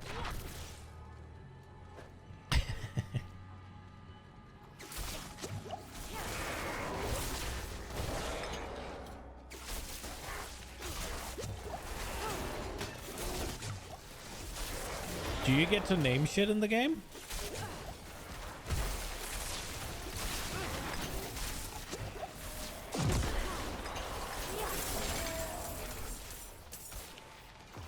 Man, I'm so sad that the whole Warhammer shit went down. You could either form Scandinavia or the Great Northern Sea Empire. I'm so sad the whole like Warhammer shit fell, like Wokehammer. I had a whole fucking lineup of Warhammer games that we were gonna play right about now.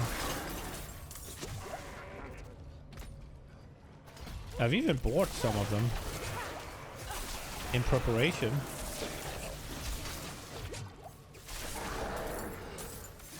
To rename cities, countries, kingdoms, characters and stuff. Oh, nice. Okay.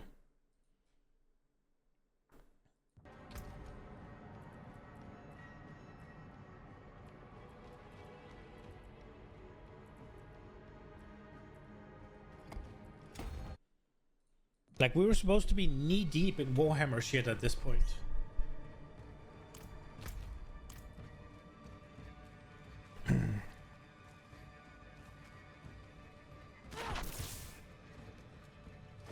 I have Vermintide, I have Darktide, I have Space Marine. That's what we were gonna be doing. Like, in preparation for Space Marine 2. And then into Space Marine 2. But no, there's always been female custodies. Fuck you guys.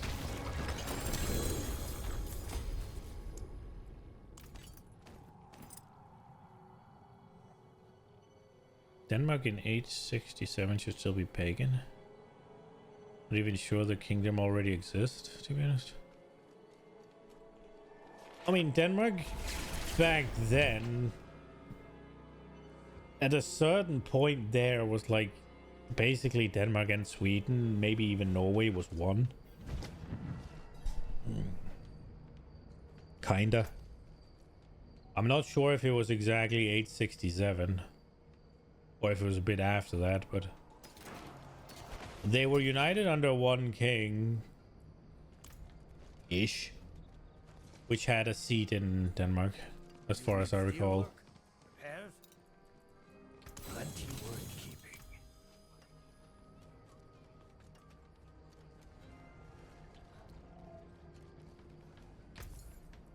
I don't think it was necessarily a kingdom, but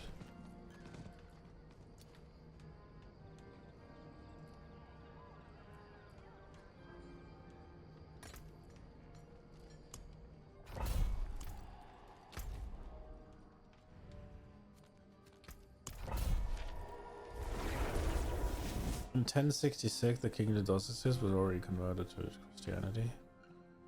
Yeah, I mean, it's probably not called Denmark or the Kingdom of Denmark or whatever. It's probably, what's it called? It might be called something else. It might be, but there was a point in time not too long before converting to Christianity, right? So, but it obviously in the Viking era, right? Where basically Denmark, Norway, and Sweden were under one rule that was centralized in Denmark, in the the physical space that is now Denmark, as far as I recall. It's been fucking, I don't know, fucking 16, 17 years since if not more, since I read about it. Harald Hardrada. Who the fuck is that?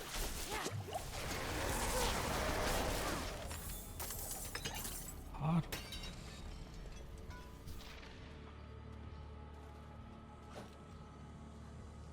That does not ring a bell. You might be right.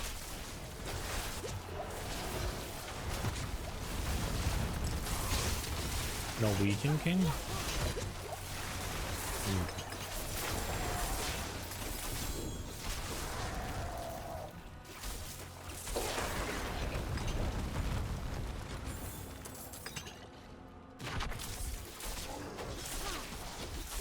I feel like I'm not remembering well enough to be super. I feel like the seat of power was in Jellinge because we have a stone there, but I can't remember if that's actually true. He died in 1065, the Battle of England, and his empire fell apart.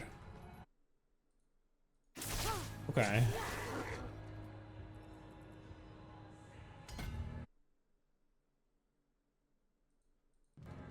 Maybe.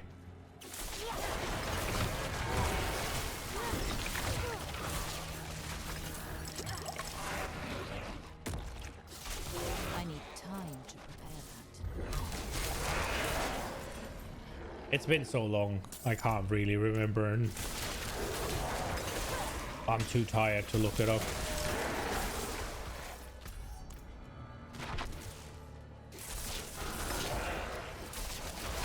I feel like we have a stone in a place called Jellinge that dictates. You took an arrow to the neck there. Well, that will kill you. I think we have a stone in Jellinge that details like something about that this was the seat of power for what it was now, what is now Norway, England, Sweden, united under one king, yada yada. And then maybe the one who took over after that was that Harald guy.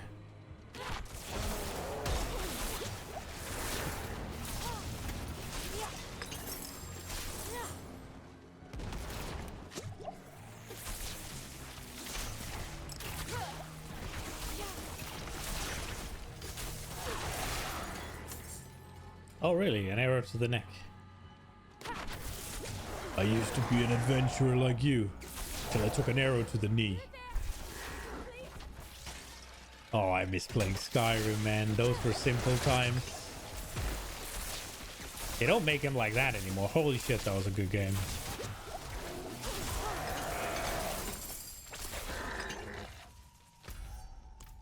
I feel fairly confident that I could go back and play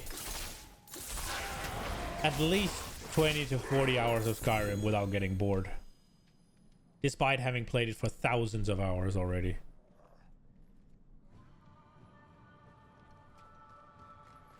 Without mods as well.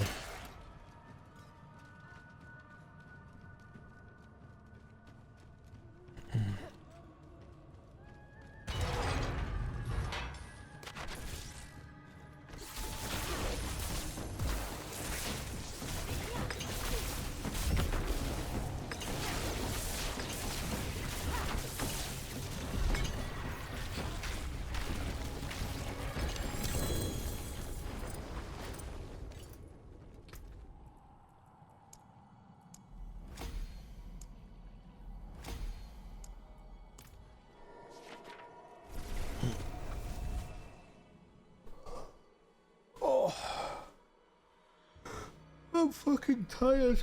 Ooh. I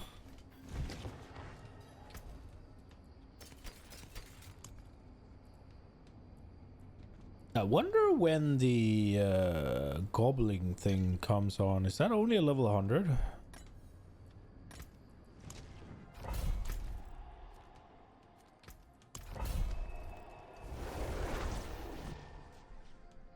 Oh, the fucking event ends tomorrow, actually. Well, I guess technically today.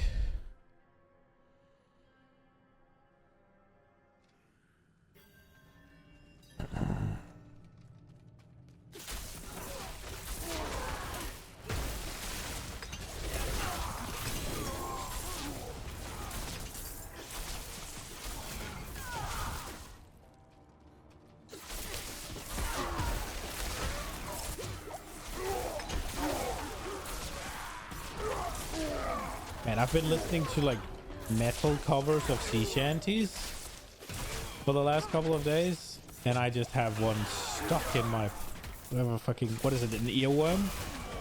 In Danish you say it's stuck in your head.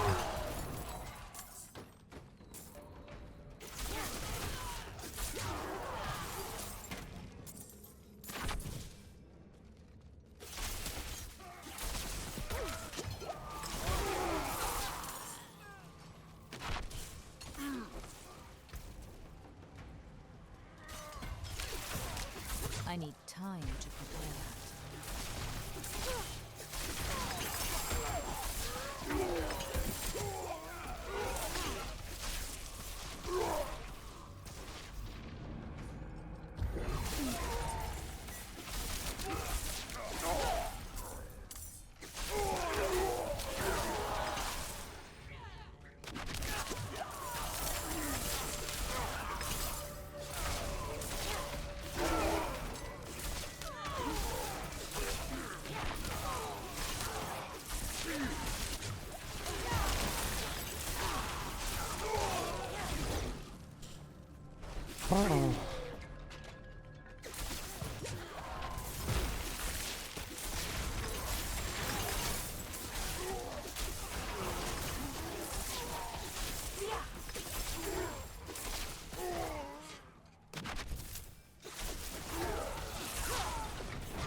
Bam, bam, bam, bam.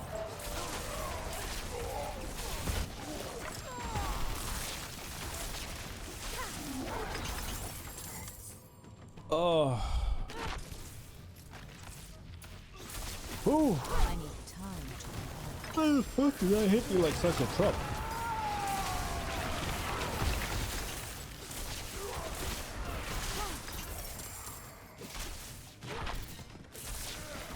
I'm not ready yet.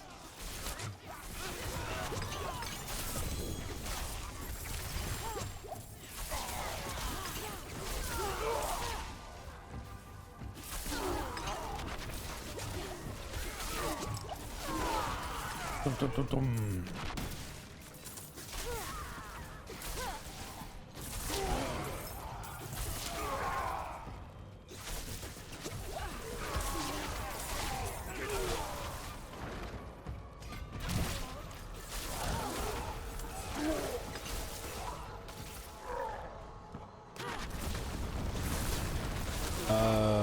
Okay, I went the wrong way.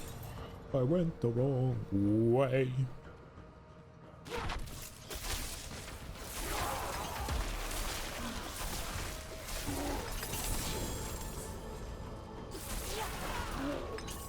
No. I'm not ready yet. Oh.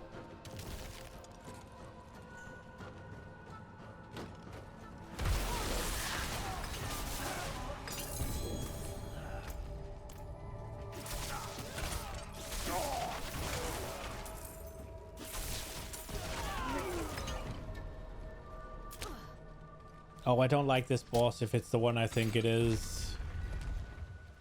Huh. It is the one I think it is. Fy to the fan. Die quickly, please. Ugh. There we go.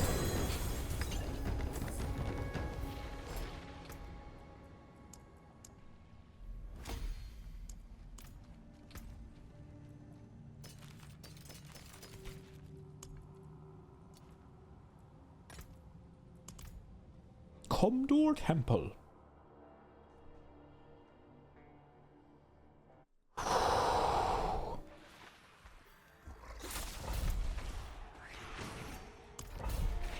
Oh, for crying out loud. Where was it? Up here.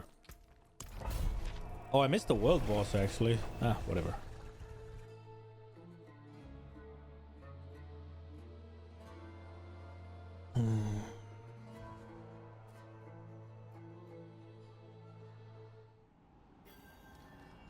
Here we go.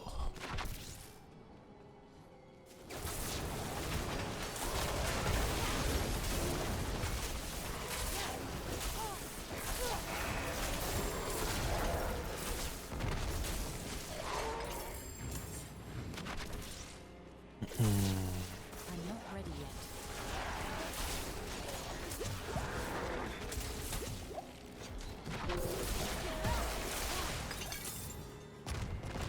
Elixir of the destruction. I need time to prepare that.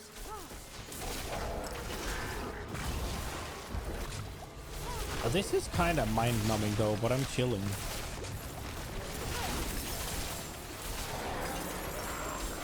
I don't think what I've been doing tonight has been good stream content either though.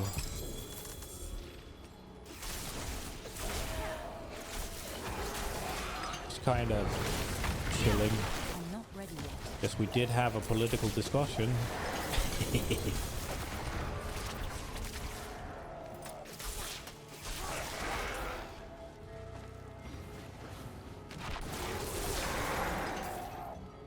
I need time to prepare that.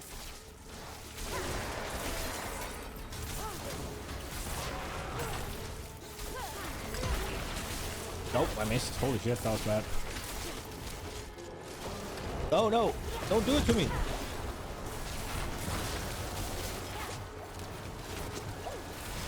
I need time to prepare that. Oh Jesus, that was close.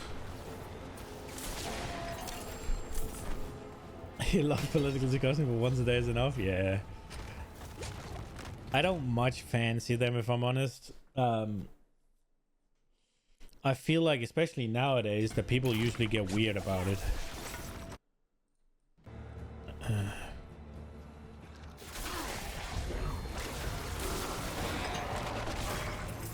Like, it used to be a thing, and it used to be sort of interesting. And people always got heated about it. But like this day and age, I feel like people get fucking weird about it and try to... I feel like it's more of a... Yeah, if you share a political opinion and people don't agree with it, they will try to have it removed rather than just disagree with it. Nowadays, it's like, yeah, no, nothing that disagrees with me can exist. Because I am the moral compass of this human race. I don't like that. So I tend to stay clear of it.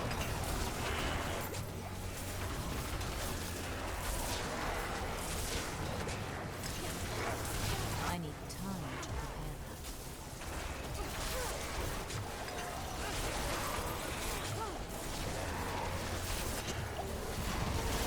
I'm politically homeless for decades. No one or nothing represents me. Yeah, finding something that if you have a little bit more of a... If you have opinions on a lot of things and a bit more of a complicated approach to things, or nuanced, I guess, maybe not complicated, but nuanced at least, then yeah, finding somebody who would at least, like, who would encompass a lot of things or most things is kind of difficult. I need time to prepare that.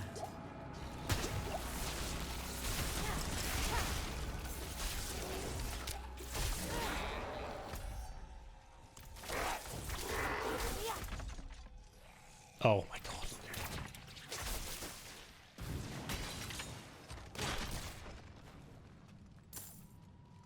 Either you're weird or just don't fit in the mold.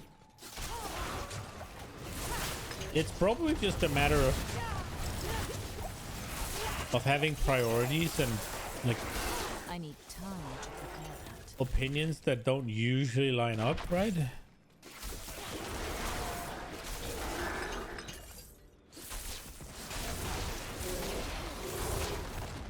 You expect solutions and... okay.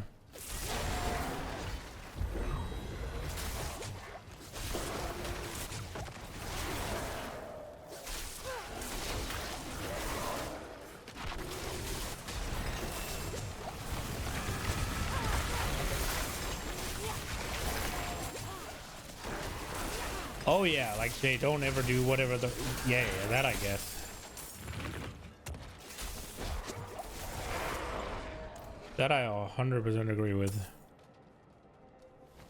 Yeah, I mean, I agree. If you don't get what you... If you can't trust what they say and you don't get what you vote for, then what's the point? That's also why I decided to not. Like, if I can't trust what they're saying and I don't get what I'm voting for, then what's the point? What's the value of democracy if it's actually not taking your vote into account? Nothing. So why would I contribute? Why would I protect? Why would I show my support of something that shits down my back? That's the way I look at it. Man, the cannons climb aboard. Ooh, a little upgrade.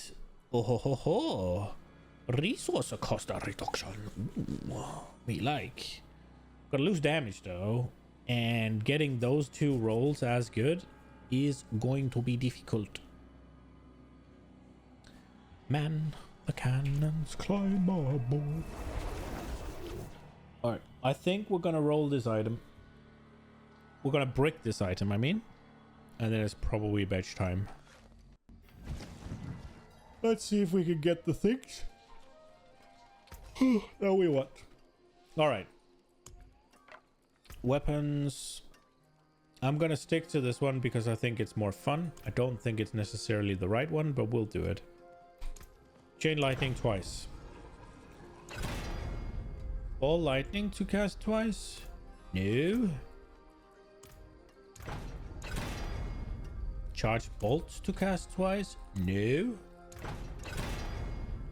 Ball lightning to cast twice? I mean, should I swap to ball lightning? Is that what you're saying, game?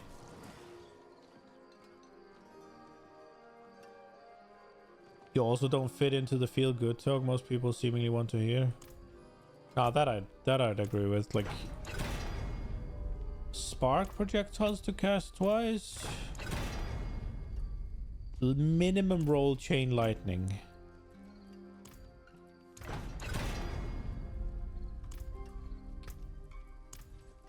This is bricked. Yeah, bricked.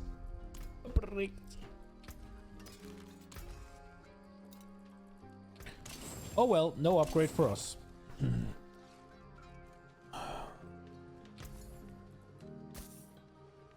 Good fortune. Yeah. I think this is it for me. I'm slouching more and more in my chair and I'm getting tired. So there is a stream tomorrow and I will at least think about not playing D4 because I know both you, Captain Noob, and Concho would prefer I play something else. I think Jest as well, even. I'll consider. I'm not gonna promise anything, but I'll try to look into Crusader Kings. I'll consider Total War. I'll look into RimWorld, and other ideas that I might have. Maybe Elden Ring. I'll have a think about it, but I'm not going to promise that I'll make it before tomorrow's stream, but we'll see. I'm open to playing something else. I can play Diablo whenever, basically. I would like... There's a few things I would like to do in Diablo before I call it, so I would probably prefer to try and do that. Fuck, that looks good. I'd probably prefer to try... Fuck, that looks dumb. Oh. Right.